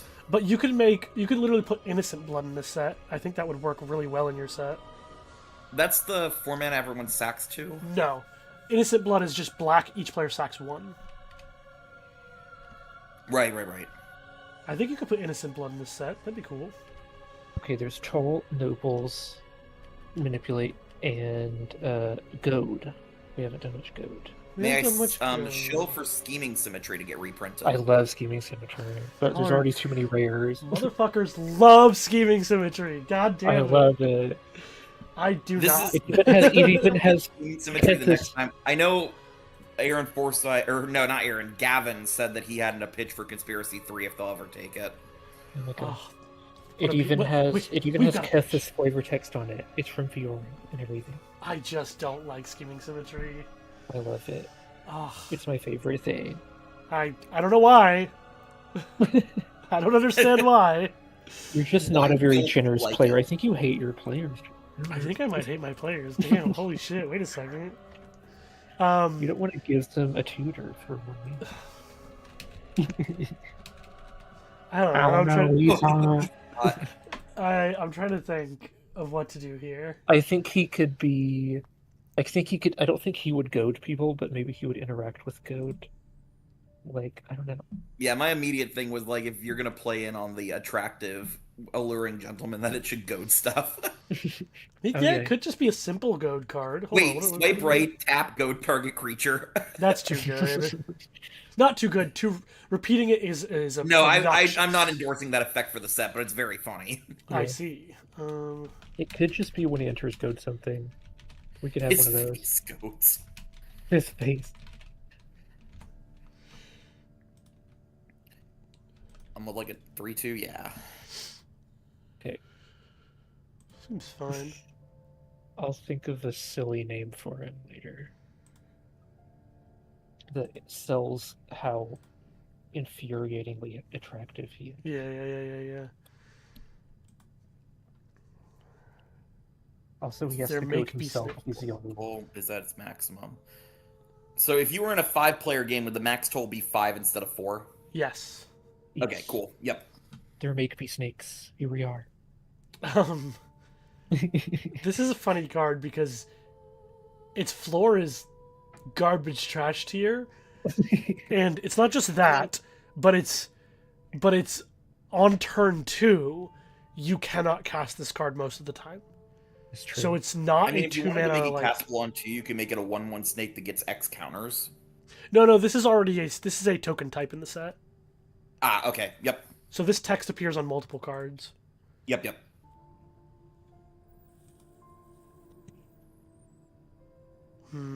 It could just be. No. I will say the ceiling here is ridiculous. 2 4/4s. Yeah, for 2. this part at common, this is kind of crazy. Okay. I honestly think you can just cut that last line entirely, and this card is still fine. I mean, you could have like if the toll is at its max. I think this card's pretty card or bad. something. I could say. Sorry, go ahead. I would say it does that, except it also puts a 1/1/1/1 counter on it. Just one, always. That's So that you interesting. can always cast it. Yeah, I think that's reasonable.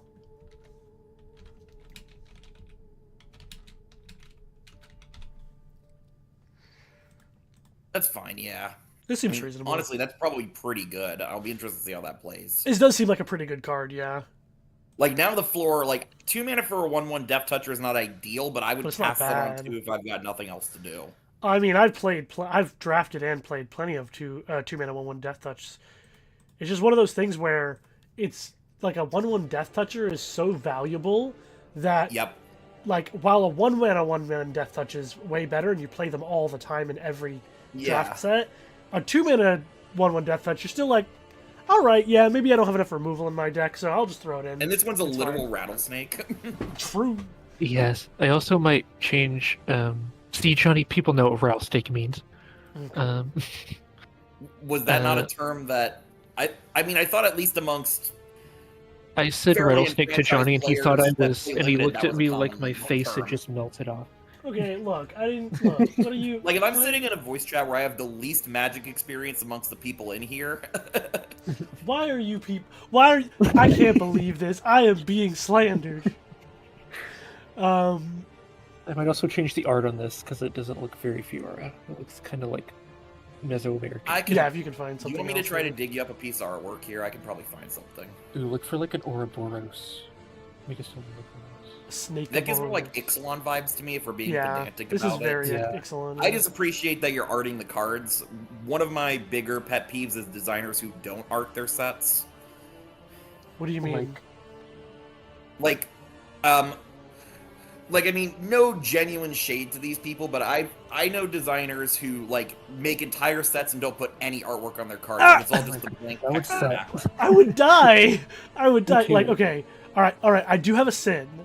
My biggest sin is right here. My Bloodborne set. I use like art, like screenshots from the game. Yeah, There's a I bunch mean, of screenshots from Universes the game. Beyond sets outside of like the super big ones. Like I know there's a Pokemon one on here. I have one specifically for Pokemon Mystery Dungeon. Uh-huh. It's hard to find like there are like 3 different people in Strata Games making Stormlight sets that are all running into the issue of not enough artwork. Right, absolutely. Bree on our server is making a Magnus Archives one, and they're running into a lot of issues finding art. I don't know Magnus Archives myself. It's a it's like not a podcast. It's a audio story thing. I don't know how to explain it. It's Yeah, really I, mean, cool. I know what you're talking about. I can't think of the term for it. Yeah. A radio show. Audio drama, I think it's a term or something like that. Yeah, I think it's like I think that's what I would call it. Yeah, Pokemon Mystery Dungeon Universe Beyond sounds kind of cool. I mean, if you Oh, want the wait. link for that one, I can post that one in MTG as well. That one I'm Do you- pretty happy with how it turned out. It took a long time to get it to where I wanted it to, but once I found the through line, it's sweet. I really enjoy how it plays. Totally. Uh, You can post do a you link think to it in this- the server too. What's up? Do you think the snake spell should be an instant and the snake should enter tapped so that you can take advantage of a big toll if it happens when it's not your turn? Oh, you're so right. There it is. Wait, where does tapped go in this? Hold on. Create a tapped. Yeah, that's what I thought. Okay, that looks good. Alright, it's a Warlock. This has got to be manipulate that. Look at him. Look at him. He's got to be manipulating. Yeah, he's so manipulative right now. Stop manipulating me.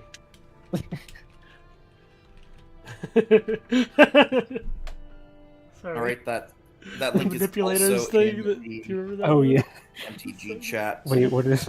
sure anybody wants My to use it. life is like a charade because every interaction I have is a charade.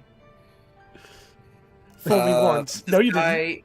When it enters, you sacrifice a creature and put 2/1/1 counters on it if you do. When you do. That's too simple. That's too Oh, straightforward. I did. One of my oldest manipulate ideas was your scheming eunuch. Okay, where every turn he Game of Thrones, God damn it! Yeah, he makes you sacrifice something every turn, but you get something out of it in under certain circumstances. Okay, hold on. Well, He's can't be a constantly common. plotting your demise. Can't be a common if you do this. How many black comments do we have on the count? We'll find out. Okay, I'm counting right now. 1, 2, 3, 4, 5, 6. Okay, we have a little more room for black, but not much.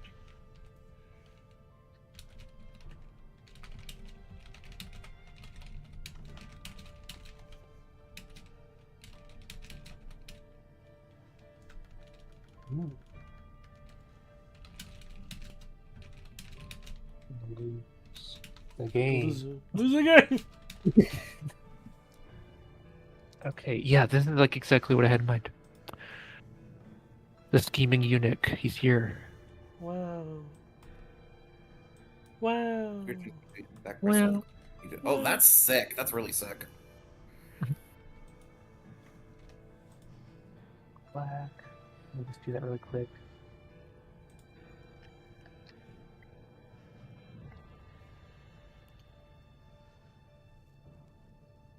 This one feels like a 50-50. Yeah. Maybe, no, I think you're probably, well, if you're, it's a weird card, because, like, it's pretty good in the Nobles deck, right? Yeah. Yeah, I would But- play this in Aristocrats, but I would 100% gift this to my opponent in a who's not prepared for it. Yeah, gifting it to my opponent still seems good, but it also seems like it's one of those situations where I really wish my manipulate cards had the text that they were, like, goated or something by me, always. I don't know. I think that's just a risk you gotta take. Yeah, that's probably fair, especially for one that's forcing, like, I know it draws you a card, so it's not technically card disadvantage, but it's tempo disadvantage, because then you have to recast whatever you draw, basically. Yeah. Yeah, I like it. I do too. If it turns out to manipulate just straight up sucks on creatures, then I'll think about adding that. But Yeah. That's the only thing, is, like, that's Tested. that's the one thing, is I think that we may end up deciding that manipulate creatures have to be auto-goated. I don't know.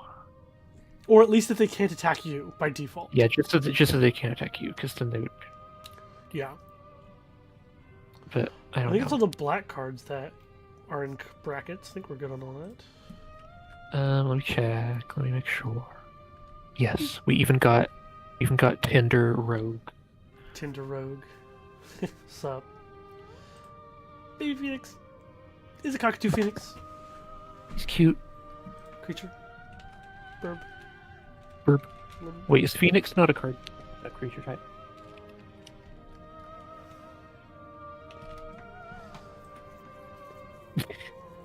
Phoenix is. Yeah, sorry, Phoenix is. Yeah, I think it is. Phoenix is a card type. Yeah, but I was having fun. Phoenix child. Does that mean we should add the child type to Phoenix check? Yes. I have, something else like, should a have- binder page of Phoenix chicks that I picked up during Dominar United pre-release to give them a good home. They were a good card. They were a very good card. Yeah, I was not keeping up with Standard at the time. I did not expect them to be as playable as they were. I love him already. I mean, you could literally reprint Phoenix Chick here if you wanted. True. That's a lovely piece of artwork. I don't know if I've seen that before. I love the cockatiel Phoenix. He's got Actually- a little Hold on. hairstyle going on.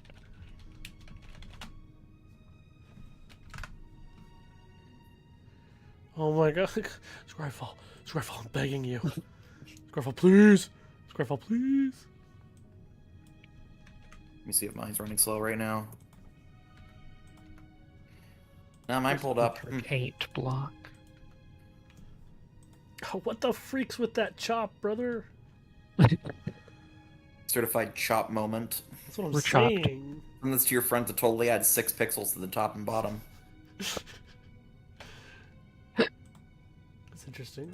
Didn't take very much. Okay. Cool. I actually think it's great in your set because fuck a monarch, you know what I'm saying? Wait. Do you have a consistent theme of attacking 3 or more players? Oh. Because that's a creature per player, which is thematic. Yeah. I'd kind of rather not have any. I mean, I guess we can have some reprints. It's fine. Oh, I mean, alright, fine. conspiracy. Whatever, The man. past conspiracy sets have been, I think, literally like 30 to 50% reprints, and I mean, most Magic sets have like, I would say probably. Let me see how many reprints were in Lorwyn Eclipsed. Not very many. There was like 4 or 5.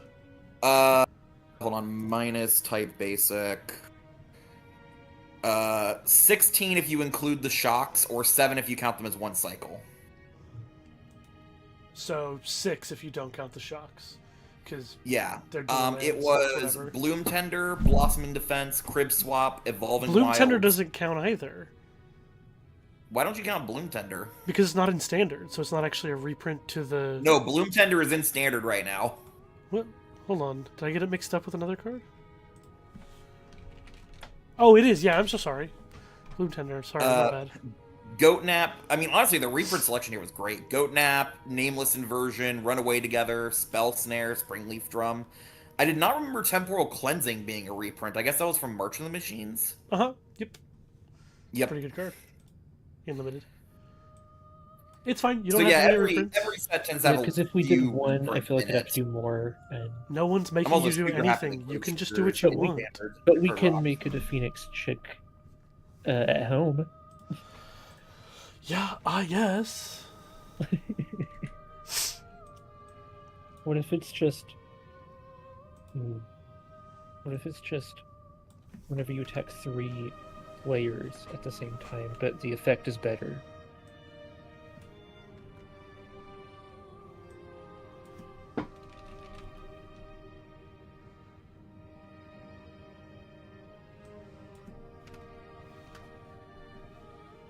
Beautiful. Except for that last line. Pain. Wait, what if I... Thoughts, what if it fixes it? No. Damn! It said suffer. Received. With whenever you attack 3 players, precisely 3. It can just be 3 because I guess. we fixed it.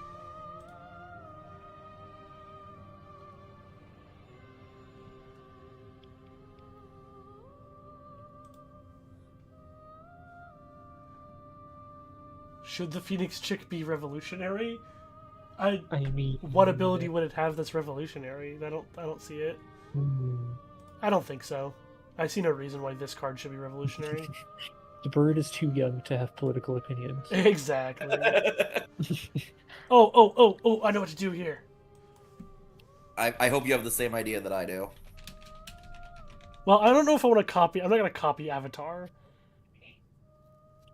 But Avatar had a really cool, like, trebuchet thing. I don't know if you saw this card. Hold on.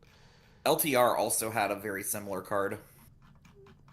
This one is the Did most they unique both one make I've the seen. Ballistic Boulder token? No, this is the only one that's been... Wait, what? Which one did you say? Which card? Wait, what card are you thinking of? Oh, I was... If you're talking about the trebuchets, I was thinking... hold on, let me find the name of it. Because I'm pretty sure Avatar had a card that made this. Yeah, Avatar has this, but Fire Navy Trebuchet and Mordor Trebuchet. They're Oh, wait. sort of parallels of one another. I forgot. They both Mordor make the Trebuchet. same Ballistic Boulder token, which is a 2/1 with flying that sacks at an end step. Should this be an uncommon also, the Phoenix, because Phoenix Chick was uncommon? Sure. Okay. Done. Oh man, Popper doesn't get to eat tonight. Boo. Destroyed. Doesn't get that pre-cooked bird.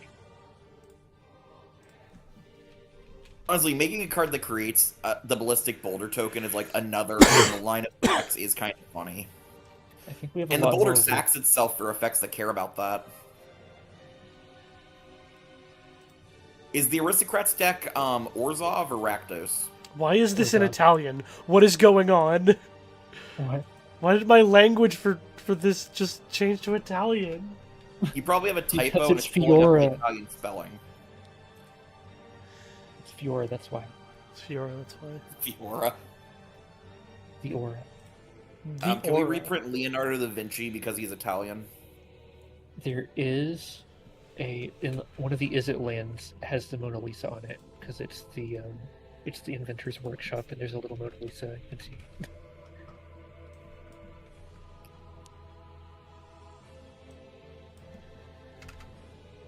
With Gabotlins.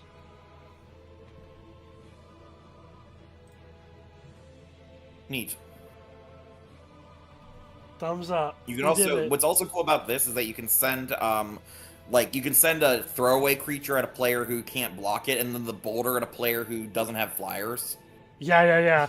It also helps you take away the monarchy. Again, flyers Yeah, are I really like this card a important in lot. this set. That's super neat. And I mean, my gut says this should be uncommon just because of the multiples thing, since the bar to actually trigger it is so low. But on the inverse side, it's super cool in multiples. So It's also common in the Lord of the Rings set, although that one required you to attack it with a specific type yeah, of the creature. thing is, Also, the Fire Navy one was uncommon because that one was unconditional. and it also And had granted, reach. my understanding is that the Fire Nation one wasn't actually that good in its limited format. No, it's not, because that's not because the card wasn't an interesting card. It was because black-white was such a weak strategy in that format. And that was the only place you wanted that card. Gonna have to look for bolder art now. That's-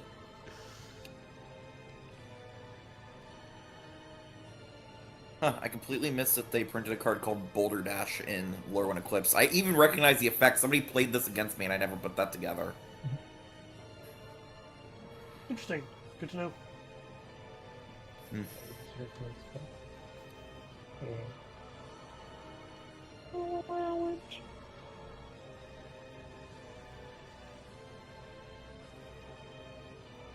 Neat. Neat. I can't wait till you get to one certain specific goblin. The Goblin? Reprint the The braid. silliest card. Reprint the braid. Explosion.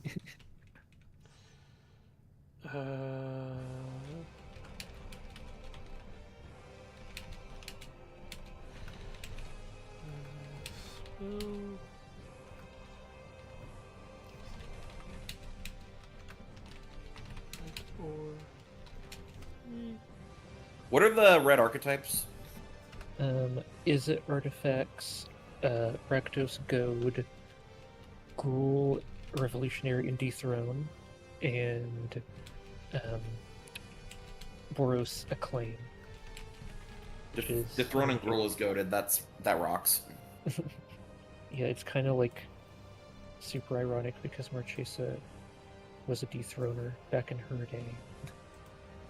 I like that a Now lot. the Also, tables you are have turning. okay. You found it. Cool. I was like, you have an errant space, and that's gonna screw Gonna things throw up when me you're into exporting orbit. that. Yeah.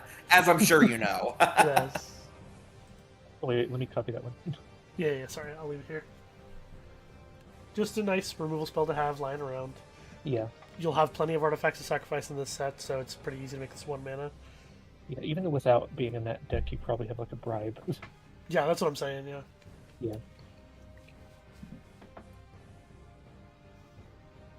Just a solid Also, I don't know what time zone you're in, but how late is it for you guys? 12:18 for me, 1:18 for him. Cool. Okay, I'm 118 as well, so at least we're all in this together. Yeah, But today was a snow day, and tomorrow I don't Like, have class. I- so- I mean, I technically have to be up early tomorrow to drive my roommate to work, but then I can go back to bed for a few hours, so I don't have any real agenda tonight. I don't have anything to do. I don't have any meetings for work until like 1 p.m. or 2 p.m. or something like that. So I'm big chilling. I could sleep in tomorrow if I need to. May I ask what you guys do for work? I am a best way to describe it is a corporate trainer. So I train people to Yep. for like kind of like a call center type thing, but Not exactly. I know exactly what you're talking about. Yeah. I work in a call center. I do inbound sales for a moving company. Nice. I work for Toast, which is a restaurant software company. So I've always called it the famous Toastery. oh, interesting. I don't know how I got that name. I know exactly the chain you're talking about. It's basically Better First Watch. No. I apologize. No, that's not it. It's a software company. It's not a restaurant. Oh, then I'm thinking of... Hold on, wait. I think I know what you're talking about. I was thinking of a different business. Hold on. Yeah, so we sell, I know the one you're talking about. Yep. Handheld devices and their POS systems. That's like what that. a POS system, yeah. Yep. And their payroll software and inventory and all that. Yep. I've never used Toast myself, but I've seen it in the wild before. Or at least, I don't know, like if I saw like one of those corporate ads that plays on YouTube or what, but... They have corporate ads on YouTube. I didn't even know that. I'm sure they do, but I've never seen an ad for Toast before. Yeah, so I train their like call center people, and I also train some of their other like technical people at different levels. They have us kind of fill in for. What does the call center there do? Is it more like sales, or is it more? It depends on the department. So I don't train sales, but we do have a sales department. But I train the people who are in either care, which is the department who takes like what's the word that people use? Customer, is this customer service or like support for the system? It's like support for the system, like teaching people how to use it, because our system's kind of complicated, so people call in needing help all the time on how to use it. Yep. My first job out of college just to pay the bills was frontline IT help desk work, so... IT, that's what it is. We're essentially kind of like I train people to do essentially what is IT work, but for, thousands of customers and stuff like that, so... Yeah. But that's what their job is, essentially, because it's like, people call in, they don't have a shit ton of calls. Everyone has like 10, 12 calls a day total, compared to a place like PayPal, where it's like 80 calls a day. And it's I was about to say, even in mine, like, not every call is quote-unquote real, but between my inbounds and outbounds, I'm taking like 20 a day on average. Yeah, and sometimes your situation will take like an hour or two to actually... Yep. But yeah, so I do that, but then I also train on other things for other parts of other teams, so it's not necessarily always the same stuff. So I'm not like just training them, because we are the quote-unquote training team, and that's what we do for all of our company. I mean, honestly, as far as short-term goes, like, I'm in the same boat of I would love to be a game designer, but that's the nerd equivalent of becoming a rock star, so I need a practical career until then. I think it's similar, but also in the same way that if you want to be quote-unquote a rock star, unless your goal is just to be famous, you're always going to be playing music, right? And so That's fair. are always going to be designing, regardless of whether we make it a career or not. If it's something we truly love, we'll do it regardless of being successful, right? Yeah, my big thing is I'm not going to be able to pay the bills with game design. Like, when I say the nerd equivalent of becoming a rock star pays their bills with their music. Not most people who want to be rock stars, though, right? Most people exactly. who are musicians are just musicians, and they work at, like, as a bartender, or they work at a side gig. So I need to go do call center work, or, I'd love to get up to, like, corporate training as far as, like, a logical career progression goes. Yeah, it's a sick-ass gig. I'll be right back. Okay, I believe you. Alright, he's gone. Let's talk about him. All right, let's go. I went from, like holy shit, it's crazy. The company I work for is a really, how do I explain it? Their benefits are really good, and like where I'm at in the company, is really low stress. Like, it's really chill. I started out just being like a phone call person, taking inbound phone calls, but worked my way to where I am. Got a little bit lucky, obviously, like everyone does. That's how it is at all companies. It's not all luck or all work. It's a little bit of luck and a little bit of work. But it's been fantastic. It's crazy. Like, I went from a certain amount of pay, and then when I moved up to this position, I doubled my pay. Like, literally doubled my pay. Just the most absolutely absurd thing I've ever experienced in my life. That's a nuts jump. I mean, I can believe that would happen depending on, how critical the company views your role. And I don't mean that in any negative way. I'm just like, like how often and like do you do more like QA stuff? Like, are you working with people who are actively on the floor, or are they consistently bringing in that many people that they need trainers on deck at all times? So, yeah, I'm not like doing QA at all. I am only doing training classes, and we have a large enough company, but also a small enough training team that I am regularly just doing new classes. But I don't do one subject. I do because we have a shit ton of different teams. We alternate what subject. So, one, for a 3-week span, I'll be teaching, like plus the extra week before and after. So technically 5-week span. Yep. I'll be teaching our payroll team. Then another time I'll be teaching on people about taxes, and then another time I'll be doing like a one-off for a couple of weeks where I upskill them in a certain new product we're making. Like I do all of the you get into a room and we teach you about a new thing. So it's new hire, but not just new hire. It's also all the other types of training our company wants us to do. You're moving around a lot. Like for context, the company that I'm in, it's a churn and burn company. You have to be in a really specific personality type or a really specific life situation to keep this sort of job for more than 6 months. Like that's the unspoken secret. Half of the people who come in will leave in their first 6 months. So they constantly need new people coming in to keep the volume of the call center up. Jesus. I mean we do have like a reasonable. It's much more that this is a sales position than it is that this is a poor job. Yeah, for sure. To be fair, like our like turnover is pretty like it's medium. It's not like I don't know. It's hard to explain the way. Oh my god, what the fuck? Sorry, I'm like searching things all wrong because I'm dumb. Yeah, you're multitasking here. It's this crap. They changed this wording about 4 years ago. I think it was something like that. No, it used to be this mana doesn't empty from your mana pool as steps and phases end or something like that. That's the fucking. That does not work. My bad. Rada is the one who does this. Is it just this mana doesn't empty? I mean, I can believe that. I don't until end of turn. Because I believe Rada, when they put out, was Dominaria where they made that switch? It has to be newer than that, I think. I'm not sure actually. How was Rada spelled? This was supposed to be like. This is just a firebending thing, but you don't lose this mana as until end of turn. You don't lose this mana as steps and phases end. Or in this case, until end of combat, you don't lose this mana as steps and phases end.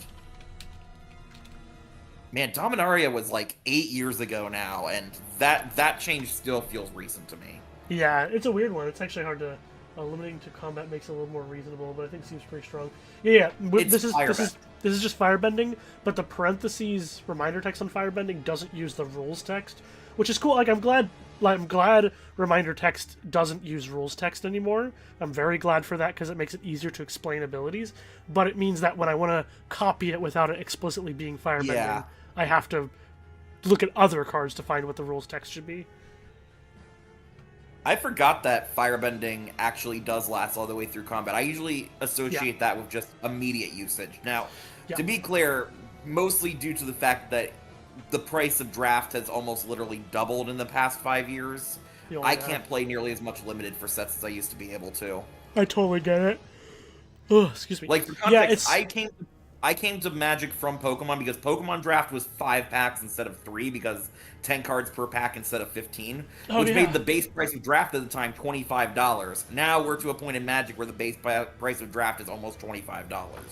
Yeah, it's really tragic. I remember playing $12 drafts. Ugh, those were the days. Yeah, when I started booster drafts were 15, then they went up to 20.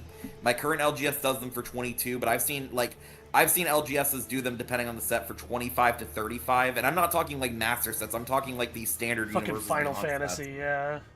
Yeah, I skipped Final Fantasy entirely. That's one of the few sets that I've never played a game of Limited for that has come out since I've started playing. That sucks too, because it was actually a fantastic Limited format. I've heard good things about the Limited format. I will fully admit that, so my thing with Universes Beyond, at least personally, is I chose Magic over these properties that they are depicting. Like, Right. I chose to get invested in Magic and its characters and its story instead of watching Avatar or playing Final Fantasy or, you know, anything like that. So, to me, I'm really on the side of that one, like, meme that I think the Ristic Study video had it in it, where it said, you know, to a Magic player, it looks like, you know, normal Glup Shido, and then on the back, Super Megazoid Dragon with 50 lines of rules text. Like, Sure. I kept looking at Final Fantasy, and all the cards kept feeling like that. The fact that they span so many games that, for all intents and purposes, don't seem related makes this really weird lack of cohesion. Like, you know, say what you want about Teenage Mutant Ninja Turtles. At the very least, these look like they come from a consistent universe, even if I don't love the look of that universe, personally. Johnny, there's a problem with this card. What? That guy, he's goading 2 creatures. Hmm. Well, that's what the +2/+0 comes from. The guy is goaded, the creatures are giving him +1/+0 each, Wow. clearly. He made another one. Isn't there a card from, like, Baldur's Gate that does something like that? No.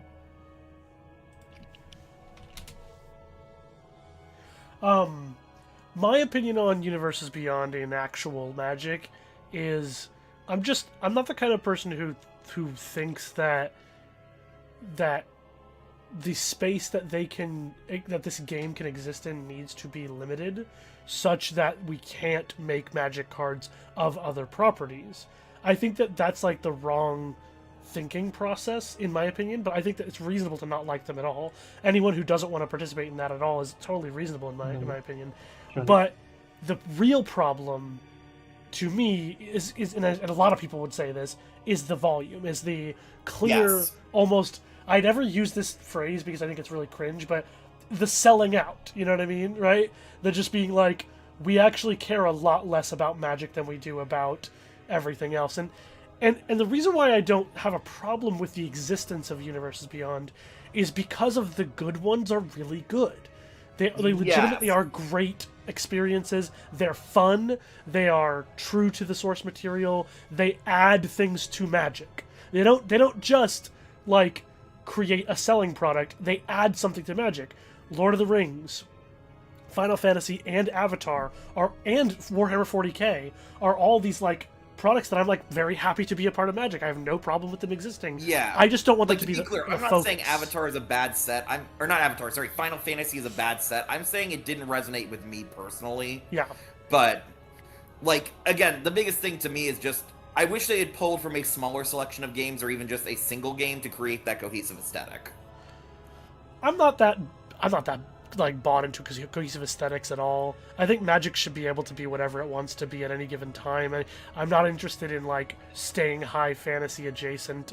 You know, like I'm not. I think that the game can absolutely be anything, but you know, like that I doesn't- agree. that doesn't- I love like, Neon Dynasty and Edge of Eternities. I had a space set well before Neon Dynasty or Edge were even announced. And that's what I mean. That's what I mean. Is like when I say that, it means Edge of Eternities. It means Neon Dynasty, right? It's not to say that the bad things they've done are good somehow just because I think that they should be allowed to do it. No, I fucking hate Aether Drift as like the way it was marketed. The actual people who worked on it really hard to make the story make sense did a really good job of doing that. But the actual like death race concept sucks ass, and I fucking hate Outlaws of Thunder Junction. Like one of my worst, like my least favorite set aesthetically of all time. I absolutely fucking hate Outlaws of Thunder Junction with a fiery passion. Outlaws is Me too. just reeks of wasted potential. Like, It's you know, disgustingly like in the custom Magic space, Lorado is the gold standard for what a Western set should look like. it's what is? Lorado? Have you never heard of Lorado? Oh, I think No. I've seen this like ages ago. This is an older one. Like, let's be clear, by modern Magic design standards, you know, it could probably use some improvement, but this was like one of the original famous custom sets. Oh, I don't know custom sets at all, to be clear. I don't know anything about custom sets that other people have made. And like, for a long time, I didn't want to make my own Western set because Lorado did it so well. Hold on, I'll grab the link real quick. Sure. Johnny, Filters the buff okay. on this card doesn't work because it's a sorcery.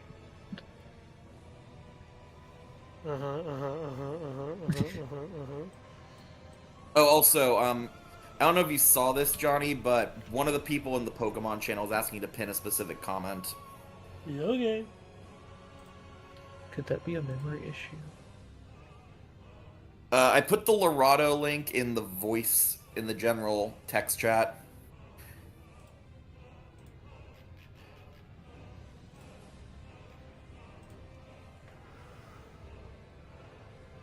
Like, the biggest failing of Thunder Junction is that they gave us an empty space instead of a lived-in world. Now, the best thing to come out of Thunder Junction is the acknowledgement of Gestalt, which is super exciting, because between between Thunder Junction and Aether Drift, we figured out that Gestalt is a desert plain with scorpion dragons, where warring factions fight over the remaining oil to fuel their vehicles. That's the Mad Max world. That's cool. I'm going to be so excited when we finally go to Gestalt. I'm really hoping that's a 2027 set, but something tells me it's probably not. Like, okay, they do a lot of on paper, plain X sounds amazing, but the marketing team fucks us every time. I'm sorry. The marketing team gets to decide card aesthetics way more than they should. And it's because they have to have marketing material.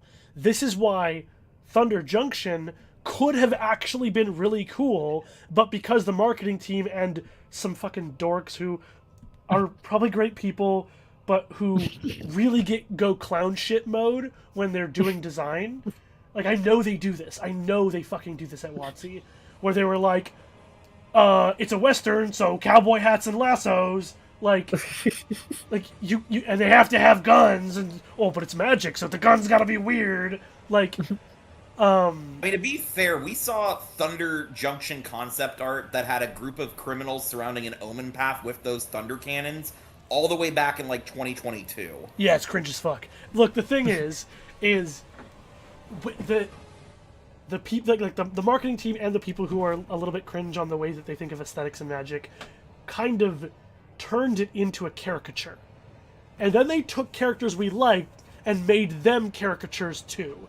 And that's and what then when we ask them why the characters are here, we're in a transitional period for the lore. We have no idea. Yeah, that shit too. It's so fucking frustrating. Like, why is Marchesa, the Queen of Fiora, just taking a holiday on Thunder Junction for some reason? It's because oh look, you know this character, buy the set because you know this character. That's what it is. It's more garbage marketing bullshit. I wish, like, this is why I think that this kind of thing is. It's so hard for them as a company to make those kinds of things well, is because they have so many incentive structures pulling them in directions where they cannot make a holistic product with vision. They're not able to do that because of these things, all of these things. And when someone tries really hard to do that, they do not last at WotC. Like, it's just very frustrating. Like, you could, like, the idea of it of a pretty good job. The idea, yeah, I agree. I think fucking Edge of Eternity is one of the greatest pieces of world building and lore that they have made in 20 fucking years. Like, Edge of Eternities is so incredible, and they just, like, swept it under the rug. They're like, yeah, it's here, but goodbye. We don't care. Yeah, they released Spider-Man spoilers. I remember sitting on the Friday afternoon pre-release, and they are literally revealing in real time the entire Spider-Man starter decks at MagicCon. It's so gross. It's so slimy. These are the things that piss me off, not the fact that they have Universes Beyond. I think that that's fine. Like, it's okay to go in interesting directions. I'm like, a lot of us as custom designers do this. We literally make our own Universes Beyond sets all the time, and people love them. But the reason why people like these, like the legendary Star Wars set, is because sorry, I do know I know that one, I guess. Yeah, but Star Wars The Gathering, it's an OG. The way I like to canonize is the one with the Death Star with the text "Destroy Target Player" is the most famous custom set ever created. Yes, that's that one I do know about because of that fact, yeah. But, like, that one's a cool set because the people making it were making the set because they love it, and they wanted to make something that they would love. And that's the only reason they made it the way that they made it. Like, right, they had design principles, they were trying to balance things, they, to this day, still try and balance it. Like, all that stuff is certainly a part of it. But, like, They weren't trying to meet shareholder needs. They were not trying to sell cards. They were not trying to bait people into coming back to Magic with nostalgia. They were not trying to make marketing material. They were just trying to make a set that they thought was cool. That's when Universes Beyond works, and the closer to that goal your Universes Beyond set is, the better it's going to be. Straight up. And I think that there are people at WotC fighting really hard to be given the time, space, and resources to actually do that, but the only time they're given those is when the marketing teams and the higher-ups are like, yeah, we think this will sell, we'll give you the time and resources to make it. And when they don't think it'll go crazy, they're like, no, fuck you, you have X amount of days to turn in your results. Do you think that's what happened with Spider-Man? Like, we all know Spider-Man is the black sheep of Universes Beyond currently. Like, literally their surveys for Spider-Man was, why didn't this work? Yeah. Also, am I distracting too much from, like, the main, like, card design here? I don't want to take that time away, of course. I personally am just big chillin', doing a little bit of this and Me a little bit of too. chatting. I would love to stream like this, just streaming some design chatter all the time. I would fucking love that. But if Quentin, I'm annoying the shit out of you by not moving on to the next card. Yeah, same here. I don't want to take Yeah. away from the main reason that you're streaming, of course. Johnny, I feel like I don't like that buff either because it's a memory issue. I'm sorry. Yeah, it is. I think it can just be go to your creatures. That's good. All right. You could put I a counter on respect each it. of them. I mean, I think I would play go-to creatures cantrip for 2 pretty much in any multiplayer. Yeah, I think limited. this is fine as it is. Yeah, it doesn't need to be more complicated. Make them so they can't block or tap them. That's something they've been doing increasingly more of Goad that I do like, because that way you can get a free attack in. I mean, Goad itself is a memory issue, by the way, Quentin. I don't know if that occurred to you. We'll probably use tokens for it because No, I know. I'm just letting you know there would already be a memory issue attached to it, so you have to remember it anyway. So it wouldn't be hard to remember the pluses then on that. I will be guess so. right back. Cool.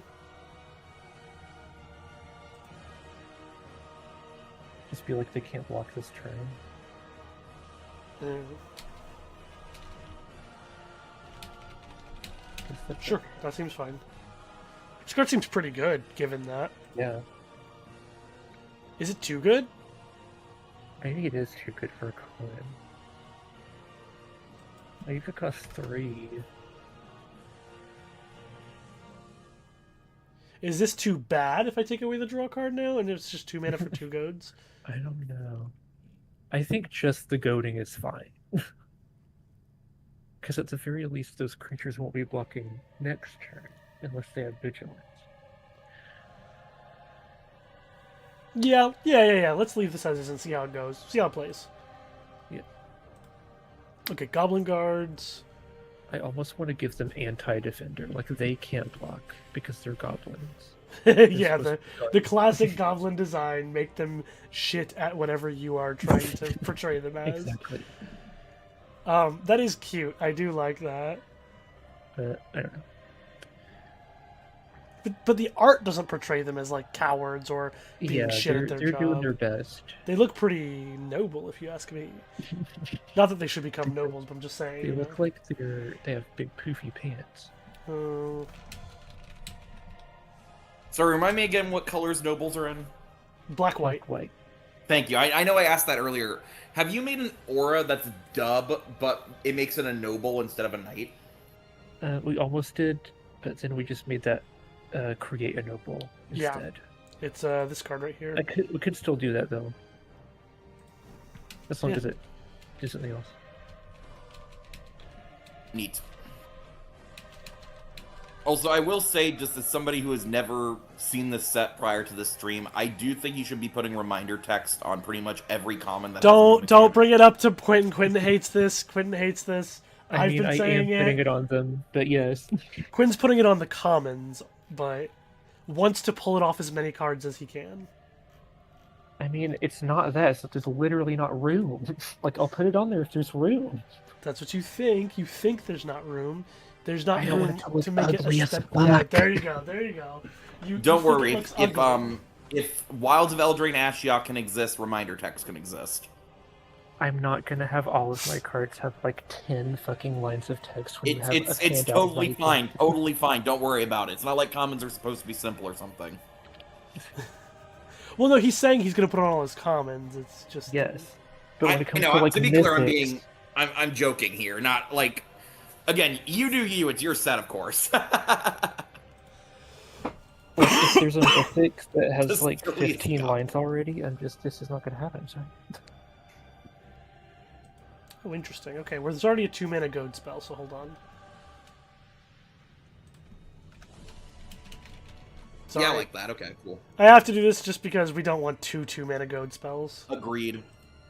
You don't want So what did you? cards oh. fighting on the curb with one another. Yeah, it's just, especially when they're both commons and they're both in the same archetype, and Wait, they're you both put the not can't- creatures.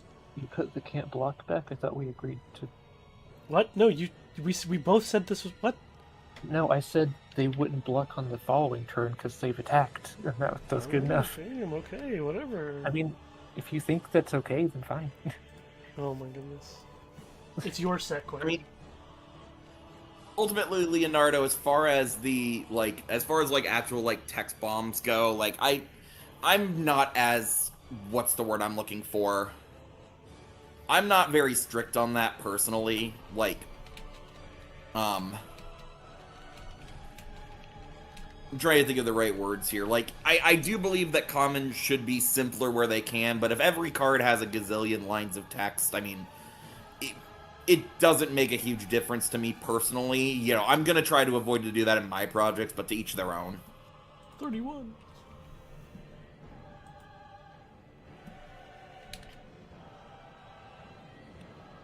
Whenever a good creature attacks, it deals 1 damage to its controller. Oh, I was gonna say they get bigger toughness so they can actually guard. No, they're goblin guards, so. Goaded creatures have toughness That's 1 true. would be a cool line. That's true. They are It'd be a doing cool their best. line, but it would just be like, bleh.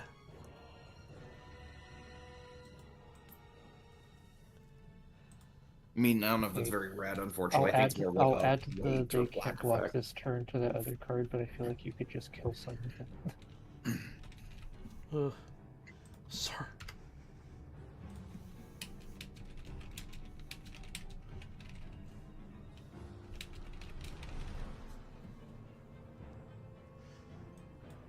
But of course, you know, you can have like a normal set of stats. It's No, fine, you can... I like the 3-1. Oh, you do? Oh, okay, that's where I'm at. I liked the I didn't 3-1. say anything about it. Yeah, you did. What? No, I just said I added the can't block this turn to The goad The spell? goad spell. Oh. if you don't, because you would know better than me if that's too strong. I feel like you could kill someone with that.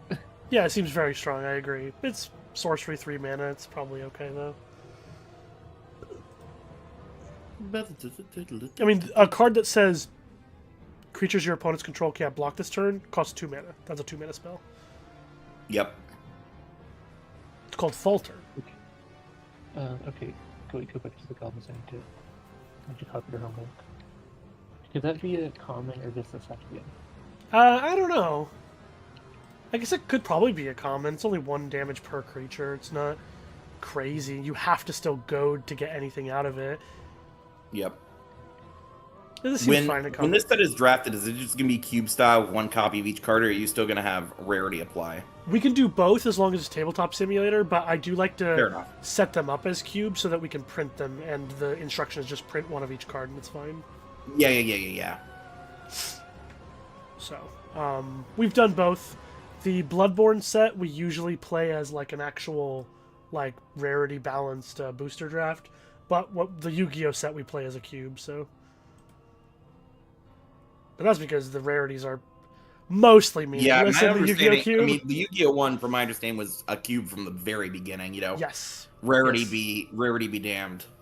the rarities was just so that we could, like I wanted to have a reason why there were rarities, but it wasn't anywhere near to the same level as like a real design set for rarity balance. Yeah, I mean, if I'm making a custom cube, I always assign my cards rarities because like a cube. Part of the feel of a cube to me is, wow, my booster pack has 6 rares in it. That's so cool. Like, Yeah. I'm not gonna make a card that's not supposed to be a rare, of course, but Exactly, Like- and it's I want to lean towards the power level that their rarity should be. But in the Yu-Gi-Oh cube, there's plenty of commons that are like, that's a fucking common, like for sure, it's in there. yeah. Okay, leaping combat Honestly, that trick. probably will just be called Goblin Guards. That works. Leaping combat trick. Leaping and diving. But red doesn't give flying on its combat tricks. Jumping and jiving. No, you're falling with style. You're falling with style. So what it do? I don't First know. strike? I literally put this together several hours ago with no thought to what it would do whatsoever.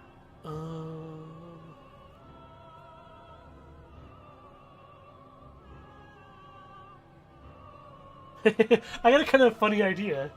Okay.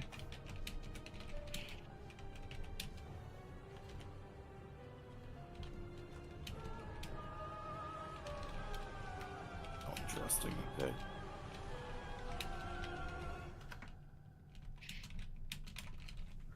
This is where damage is.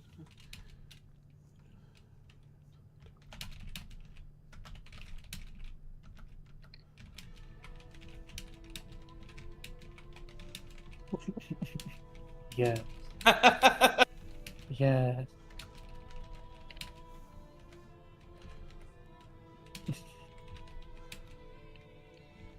I'll have to That'd be reword this. an additional +2/+0 until end of turn if we want to be pedantic about it. What'd you say? Creatures gain abilities and get stats. Yeah, I just was trying to. The other part is what. Yeah. I have to because I did this. This is redundant. It loses flying. There we go. I don't have to be Neat. redundant. These That's are both really functional interesting. things. That's really interesting. Yeah. I like it a lot. Literal fall from grace. I also like how you can use it aggressively to bring enemy flyers down. Yeah, because you can swing True. into flyer data, clear no blocks, and then just do this on them. It's weird though because it gives first strike. So like Yeah. if I Yeah, so you make can their use thing, it defensively or offensively. yeah, you could chump block their flyer. I guess if you know your flyer's on the ground, I'll chump block it with a noble. But is that worth a card, dude? I don't Me know. casting that on my baby Phoenix. It's a cool card though. Your little baby Phoenix With his little haircut. with his little haircut. His little haircut. It's time for the silliest goblin. If you don't call it Nosy Goblin, I riot. I think I should call him Schnozwald. Nazball. Make him Okay. legendary. Sorry. Make this man a legendary. Sorry. What the fuck is he not a noble for? Are you kidding He's a me? Are noble. you joking me? He should be a knob. You should Make be him a a noble. novel. No, not gonna do that one.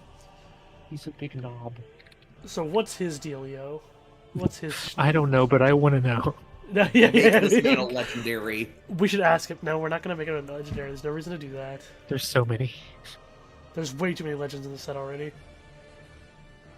Although he's Make him legendary to Commander me. Craft, That problem solved.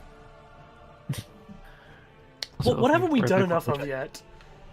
We don't have any. Dethrone. We have. Oh yeah, dethrone. Yeah. Oh yeah, maybe he wants to take You the know, throne as for far his as I'm little aware, you self. don't have any dethrone in red yet.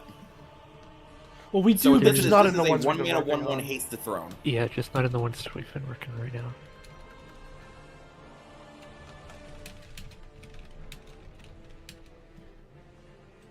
Also, I'll be right back. Honestly, one interesting thing for Gruul Dethrone is cards that could damage yourself, so that way you're not at the highest life total.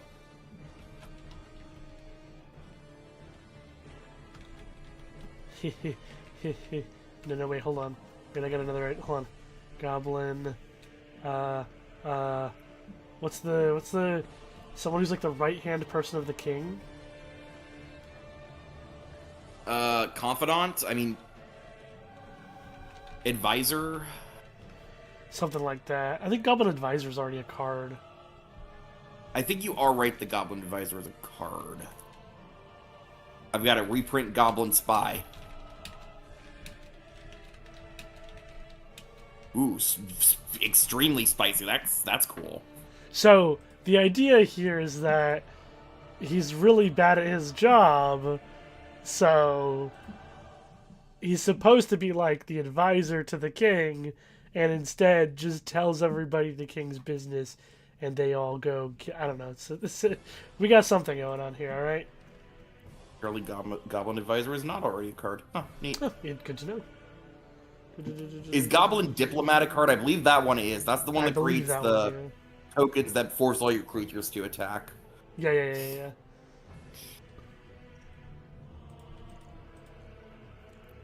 There he is. I do like a noble that's giving dethrone. Yeah, that's the idea. And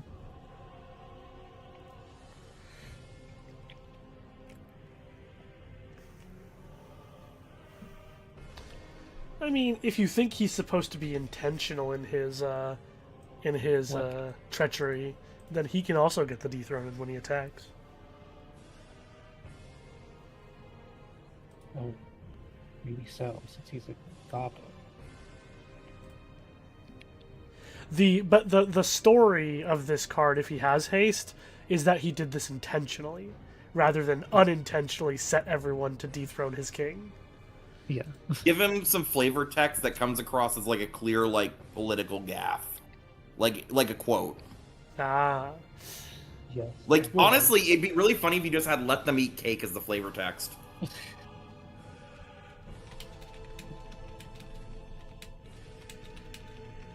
Anyway.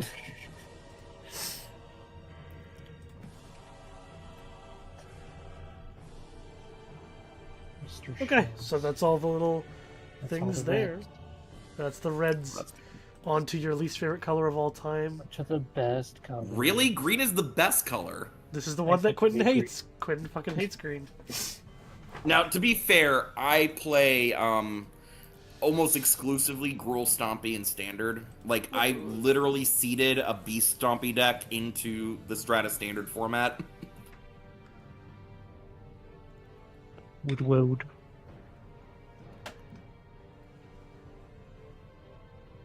They're saying we should take away the haste from the Confidant. If we do that, though, he needs something else, because otherwise he's way too weak. This is not as strong of an ability as it looks. Give him Dethrone itself. That's the same, though. Like, not the same power level, that's the same anti-storytelling. Right, that's, like... The reason why haste would be an issue is because it's saying he intentionally wanted to overthrow the king. And if you give him dethrone, it's the same thing. He intentionally wanted to overthrow the king. So either you leave it with haste, which I think is reasonable, or you take away haste and find a way to make it still feel like it was unintentional. I mean, you could just take away haste and give him +1/+1 in stats. That could be fine. Like, we fairly often see 4-mana 3/3s that give your board +1/+1. This In is like white, a side yeah. grade to that because the buff is permanent, but you have to be attacking the correct highest life player. total. Yeah. That leaves so much room for flavor text. I can tell his whole life story. Let's go! Okay, alright. When I was a young warthog. Defender 4/4, 3 mana, 3. This creature attacks destroys the defenders really cost 3 to activate if the toll is 2 or higher. Neat. Neat. I like it. This seems totally reasonable. Okay, it is a little hard to do before combat, though. That's what I thought. Yeah, but it is nice that you have the buyout of just paying mana to do this. A lot of these cards... Yeah, you still have a way to do it. Yeah, a lot of these okay. cards force you to do their mechanic and don't give you a buyout. This card's giving you a buyout and then also has this option, Okay. which I think is cool. Snooze. It's so cute.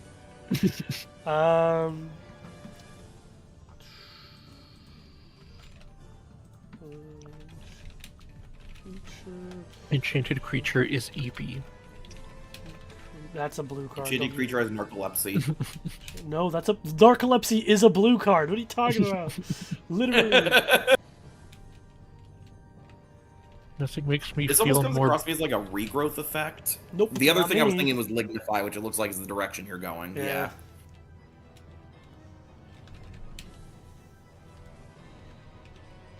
The snoozler.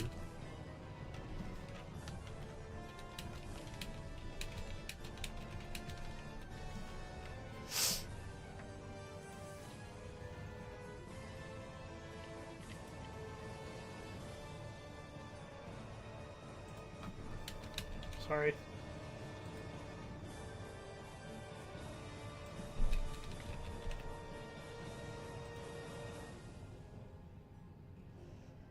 Here we go. I think that's how it works. You can't just say enchanted creature because then it would fall off when it stops. Yeah, being it a would fall creature. off as soon as it became a land. It's the same as like imprisoned in the moon. Yep. Okay.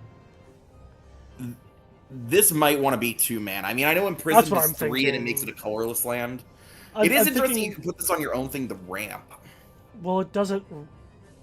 It does ramp if you. It's like sacrifice a creature to ramp, essentially. Yeah, I'm talking about though, but even putting it on your opponent's thing, like paying 1 mana to remove a creature to the point where it can't block is a little. Yeah, I know. I'm just like thinking of whether this would be Yeah. a cool I place. mean, I to get push. this is the equivalent of Green Path to Exile, Yes, yes, it is. which I mean that's fine if you want to be playing at that power level. I'm just thinking because remember this is multiplayer, so targeted removal is a lot weaker. So you Yeah, need that's to... fair. That's fair. Like, That's where I'm pretty at. sure both Commander Legends set have had Bolt at common, and I know for a fact that like either Path or Swords was in those. So yeah. Swords of Plowshares was also in one of the conspiracy sets. I do like the card a lot. Like, I think here's where we go. it's a little. we go 2 off-brand mana at green common. technically, but In a sense, it is, but there have been literally green cards that do this before.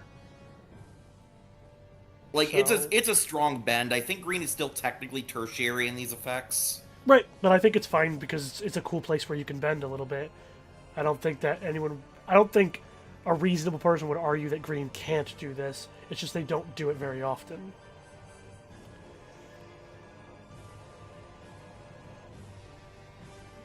Yeah, I think it's fine. Oh, did you get a Mountain Cycler into red? Did we? I don't think so. Well, we haven't done the whole. We're not set done. yet. Like, these aren't everything. There's still Okay, plenty yeah. of other cards. I mean, of course. You know, just me. generally trying to remember if those effects have made it in or not. That's my last name right here. You're canon. I'm Canon. You're Italian now. I'm Italian now. I was always Italian, just only a little bit. Snoozing. Schnoo. Ramp or something IDK. 100% IDK. Gift. Okay, we're gonna need the fancy we're gonna need the fancy reminder text. Gift and 11 life. Gift heuristic study. Do it, do it, do it. Yes. Wrist So- a giftic study. Have you have guys to- seen the chatter that people are predicting they're going to be banning heuristic study in Commander next week? It's fine. I don't play Commander, so I'm not really worried about it. I do my best not to play Commander. It's Just just a basic land card, huh? Would that go to their hand or to the battlefield? To their Excuse me, hand. What are you doing? What? You've never done that before. So do it now. And it's not on any rares or anything. I don't care. Do it now. I You'll shan't. you'll put reminder text. Just give and- them a card. No. Screw you.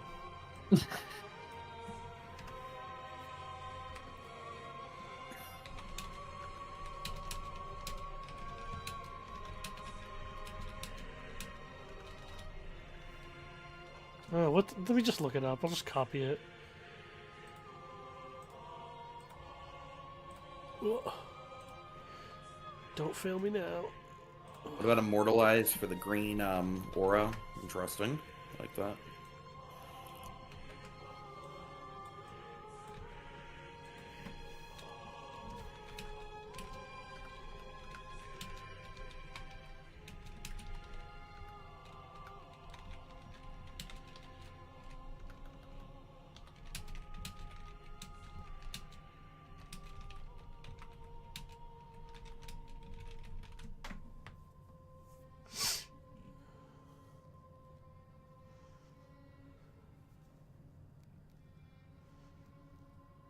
There you go. And if you're Quentin, sure, gift a card, whatever. I'm Cringe. just gonna have to lose 2 words. Somewhere. Cringe. Freaking cringe. Look, if we started doing that earlier, maybe.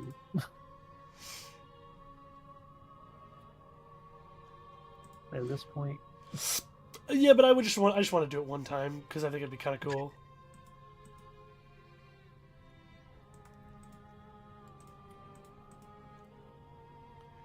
He was hunted by bears. That's so true. He did get hunted by the bears, didn't he? I get it because this is typically a black card, but this is the Hunted Witness effect or any number of those cards. Hunted Witness is the lowest rarity version that I can think of. Specifically, this is Doomed. What's it? Not Doomed Traveler. The other one. Yeah. Fuck. I mean, this Disciple? style of Doomed creature is Disciple? almost always good to have in a set somewhere, as long as you've got a reliable way to sacrifice it or chump with it or something like that. Yeah, no, I'm more like talking about where this normally comes from. Doomed Dissenter. There we go. It's a black card. It's same exact Yeah, thing. granted, but its token zombie. doesn't have trample, but Neither does Doomed Dissenter? What are you talking about? Oh! I'm stupid. Interesting. This one has trample. Now, why does this bear get trample, huh? Because I don't the know if the other bear bear needs that I trample, already but put I'm on a not card picky has about it. trample. Ah, reasonable.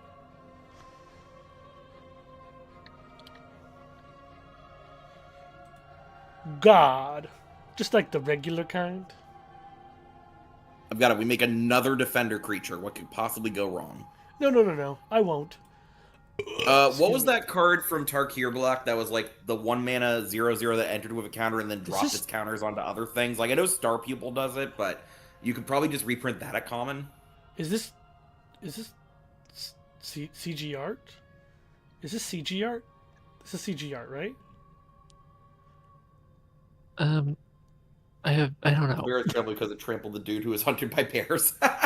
This looks like CG art. I believe nothing wrong with that. I'm just saying it looks like CG art.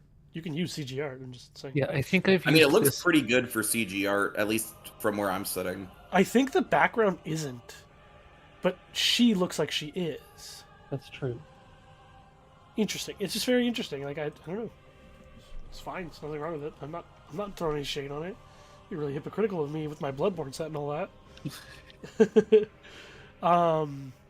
And screenshots If you're not of drawing Pokemon Wiki. the art for your set from scratch, what are you even doing? All right, fine. I will. Damn. I have a couple of arts I've made for my other set. All right. Damn.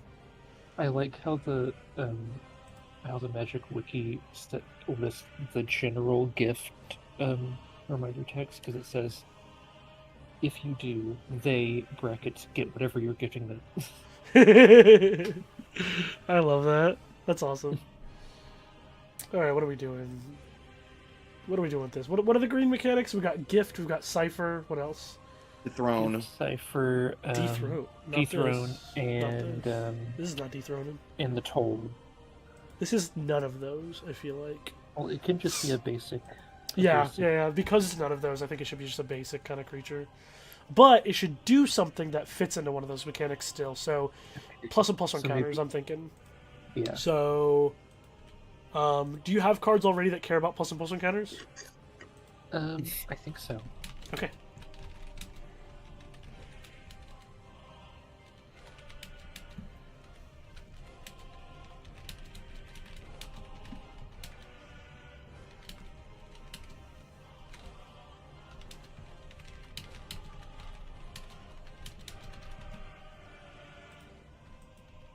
Neat, I like that.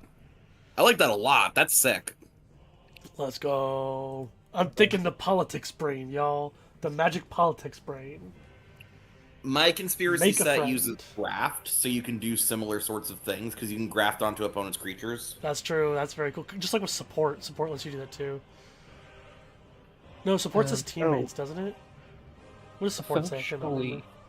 Support was in functionally, this is- Battle Bond. Battle Bond and Oath of the Gatewatch, because remember, Oath of the Gatewatch was secretly a two-headed giant set. Yeah, I remember that. It was fun. That's why Surge mentions Surge is teammates good. and support does that, which interesting concept. Debatable execution. Right.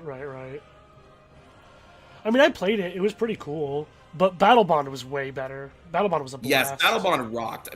One thing I really liked about Battle Bond is that it stayed available for a good while after it was released. So for a while, you could get Battle Bond packs as like your $4 prize pack for a draft and have chances at like, Land Tax, Berserk, Yeah. What else was in that set? That was crazy. That was a great set. The original Battle Bond lands, yeah. This card's awesome. The Freaky Brave Beater. Dude, this card's awesome. You're getting a phenomenal glimpse. piece You're of getting a artwork. glimpse into how I label my arts in my Discord server for the Oh. art storage. It's so good. Personally, whenever I grab artwork, I save it under the artist's name, so I always know who drew it. Yeah, I just have the links to their art stations, so I can. That's click on there. fair, yeah. I think also for the guard, I feel like a creature that has a shield should be like a 1/2. Well, I thought you were about to say I shouldn't do that because it could just be a 2/3 for 2. Have flat a put out. a shield counter instead of a +1/+1 counter. Not It's doing flavor. that. No, I'm not doing that. It also could be a gift, but I kind of like how you can put it on your own creature if you want to, so I think it's fine. Yeah, that's the idea. Yeah.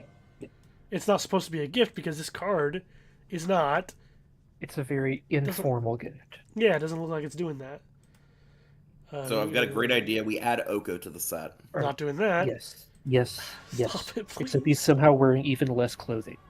Please, leave Than me usual. alone. I'm so tired of Oko. I don't want him anymore, please. It's okay. Focus on the freaky Grave Eater. Yeah, I like him. I'm I like really this guy. glad that Oko has become a semi-recurring character in the lore. Like, I like what he adds to the magic. What's the word I'm looking for? The cast of magic. We don't have that many. I don't know if villainous is quite the right word, but like generally not that great a person characters in Magic. I feel like this guy is definitely a gifter. He's inviting you to his party. Where you eat grapes. Enters tapped and lets you Yes. gift. More food. Well, it still has summon That's sickness. kind of bad, yeah. Gift a 3 life. Gift of 3 life. No, gift of food. No, we're Do you just there's no referencing food in it. the He's set, eating though. grapes. There's no food in the set, though.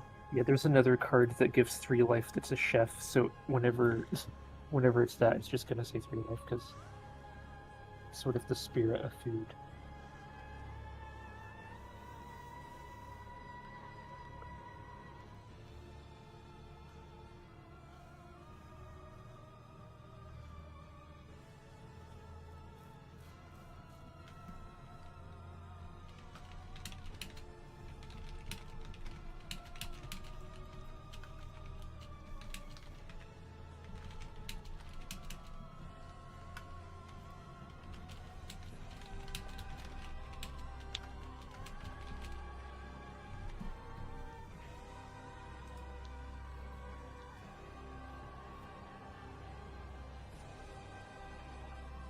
There's the same ability, but I'm just thinking in different directions.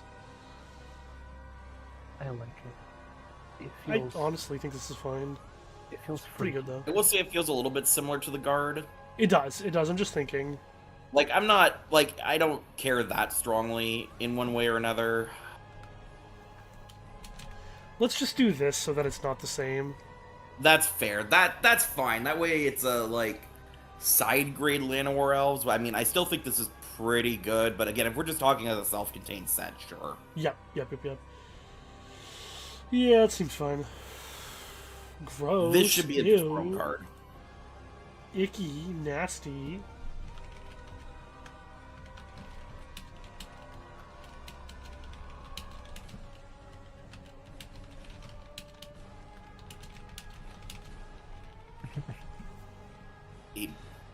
Whoa. Oh my god, this plus Zaire. Gross. Have Ooh, wait. Yeah. That's really good.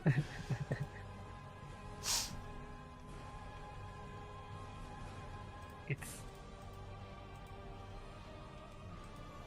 Let's see what we got.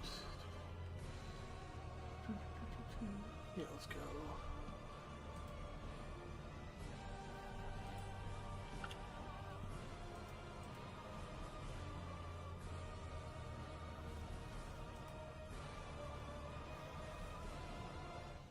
Sure, seems fine to me. Is this okay with you? It's a simple, nice just- common. let me just see here. I will say, by the time you're at 5 mana, Death Touch is a lot less relevant. Kind of. I mean, I think that's a misinterpretation of the way Death Touch gets used late game. So, for example, I'll take this card, right? When I attack the player, the dethroned, the player with the most health or life, it becomes a 5/5 with Death Touch, right? How do you typically kill 5/5s in combat? What's your most common way in Limited to kill your 5/5s in combat? Removal spells? No, right. Like unironically. yeah, exactly. So removal spells, first they have to use real things, but most of the time, whenever we're talking about, removal spell does not count in this discussion. I said in combat, right? So we're not talking about that. I mean, generally I would say, like, trading with my own 5/5. What? Absolutely not. What? That's so bad. Like, no. Like, what you typically do is you double block. Yourself with like a 2/2 and a 3/3. No, you usually double block with 2 medium-sized creatures, right? It's usually 2 3/3s, a 4/4, and a 3/3, something along those lines. Oh, I see what you're saying. I see what you're saying. So that way you still trade advantageously. Here, Death Touch stops that. Okay, I see your logic. Yeah. Have you ever wondered why there are so many large black creatures with Death Touch in Magic sets? In Limited? Like, it's every set. There's a common 5/5 or 6/6 with Death Touch in black. This is why. Like, I mean, let's be clear. I can think of multiple cards that fit that description. How often does that happen? Now I'm curious. Every set. Every single set. 4/0 Death Touch, Rarity C. Let's see what comes up here. Yeah, there was one Avatar. Mm-hmm. There was one Spider-Man. Yeah, wow, okay. Fair enough, yeah. And they do this on purpose because of the way that it interacts with the most common late-game combat interactions. Because by the time you're hitting that point, you've already used your removal most of the time when you hit that point. Yeah, it happens, like, at least twice a year, yeah.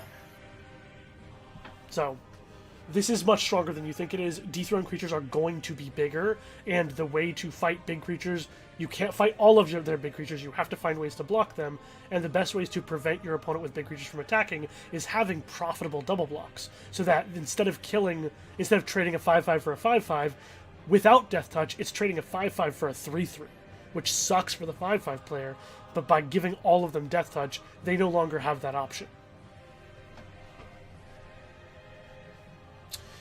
I remember that being a big thing, people always making fun of those big Death Touchers, and it's just like, y'all don't play enough Limited, I guess.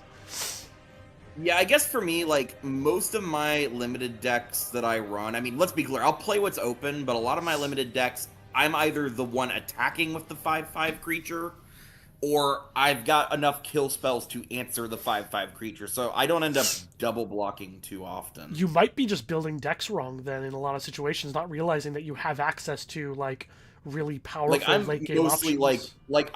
Like when I play Limited, my main thing is like tempo. Like I either tempo or cool build around. Like it's one of the two 90% of the time. I don't know what to tell you. If you had to give a creature subtype to the Freaky Grape Eater, what would it be? Elf. Or maybe he's just an elf. Maybe he's unemployed. Yeah. Yeah, that's me right now. Citizen. Yeah, it's Citizen.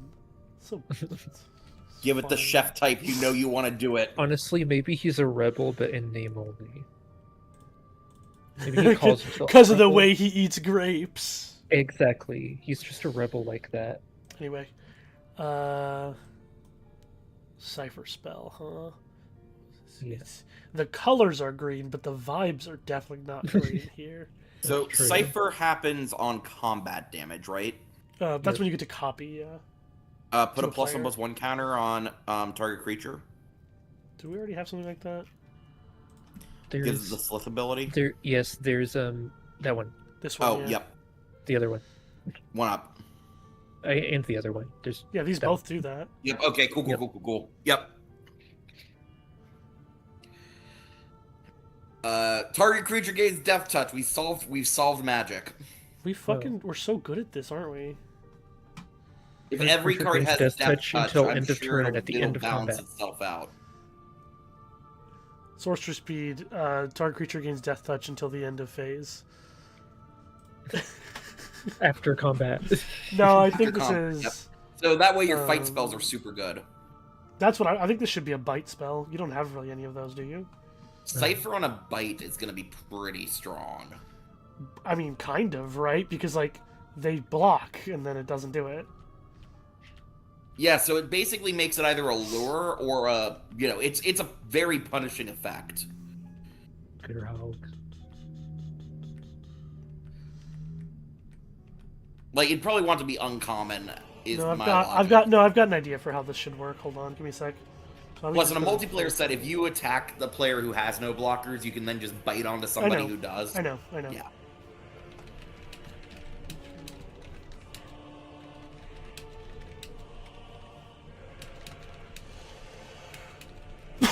Excuse me.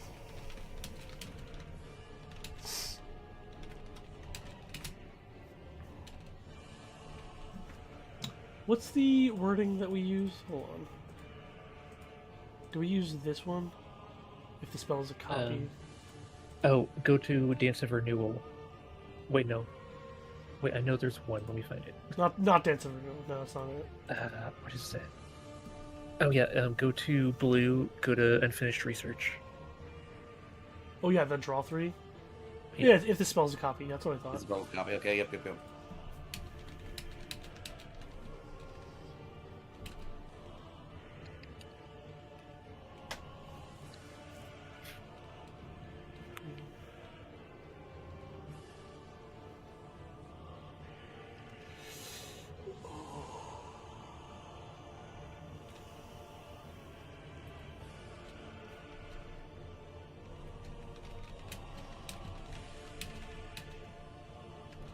No. The creature you don't control deals damage equal to its power to the creature you control. That's so bad. What the fuck? No. What makes it a bite on the first one and a fight on each subsequent instance? Oh, you meant I see. Like, in addition to the base effect. No, I don't want to do that. The problem would be repeated removal on a... And you don't really want removal. Okay, so we're trying to avoid repeated removal entirely, which I'm in favor of, to be clear. Yeah.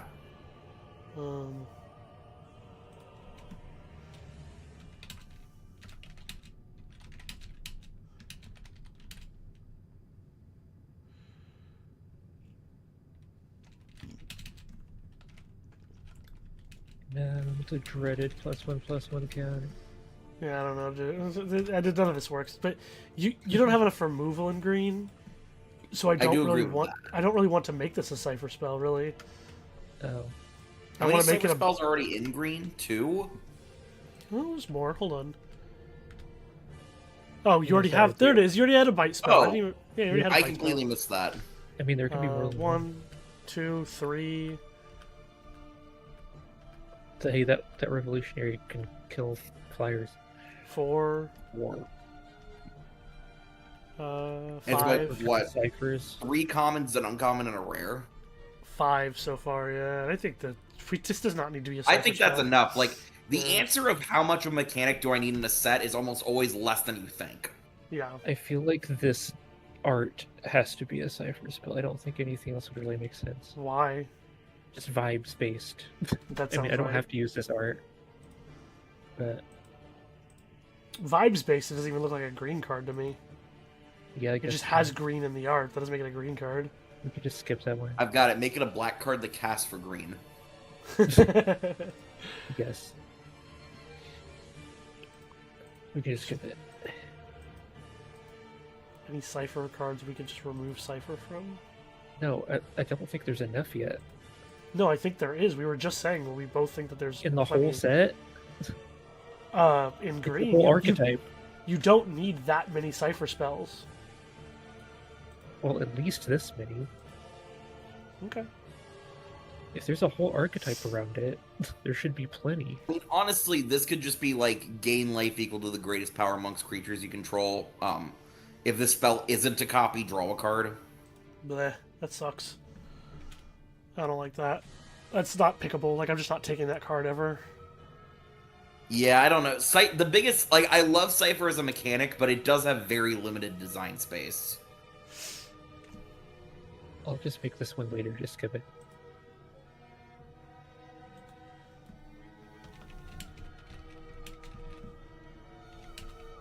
literally had the exact same idea.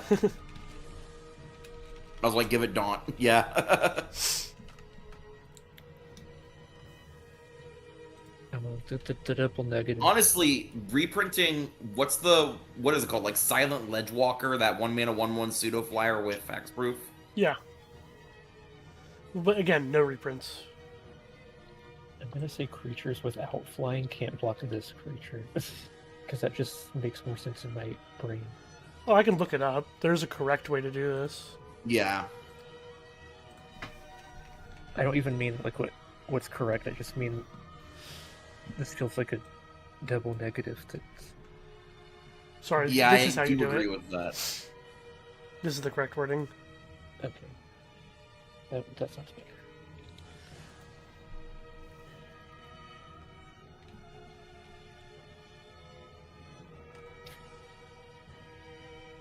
Give the Slith ability. Problem solved.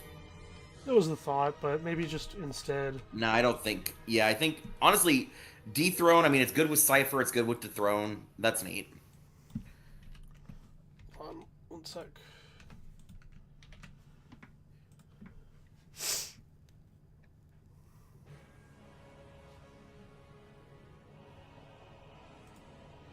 Spooter.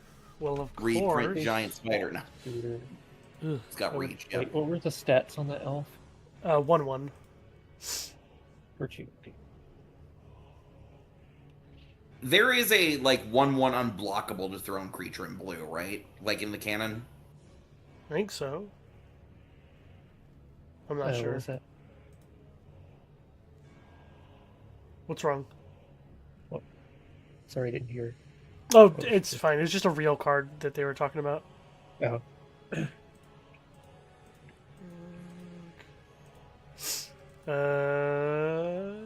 Give my boy reach. He's got reach. My big fat boy. True facts. Oh, he could be the forest cycler. Ah, genius. Neat. Yeah, I like that. He looks like he spent cycling forest all day, rolling around in him. Yeah, I dig that. I super dig that.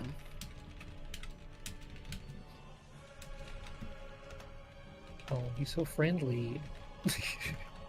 Would absolutely play this card. Yeah, 100%. I love these cards. The big green creatures. Me that gain too. life, I'm they're so glad good. that they've gotten into the habit of doing these. Like that is one of the clear examples of the Magic design team is smarter than I am. yeah. They play really well every time because they stabilize you super well. Cool. I mean, this could probably be bigger. I mean, they make him as like 6/6 tramples that do this, so he could probably be like I a mean, 4. generally they slightly undercost the type cyclers because they have that Well, flexibility. they have, and they suck when they do that. So they've slowly been buffing them over time. That's and, fair, yeah. And they didn't have them. They weren't really like that. They didn't have them in Lorwyn. They had 2 of them, and they were basic land cyclers for elementals, so you could play 5 colors. But there weren't in all colors. The last set that had them was Avatar, and they were all stronger in Avatar than they typically had been previously. You are correct. Yep. Because my 3-0 Avatar pre-release deck, I only played one Avatar pre-release because of timing, but that deck had both the blue and black ones in it, and they were both good. Yeah, the black one was really good. Granted, I won that pre-release off the back of just the most insane pile of rares. I had 2 of the 2-color Azula in that deck. Jeez. That's pretty good. And then, I mean, same with my Lorwyn Eclipse pre-release deck. That had a Johnny, it had the 3/4 that makes your attackers indestructible, it had so many Merfolk pieces, it had Riz, like, holy moly. I knew Riz was going to be good, and it still overperformed my expectation. That card was so useful.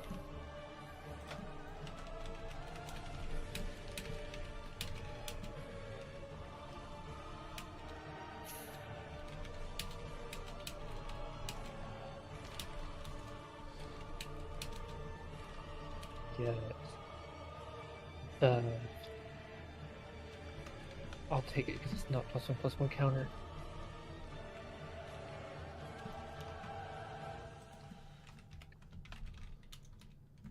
What colors is Cipher in this set? Blue-green. Green, blue. Blue-green. I was going to say, like, maybe an extra combat spell would be really cool, but... I don't know about that. That sounds crazy. Turn.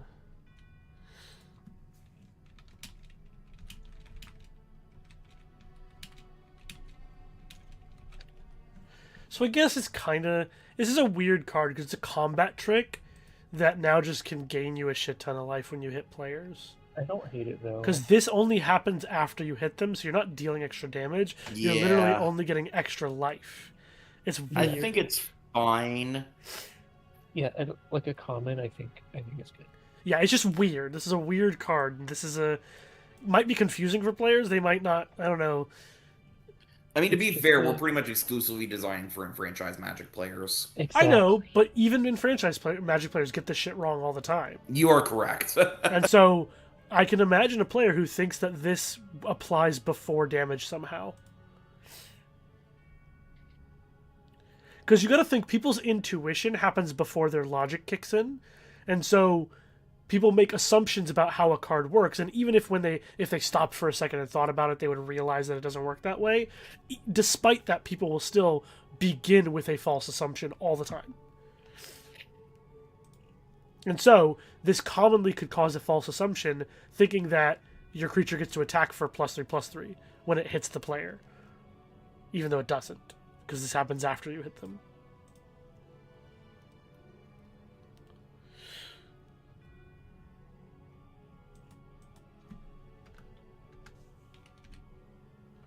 And I'm pretty much always putting the cipher reminder text, except where it doesn't fit.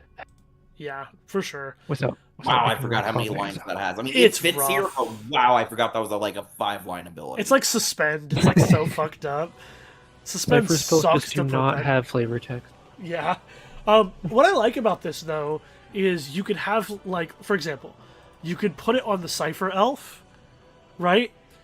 And then target a bigger creature. Yep. So Cipher Elf hits in, but then when the trigger goes off, target your Corrosive Troll and gain 7 life. Like, I think you play tested, but I genuinely think that's going to give you, like, a buttload of life. Like, to the point where it's problematic. Maybe, but I also think that it is Cipher. It's essentially like an aura. They can block or Yeah, remove the creature again, pretty test it. easily. Is there a high rarity Cipher card where it, like, gives an aura effect to the encoded creature? It's not Yes, high it's rarity, pretty it's low. uncommon. Higher rarity, fair enough, yeah. Yeah, sorry, I'll bring it up. Here it is. Dance of Renewal. Sick, Might I make like that a more of lot. those. This is a cool card. I'll probably make at least one more that works like that. It'll probably be blue. Sure. Also, there's a bow down there at the bottom of green. Bo! I think it's just gonna be. I'm just gonna equip creature. Change the art to the art of a present and give a gift. Yes. Or change it to a person bowing. It's a snap-on equipment. How do I equip this Jace Balerion? Yeah, this one's just gonna be basic ass bow. I've got it. You have an equipment in the set that makes the equipped creature into Jace the Mind Sculptor. Gross. Yes. Mind sculpting device. This is very similar to a cannon card, right? Probably. Like, I think it's from Forgotten Realms. Yeah, there's a similar one. I think doesn't that one make an elf and attach it to it? Or That's Kaldheim's effect, if I remember correctly. Because Kaldheim in the pseudo kicker cycle. Yeah, the pseudo kicker equipment, yeah. You know, before they made Kicker Evergreen. Or Deciduous, sorry.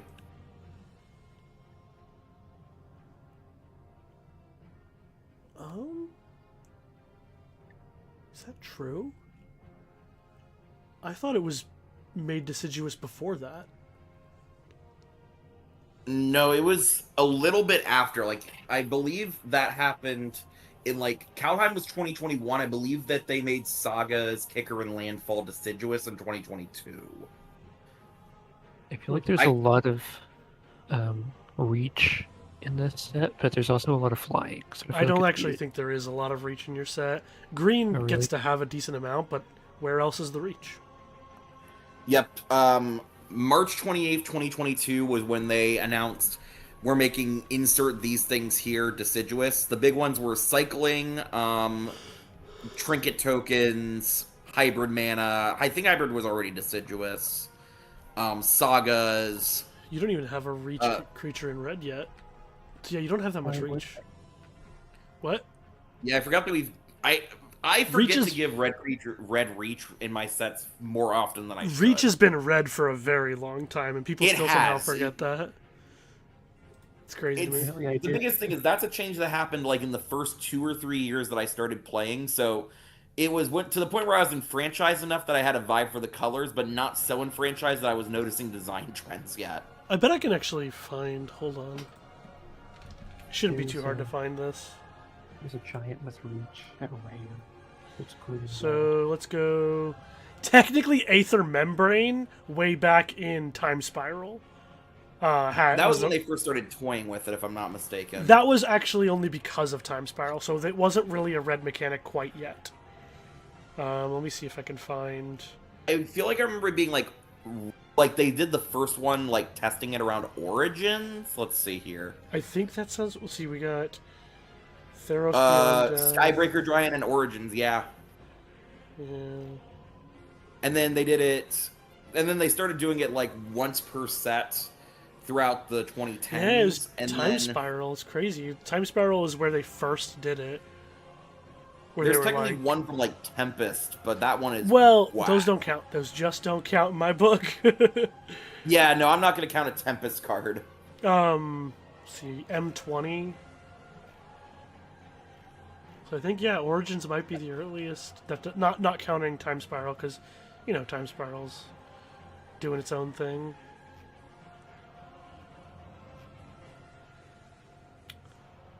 Yeah, and then they give red like about one reacher per set nowadays. Wait, I'm not seeing the Origins card. What the hell? Filter out reprints in your search. Yeah. Because it got reprinted at Common and Foundations. Oh wait, hold on. I see. But like they gave it the same progression as Impulse Draw, where they started it at exclusively higher rarity cards for a short period of time before bringing it down to lower rarities. Yeah. Like Kaldheim is notable because Kaldheim had the first common Impulse Draw card. Was this actually the? Wow, that's crazy. This is the Skybreaker Giant is the first time that they did it to intentionally bring it into the color as a normal thing. That's crazy. Yeah. And then there's Weaver of Lightning, one of my favorite limited cards of all time. Blue-Red Prowess was such a sick deck in that format. It was very cool. Also like Renown. I thought Renown was kind of neat mechanic.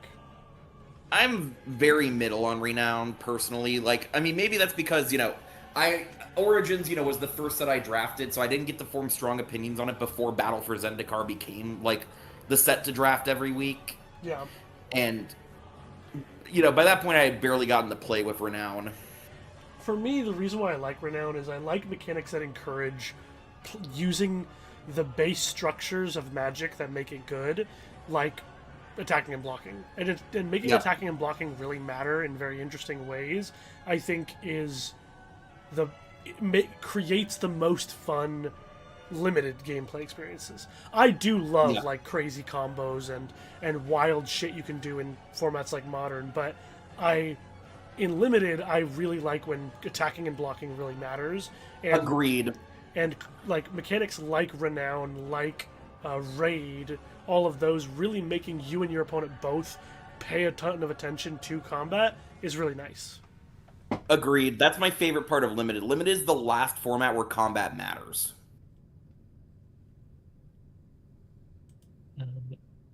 Did you approve of He Who Was Hunted by Bears as it is? Oh yeah, it's totally fine. That Edge of Eternity gave Red a combat trick that could give reach. I believe that's a first.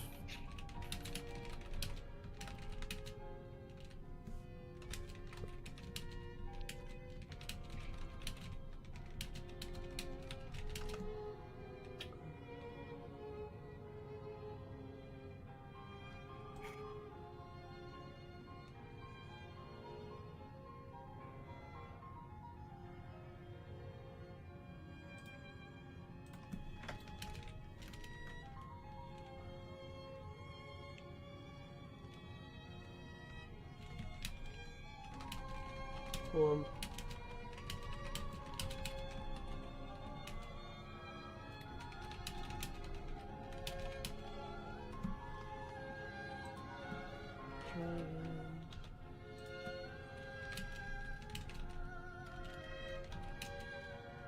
Okay, so I've got to know, as somebody who only found you guys when the Yu-Gi-Oh! Cube happened, how did you get your community name? What? It's not good? Yeah, like, where does that come from? The YouTube channel that my friend and I created almost 7 years ago now. We made this YouTube channel 7 years ago, and our initial idea was we were going to make videos ripping apart things that we found to be frustratingly like missing their potential. Like it would be like, oh, we're ripping something apart, but it would always be something that we wanted to love instead of something that we just thought was stupid or bad. And one of the first video ideas we had was to make a video about the Avatar: The Last Airbender movie. So like that was like our whole initial thing. We never even made that video. But that was like the first thing we were gonna do, and I was like, okay, It's Not Good would be the name of the channel because it's kind of fun, and we liked the title, and it'd be like about things we thought had potential. That was like the main thing, because I had a lot of, back then I was thinking about that kind of thing a lot. All these things that I had passion for, that I had criticisms of, but passion for them, like, you know, Thunder Junction. Yeah, these days that would be a good example. Yeah, Yep. Stuff like that. So that was what we were going to do, and we literally never did that. That just never happened. We never talked about things we didn't like. We found it way more fun to talk about things we did like. And so the very first video I made was about it was an excuse to talk about Frogger 3D, which is actually the music that's playing right now in the background. Yeah. It's this game right here, the 3D Frogger game, the first one for PS1 and PC. It was about that and nostalgia. It was like how nostalgia kind of makes you like things that you definitely wouldn't like if you didn't have nostalgia for them.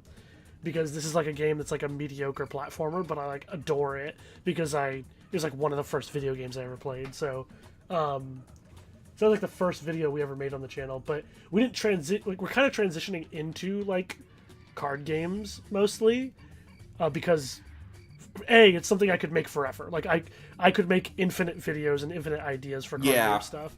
So it's a really good place to find my niche. But we've made a bunch of other videos about other things. We had our first video to pop off, quote unquote, was a video about Avatar: The Last Airbender, and like I had this theory that all bending styles had transitionary, like mixed bendings, where it's like, they're like, I called them dual bending, where it's like they are a mixture of two different bending styles, and people who are not the Avatar can figure out how to do them. So like, what's a good example? Like magma bending, while mostly magma bending is like a earthbender thing, because it's connected to fire in that way, it could be a firebending thing too. And then so firebenders and earthbenders could both do magma bending, and that could be a way that possibly characters could unlock their chi and move into another bending style that they don't already know how to do. Like that was the whole video, and for our channel anyway, it popped off, and that was really cool. But then after that, everything that's done well has mostly been card game stuff.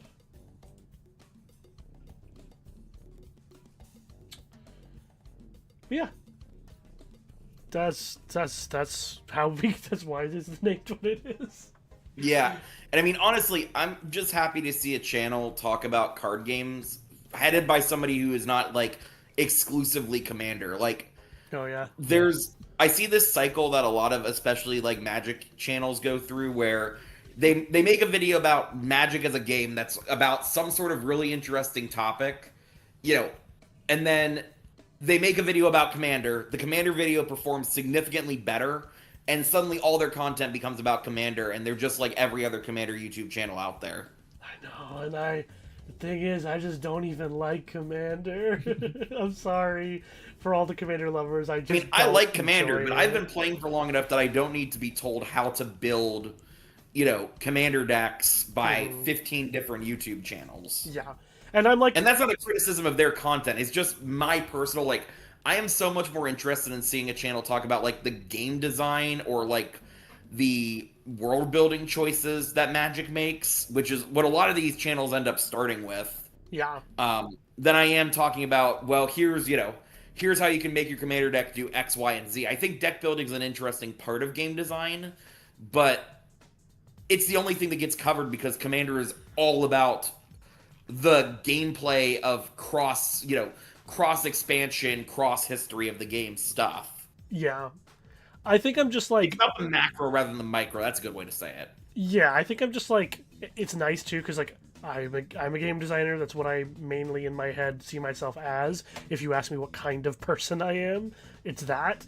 And I want to approach these kinds of things from that perspective. And really, Magic isn't the only thing that I want to do on my channel, but it's fun and I enjoy it, and a lot of people enjoy it and want to do it. So that's why a lot of the videos are that. I have another video that's about the color pie on my channel as well that did pretty well for how I went back when we were even smaller than we are now, when we only had like 200 I know I watched that one when I subscribers. found the Yu-Gi-Oh video back then. That one's like what, almost 5 years old now? Yeah, it's an old ass video. Yeah, 5 years old, 18K views. I mean, to be clear, my channel, let's be clear, I'm not putting in a conscious effort to make videos or grow it, is like 15 subscribers, 400 views is my highest video. So That's cool. That's still good.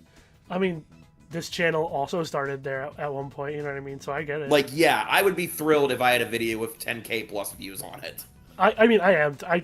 I go crazy mode. My brain is still like amazed that we have a community. Like, that's so cool to me.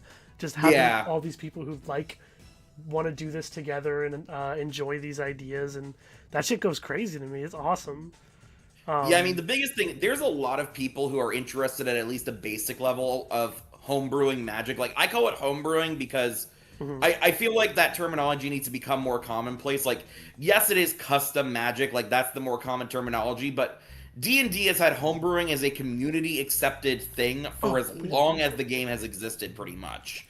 Whereas with Magic, it's kind of looked as like this black magic art or like a way to sneak overpowered cards into the game. And I mean, the same way that there's that aspect of D&D where people make overpowered homebrew, you know, like, my big thing is as soon as we, the players, start designing the game we want to play, we take agency back against all of the things that we don't like Wizards of the Coast doing. Like, anytime Wizards of the Coast has tried to pull a fast one on D&D players, they're just like, okay, I'll stop buying the product and just make my own game.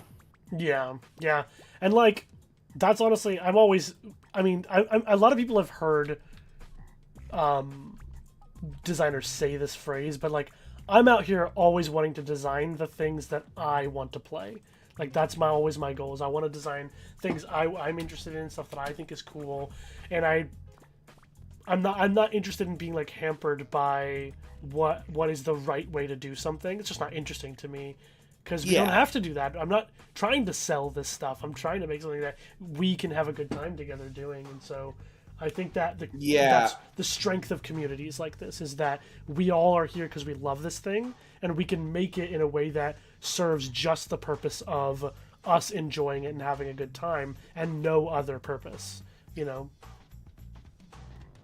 Yeah, I mean, I distinctly remember way back in the day, well, I say way back, this was like 3 or 4 years ago, because Strata Games as a community is only about 5 or 6 years old right now. I believe it was November of 2020 that they started doing the first card design streams over there, and that was really when the community began growing, because the video series is older than that, but the card design streams were really the first time that the community gathered for something.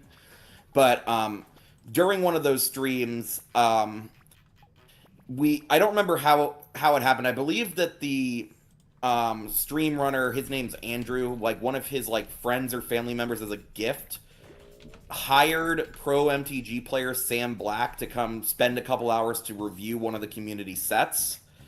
And basically the entire time, all he was saying was, this wouldn't sell well.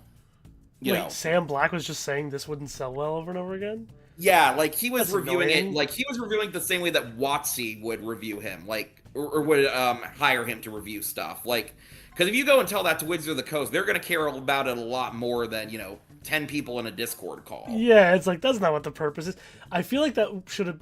And like, we tried to tell him that multiple times, and he just didn't seem to get it. So strange.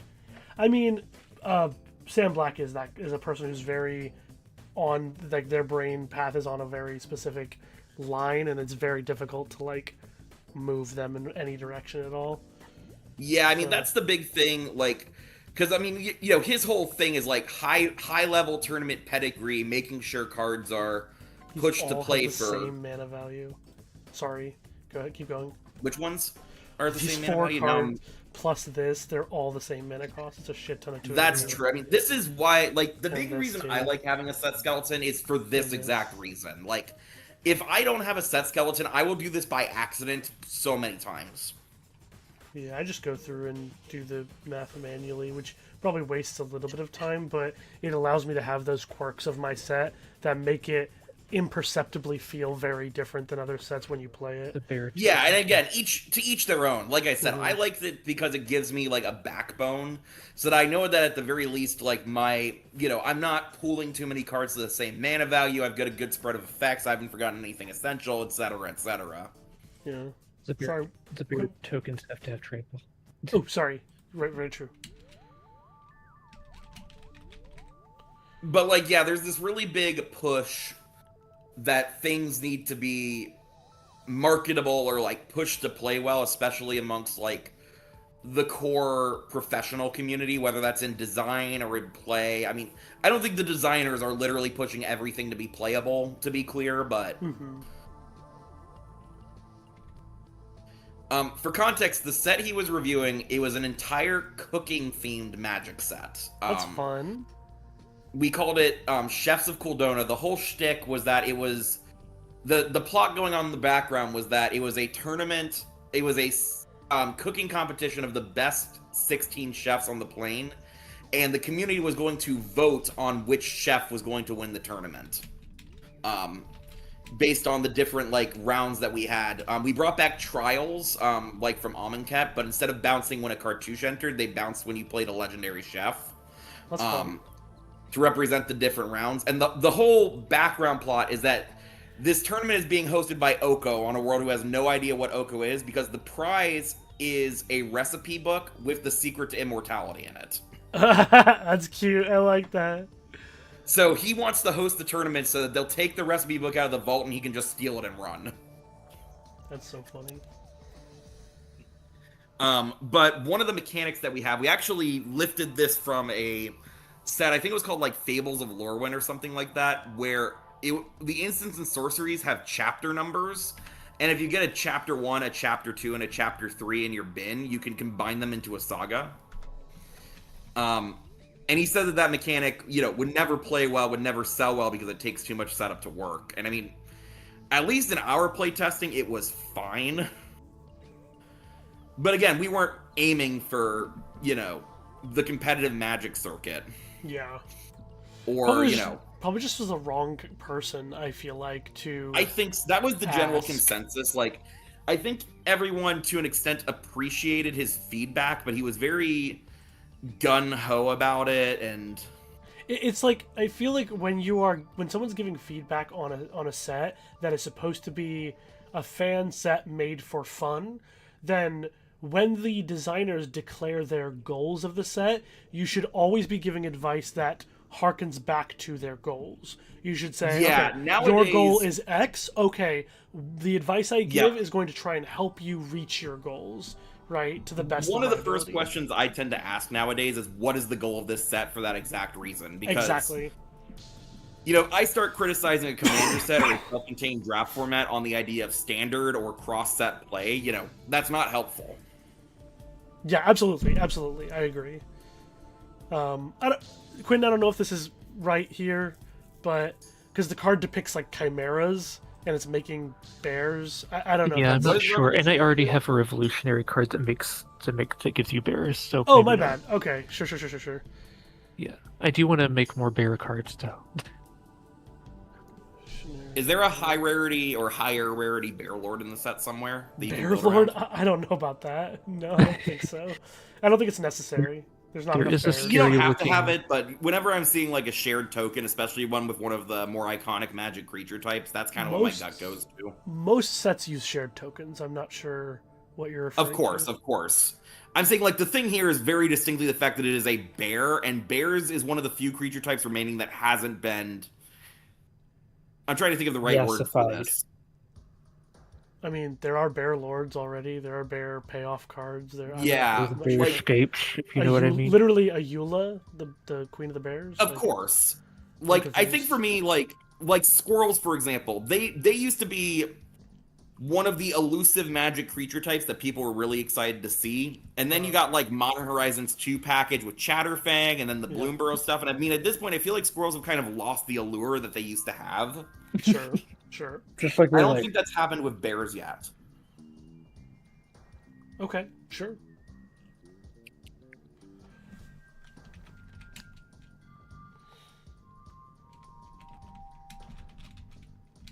revolutionary. Manipulate X cards where X is the toll, then gift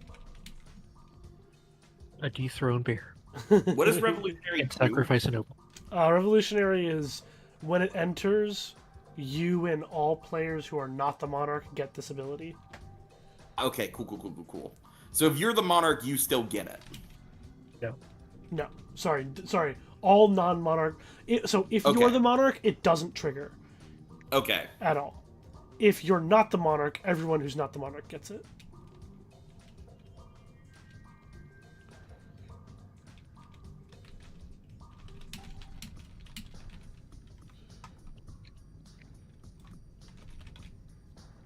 If you're gonna do this, this should probably exile itself when it dies.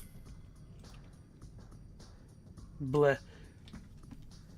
That text is annoying. They do it, but they don't do it all the time. The biggest thing is they don't want gravediggers to loop themselves a common anymore. And yet. I mean, if you want to, sure. And yet. Hold up. You say that, but hold on. Hold on, let me pull it up. Fuck. Why is it so hard to find it? Why am I struggling to find it? It's in this set. What card are you thinking of? Shh. I want to find it first. You can't stop him. You can't stop me. I'm going to find it first. Then we'll talk. Oh, it's an uncommon. Fuck. Are you thinking of Graveshifter? Shut up. That's Look, it's an uncommon. Look, see, it's an uncommon. Whoa, look what just happened. Look, how did that? Green actually has plenty of to commons. be clear. This is a change that they only started around Amonkhet, if I'm not mistaken. They're also extremely inconsistent about it, though. It's not like a rule like a lot of the other ones are. Yeah, I mean, again, They it's also probably a don't bit weaker in a rarity bind it. multiplayer set than it is in a 1v1. So Also they don't rarity bind it very often. So like, whatever the Gloom Shadow or Gloom Shift, I don't remember what it's called. Is like a green-black one that has exile, but then there's like common ones that don't. They're not as tight about that ruling, and it depends on who the lead designer is probably and what team they have if they actually implement that. It doesn't seem as hard of a rule as a lot of other stuff is. yeah. Johnny, maybe this could have an activated ability that prevents damage to a creature. That's just not a thing they do anymore because it's not very good. Oh. Yeah, it's just a really The bad myth ability. around Fog is that Gavin kept building Turbo Fog decks during It's not playtesting. bad. Fogs are fine. I'm fine with fogs existing. I think that creatures with activated abilities that prevent damage used to be a really common thing, and they just play horribly. Like, they're just not fun or interesting design. And they're like onboard tricks. Like, any onboard trick That's typically fair. sucks. Threat of activation, yeah. Yeah, it's just not interesting gameplay, and they don't play very well.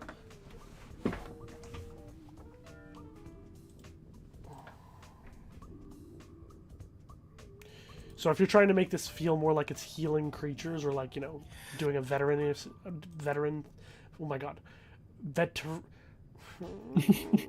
veterinarian thing on a creature, you'll have to do it a little differently. That's why I went with this, like return the creature to your hand, essentially, is the idea here, but it doesn't have to be that way.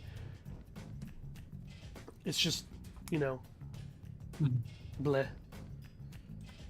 There aren't great ways to do this, like, with modern mechanics.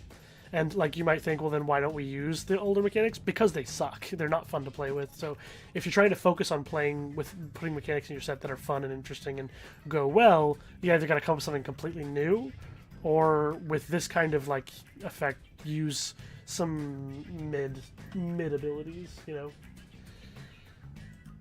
But if you don't like this, I totally understand. Just gotta figure out, you know.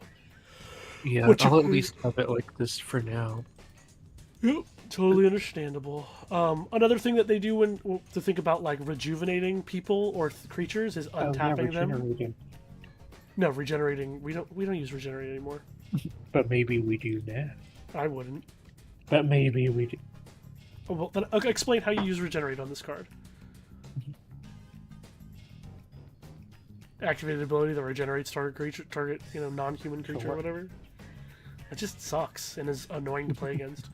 They used to put like green regenerate on a shit ton of cards, and it was miserable to play against. Yeah, if you've ever played against Trollhide, that card is like the apotheosis. You know, fucking all the gorilla or whatever, silverback. I fucking hated playing against that card. It was busted. The one Shout that's out like to Should give Ron. this a Five- specific. 5/3 trample with regenerate for green. Like fuck that card, dude. I think we should give this a specific synergy with only Gutterhogs. It's a toll Gutterhog, card veterinary. though. It's a toll card though. Gutterhog. Gutterhaug. So it has to be a +1/+1 card counter card then. And I know you're tired of the +1/+1 I'm counters. so. If I see one more +1 counter, I'm gonna So- slam my head into the counter.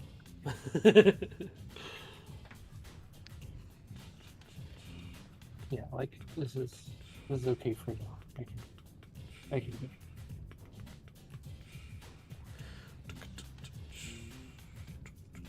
I'm just looking at some other cards to get some ideas. I just think the art is so cute.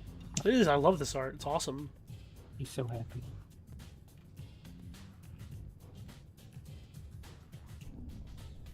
Are you gonna have Draft Matters cards in the set? I think that it was decided that we're not doing that in this set, but I don't. Yeah. I think it's we because were the gonna next give all set the ideas for yours. for Yeah. ours. there's a really silly silver border set we're making where we're gonna use all of our ideas for draft abilities. The Arch Enemy one? Yep. How are you gonna do an Arch Enemy draft? I've been trying to figure that out for years. Yeah, so how it's going to work is instead of doing like a schemes deck, we're not going to have a schemes deck. Instead, there will be archenemy cards in the draft. The packs will be 20 card packs instead of 15 card packs. Every pack will have 5 archenemy cards in it. Those cards can only be played if you're the archenemy. When the round starts or the match starts, a player is randomly chosen to be the archenemy, and then everyone does a pre-sideboard. The Everybody archenemy does a what? a pre-sideboard where you Okay, change your yep. deck.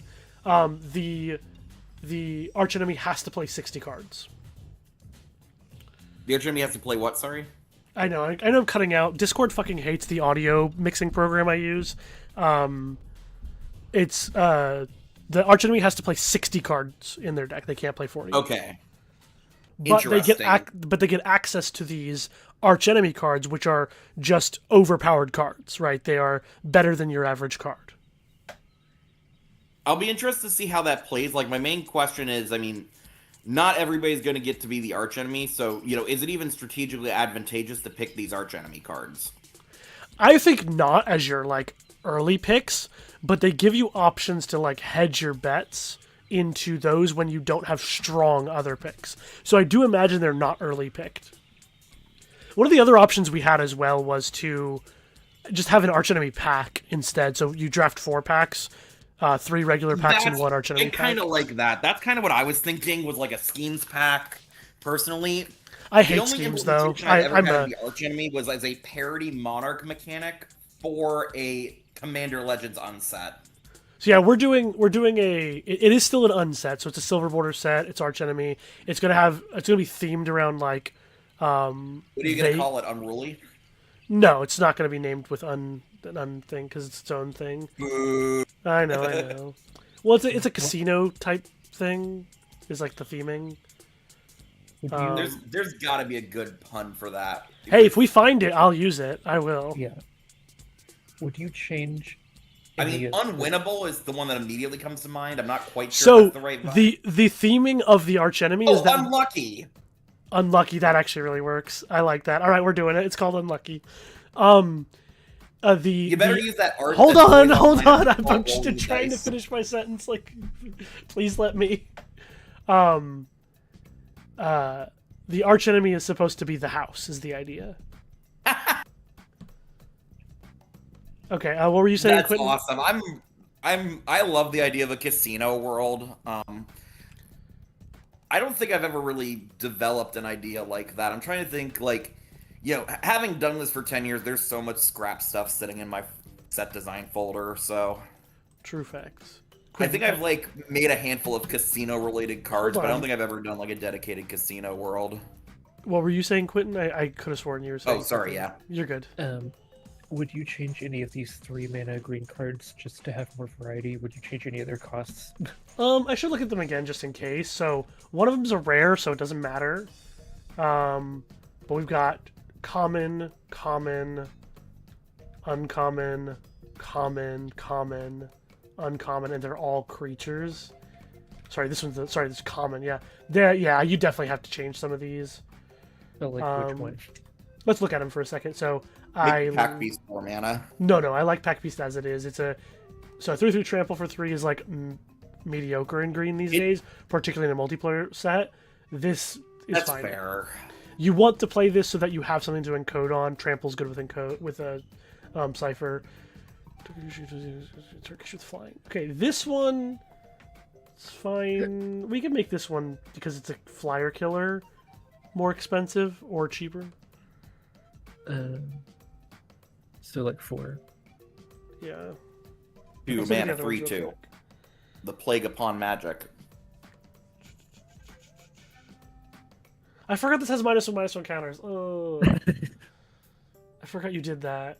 Gross. Yep. There's a few -1 counters around in the It's an set. interesting interaction. Huh. How does the revolutionary ability work in that case? Like, does each opponent put a -1/-1 counter on it? No, yeah, it says remove a -1/-1 counter from this creature. Oh, remove. I read that as put. Whoops. Yeah, no, you're good. You're lifting their chains from the... Yeah, You're the player erasing the burden. who controls the trigger scries, but Yep. they all still. Yep. It's also May. They don't have to copy the ability if they Yep, don't yep. want to. They're just like, come on, guys. No, I want to keep that one. This one's totally fine as well.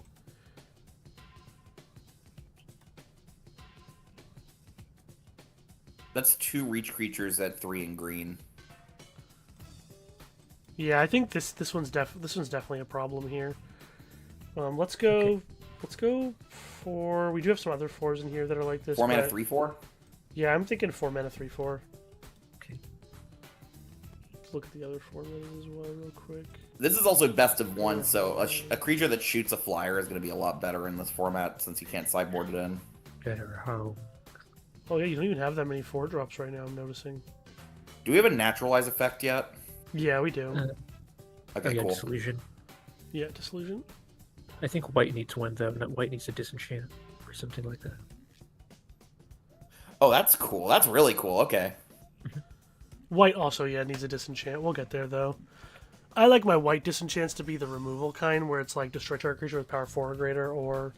I like sticking mine onto creatures personally, at least Fine, increasing, too. especially in like a conspiracy set where you can't sideboard.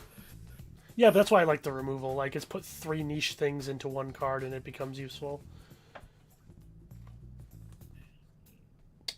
Ovala and Sidri are going to have like flavor text 'cause, like- dialogue, but they're not going to show up at all. So, like, the reason why I don't love it on creatures, depending on how it is like a 3 mana 1/2 that destroys target artifact or enchantment is amazing when it works. And it's unplayable or untouchable, uncastable if you don't have a target, right? Whereas, if you have like a sorcery or instant that's like, 2 and a white, destroy target creature with power 4 or greater, or destroy target artifact or enchantment, Yeah. you're gonna have a target at some point, right? For context, the version of it that I like is like Caustic Caterpillar or Cathar Commando, where you get a decent body, like, for the cost to start. Hold and then on. you can Caustic pay for it. Caterpillar is not a decent body, but yeah, Cathar Commando is a good example. Yeah, Cathar Commando is my golden standard for that effect nowadays. Caustic Caterpillar just quote-unquote did it first, Right. in my But mind. Cathar's Commando is like above rate, though. It is, yeah. Like, the version Cathar that Commando I've got is in the like faction set is a 3-mana 3/3 that makes a token that you can pay 1 tap and sack to surveil 1, then you can pay 2 and sack it to destroy an artifact or enchantment. So the first card that was like this, oh my god, I can't believe I forgot what it was called, is from Alara. The first one to be like a good creature that you would play. Kasali Pride Mage, I think, is the one. Is that what it's called? It's a 2-mana 2/2 with Exalted and 1 Yeah. sack, destroy an artifact or enchantment in green and white. Yeah. Used to be like modern playable. Like, used to be Yep. amazing. I mean, that was Those back were in the the era days. where a 2-mana 2/2 on its own was decent, and I kind of wish we could go back to that era. I don't. Those limited sets were so much worse to play. They had like I don't know. your, For pa- me, your like pack was my- like 30% unplayable cards. That was a bad That time. is true. I don't want to go back to that kind of thing, but I feel like we've gotten to a point where they've been fixing this problem somewhat lately. We got to a point for a while where you literally had to be playing a consistent creature every single turn and nothing else. Like, you couldn't build around. There were mechanics, like entire set mechanics that were too slow. The most infamous example being Proliferate and All Be One. Look, you're using like the absolute worst example to say that it was like a trend. It really wasn't that much of a trend. It was a couple of sets, and not every set in a row was that way. Like, Magic has I had felt plenty that of way sets about, that Wilds of Eldraine. I feel like it was like this block of time that I think we've left more or less. Yeah, but I also think that back then there were plenty of sets that weren't that way. Like, Dominaria United wasn't that way. March of the Machines was a pretty value-heavy set. Like, they weren't March all... is a notable exception. I will give you that. Brothers Dominaria War United, was... at least to me, I'll admit that format never really gelled for me the way that it seemed to for a lot of people. But what I'm saying is that every time I did well, it was on red-white aggro. Right. So what I'm saying is that you're making this like statement about design and how the sets have been, and I think a lot of people do this because they hear other people do it online and see other people do it. It's just not true about those sets. Only a couple of them were that way, and yeah, one of the worst limited sets in a really long time came out in the last couple of years, which is All Will Be One. It was a terrible limited set, but it wasn't like a thing that was happening or a trend. It was just a set that was built that way and another set that had some of that. The only thing that you could consider a trend in design is there are so much less unplayable cards to the extent that your picks need to be directed towards a game plan more than they used to be. It used to be that you could lean on a bomb and card draw and win that way. And I think that's very boring. Like, having Magic having limited just be, you play creatures to not die, if you play draw spells you'll win, that's the game. That sucks. Whereas the design has changed where your deck building matters so much more. That is the big change that has happened over the last 8 or 9 years. And that I really do appreciate. I think it's really good. They've had some experiments in there that I think have definitely not gone well, but I think that's okay because they're testing the waters and seeing what they can do. So okay, yeah, I mean, looking through it, yeah, I mean, it's more spaced out than I remembered it being. The ones that stuck out for me were New Capenna somewhat. New Capenna was not Dominaria United somewhat. Brothers War was a big one. They tried to make a battle cruiser set, and the two best archetypes were the ones that were just play cheap creatures and swing. Brothers War was a really fun set, though. That's the difference. I agree. Brothers War versus All Will Be... Brothers War was an aggressive set, but it was the fun kind. Because the thing about... I don't think it was battle cruiser. I think people just assumed that because they saw the big cards. I think instead, Brothers War was a set where you needed to have a plan to play each turn out, but all of the expensive cards were playable because of the way that they designed them, right? Except for some of the unearthed cards. Yeah, that were, and let's be clear, Prototype is one of my my favorite mechanics from the past 5 years. That's a sick mechanic. Right, and Prototype is like a kicker variant, right? And kicker variants lead to games where your early and late game both matter in tandem with one another, which is why Brothers War as an aggressive set was so much more fun than All Will Be One, because the late game still had impact, still mattered to get there. But you just didn't Like always Obi get one, there. I think, is the like real standout one here, and then March of the Machines was a welcome change from that. Same with LTR. I liked LTR a good bit. I think LTR was pretty fun. LTR had the issue where one of its color pairs was completely unplayable. Ironically, the same one as Obi one. I think LTR was also not the best set personally. I think it was like a set where it more than Brothers War, I feel like, had these interesting late game mechanics that you didn't get to use enough. I think it was a much more worse offender of that problem because it had archetypes that were like close to unplayable, where I don't think Brothers War really had that problem the same way. And then Wilds of Eldraine was another one that stuck out to me as more aggressive than I feel like it was intended to be. But then, pretty much after LCI and forward. Like, say what you will about the aesthetic of Thunder Junction, that was a really fun limited. I liked Thunder Junction limited a lot. Yeah, I enjoyed it. I think Plot's a cool mechanic. Me too. Also, we're getting off topic again for the respect of Quentin. That's on me. I think we're done, though. I think there's nothing left to... Are we? Okay. Yeah. I mean, let's be clear. I've been watching the stream, but I wasn't sure if we'd gotten through all of the relevant cards. I've been working on the other two cycling ones. I think the black one is going to be skeletons, and maybe they will have some sort of comeback from the graveyard thing coming on in. You could. That was a sweet that could be set that did not get the recognition it deserves. Pioneer Masters, man, why did that have to be relegated to Arena? No, I didn't play that one. There's so many really like cool and interesting cards and upshifts and downshifts in here. Yeah. See, now, if you make the black one be able to come back from the graveyard, that does make it almost inherently better than all the other ones. It does. Because you can just cycle it, then bring it back. I don't know if that's a good idea. Okay, which one? What else do skeletons do?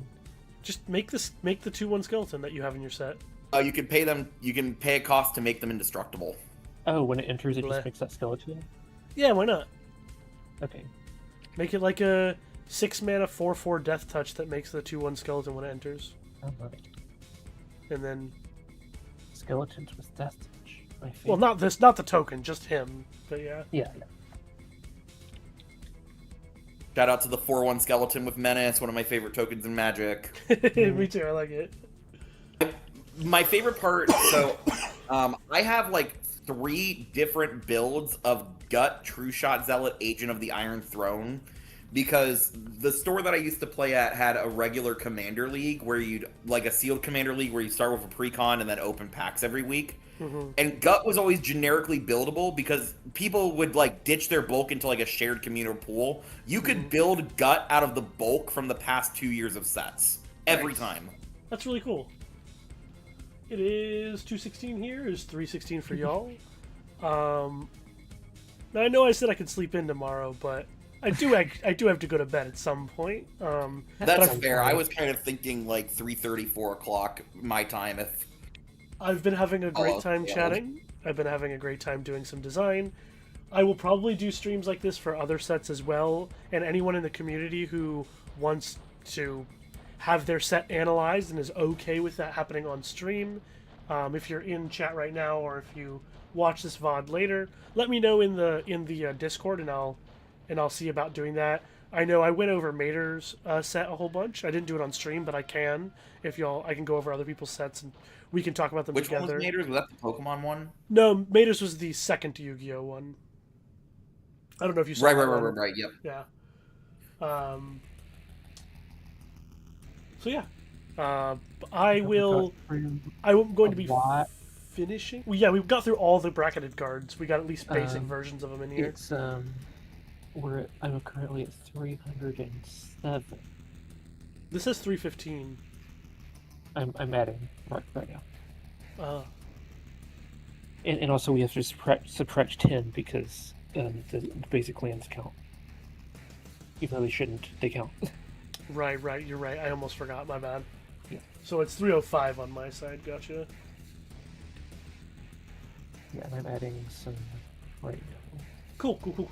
No, that's reasonable. So the Bloodborne set's completely finished, so I won't really need to have a stream about this one. It'll be like, we'll probably play it some more, and some small changes might happen to it. But I'm gonna record the video, edit it, and put it up at some point. Might take me a while because those videos, kind of like the Yu-Gi-Oh one, I want to make better, like nicely edited with nice pacing and jokes and stuff like that. But then the next project for me is either going to be the Pokemon set, which we don't really have. We don't have much for it all yet. We've just been trying to figure out how to make it feel. Pokemon Universes Beyond set. Yeah, the Pokemon Universe Beyond set. It might be what I work on next, but I mean, you might want to look at like Monsters of Chikyu for what's the word I'm looking for inspiration. That's like the big one, because that's a Cajun set, and Cajun, if you don't know, is kind of the de facto head developer for MSC these days. I have this thing where I really do not want to look at other people's versions of things I'm trying to do, because then I'll just either compare my ideas to theirs, or I'll just go, I'm going to do their idea. That's not even, fair. I just have no interest in doing that, so I'm not really going to look at it. I'd rather not. I know there's actually another Yu-Gi-Oh set out there that someone made a while ago, like a couple of years ago. There's like 3 or 4 of those. The thing at this point, I'm just not interested in looking. Every set idea has been done if you look hard enough. Yeah, exactly. And if I just have no interest in putting those in my space of inspiration, because that'll diminish what I'm trying to do, because I'm like, I don't know, it seems silly, but I would rather look at real Magic stuff and the source material I'm pulling from, and that's it. And not look at, fair. you know what I mean? Because I want it to be uniquely the way I would envision it with my own ideas and our community, but not the things other people have done. And if theirs ends up, better than mine, cool, that's great. It's more that I wanted to stay. Yeah, you did it your way. Vision. Yeah. For context, is this Pokemon set the same thing that would be in like the Pokemon Universes Beyond channel, or is that 2 people working on parallel projects? No, this is the same thing. We're working together as a group. This is a group project. Got it. Yep. There's a couple of people who have. Everyone in the server will just shout ideas into those channels. Like, that's what we do. And it's me, Bucharest, and one other person who are focusing a lot of energy on the ideas for the base mechanics to start off with, kind of like Evolution right here, which it's not the best name because Evolve is a mechanic already, but the problem is this is what it's called in Pokemon, and it's very weird to call it something else. So this is what for context, my Mystery Dungeon set, I skipped the explicit evolution mechanic altogether and just used level up. Yeah, of course, and we had thought about that. We thought that we didn't want to do that because then you don't see the Pokemon. You only see the first version of the Pokemon when you do that. Yeah. And we wanted you to have separate versions. Are you familiar with Pokemon Mystery Dungeon compared to the mainline games? I have a vague understanding of it, but I've never played it. One of the big things in Mystery Dungeon is that in the vast majority of the games, the main characters can't evolve until the post game, and the majority of characters don't evolve until they manually make the decision and go to a special place to do so. Yeah, and see, so in that environment, not having evolution makes sense. And I mean, let's be clear: everyone writes the Pokemon Mystery Dungeon canons differently. The only common thread is that there's no, people in Pokemon Mystery Dungeon. The goal here is to actually, just like with the Yu-Gi-Oh one as well, is to make it feel like you're playing a hybrid, not like you're playing prize Magic. Cards. Do it. Oh, that's a good idea. Well, that's just the card game, though. We wanted something that felt like a hybrid between the video games. I know what you're talking about. Yeah. We're trying to stay away from the card game as much as we can, although we might not end up staying away from the card game. There's we're debating on whether or not to use energy or not, as actual cards and stuff. So I'm voting for not doing it. One of the first custom card projects I ever worked on was a Pokemon set that never made it to completion, like a standard Pokemon set. Sure. I should still have that saved somewhere. Let me go find it. Yeah, for sure. But the goal is that, with the Yu-Gi-Oh set, part of the reason why shit's so broken in it is also because it feels more like Yu-Gi-Oh that way, right? It feels like you're playing some crazy bullshit like Yu-Gi-Oh feels like. And so that's part of the goals with these sets, is that they don't just feel like Magic painted like something else. It is a gameplay experience, which is also why it's cube always instead of constructed. The gameplay experience is wholly unique. it is obviously using Magic's rule set as its base, so it does still Of feel like course. Magic, but it is also removed enough from real Magic that it can give you these like experiences that are like really weird and unique that only hybridizing their ideas could give you. So I mean, keep in mind these are like I think literally like 7 to 10 years old, but this I'm was keeping it how in mind. I was playing with Evolution in my set. I'm keeping it in mind. So, okay, exile creature. Ah, I see. Oof. That's real card disadvantage, though. Yeah, but you can still hard cast these for what I was trying to make a playable mana cost, at least for the era when these were designed. No, for sure. No, for... Wow. Really? So, Why like, did you you know, run you can these? run Staravia out as a 2/2 flyer for 2 that jumps something, which is super efficient. No, for sure. Yeah. Well, it's not. It's just fine. It's Like, interesting. for I like context, the idea. Nick I just... uses double face cards for Evolution. Yeah. Not the same way that you're doing them, but... And I'm not saying how it's done because I know you don't want to hear that. You're good, no worries. We're not just using double face. We're actually doing... So Evolution's going to be a little weird. It functions like Transform on, like, here. This is where it looks like Transform. But when there's a third level to it, you actually pull it from outside the game. So, like, how the it's like UBL Cube is doing it. It's like a Transform card that has more than 2 faces. Because the mechanic still functions exactly the same. And it's also still the same object, just like Transforms are. So if I go from Raichu to Mega Raichu, for example, I pull the card from outside of the game, but the Mega Raichu is actually the same object as Raichu was. So if it had +1/+1 counters, auras, equipment attached to it, those all stay there. That's how the rules works with it anyway. Which is also why we're not using the terminology transform, we're using the terminology evolve. Yeah. Because it Sure, functionally yeah, works different. I'm just gonna send you 3 last cards to look at. Sure. Cool. Yep. I'm pulling it, oops. Oh, having the gyms is like a land like the same way that gates are, that's a cool concept. Yes. And they're gonna have the gym type, and then you can have like a gyms matters sort of. So when you gain EXP, is that going to use like the experience counters? No, that's why we didn't call them experience counters. Yeah. Because if we Valid, did, but all. it's just like you gain a lot of EXP in this set. Like that would make all the like I know that we're not designing for constructed, but I didn't want it connected to those cards. I wanted it to be its own thing because you pay them as well. Like experience counters are not really something you pay with the commander sets that do that. In this, it's like a resource. You gain EXP and you pay it to evolve. And that's the only thing you can pay it. You don't pay it for anything else ever. There are not other activated abilities that do it. There are not cards that let you pay EXP, because if I did that, it would be no different than energy. So the point is that it explicitly works one very specific way, and it is meant to work that way, so it feels like gaining experience. The only thing it's doing that isn't reflective of the actual Pokemon games is that you can use EXP universally. So I can gain EXP with my Pikachu, but I can evolve my Squirtle with that EXP instead. Yeah, which is fine. I think that should be the way it is, just so it's not super centralized in a way. Like, it makes all of the cards better by... What's the word I'm looking for? I think this card you just sent me, by the way, Quentin, make it 4 or less, not 3 or less. 3 or less just doesn't kill almost anything. That's fair, yeah. This card, like, this just doesn't kill it. Obviously, Cut Down is a very strong card, the 5 or less one. Yeah, but it's also an instant. You know, this is also a sorcery, so this can be stronger, you know? Yeah. I would make it 4 or less for that, and then that's probably okay. It's kind of like a -2/-2, you know what I mean? Yeah. But it can kill a 1/3 or a 0/4.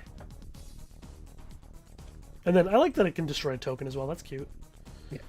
Alright. Here's 5 in the black, 4/4 Death Touch. When it enters, make it 2/1. Totally love That's it. fine, yeah. I like that. I like that a lot. I'd play that. I would too, absolutely. And when it enters, deal damage to target creature. This one's really good. This one's too good. Yeah, this one looks super... Let's maybe tone it stronger down. than it should be. Yeah, You this didn't is- see each opponent? No. Well, yeah. If this is going to be removal, it's gotta be a lot weaker in other areas. Here's a way that you can make this card removal, and it would be okay. It just needs to cost 7 mana and be a 4/4.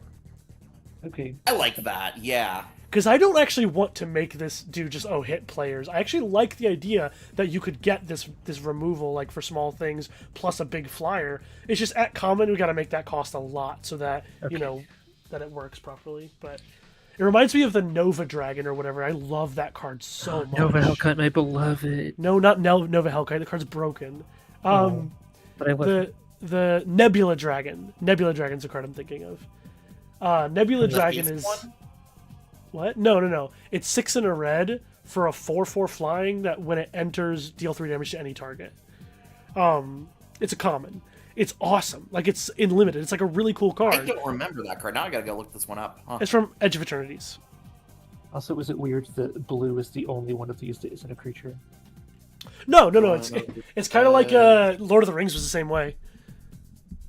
Oh, okay. Lord of the Rings had Lorien Revealed, which was the draw 3.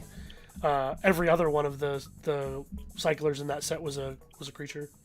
Okay. Nova Hellkite, Nebula No, Dragon. Nebula Huh. Dragon, yeah. Wow, I somehow completely forgot that Nebula Dragon existed. Wow. It was a great card in that limited. Like, Yeah, it super is. good. And when a card like that is good in limited, it feels so nice. That's a good limited set to be playing.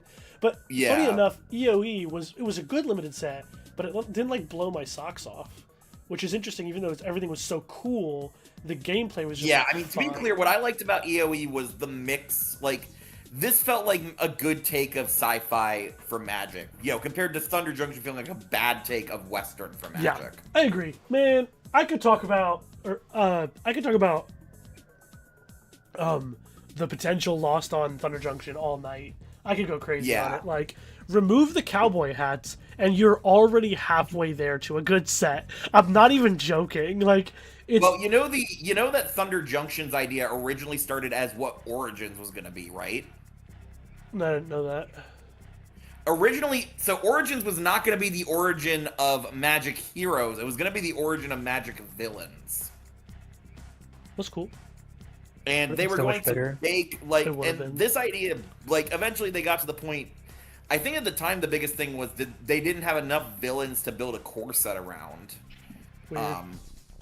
Quirky. And ultimately that idea baked until Thunder Junction became the villain set. And I mean, That as fucking a villain set, sucks. Thunder Junction is not bad. No, it is. It is really bad because it turns all the villains into caricatures that are clowns that you can just laugh at. When I would want a Mechanically, villain not flavorfully. and flavorfully. Fuck them. Like, I think that it like. Oh, I see what you're saying. I'm so sorry. I misinterpreted you. Yeah, I'm saying the mechanics for, like, plot, crimes, like, if you go and look at this, this isn't a Western set, this is a villain set with the mechanics. Yeah, they're so cringy. I don't know. I also don't like crimes. I think it's a bad batch mechanic. I don't like it because committing a I crime. thought they were fine. I mean, my Committing a favorite crime mechanic from the set literally is happens Spree. every turn. Spree is Like, so cool. it's almost impossible. Yeah, Spree's good. I do like Spree. I think like commit a crime is such a like throwaway mechanic in my brain because it batches functions to the extent that the trigger will happen practically without trying. And Yeah, they also gave a lot of ways to commit crimes in the set for better or for worse. Like, I just thought it all was the lands did it. They literally had Yeah. a bonus sheet where all the cards did it. yeah, I just didn't like it. Anyway, Indicate is a crime. huh? What? Casting Indicate is a crime. True, it is a crime. You- So anyway, yeah, that's my other thoughts. I do need to go to bed actually. Thank you for this huge burst of cards. You're welcome. Now that Anytime. I'm past 300, it feels doable. Yeah. Yeah, I mean, that's Oh my what, God. 5/6 of the way there. Yeah. It's exciting. Exciting. I'm just gonna knock out the rest of the dual colors. And then it's the stretch. Hell yeah. And then we can play this shit. Finally. God. Excuse me. Alright, I'm gonna go to bed. Thanks. Good stream. It was a good See you time talking to guys. Yes, good night. y'all. Bye.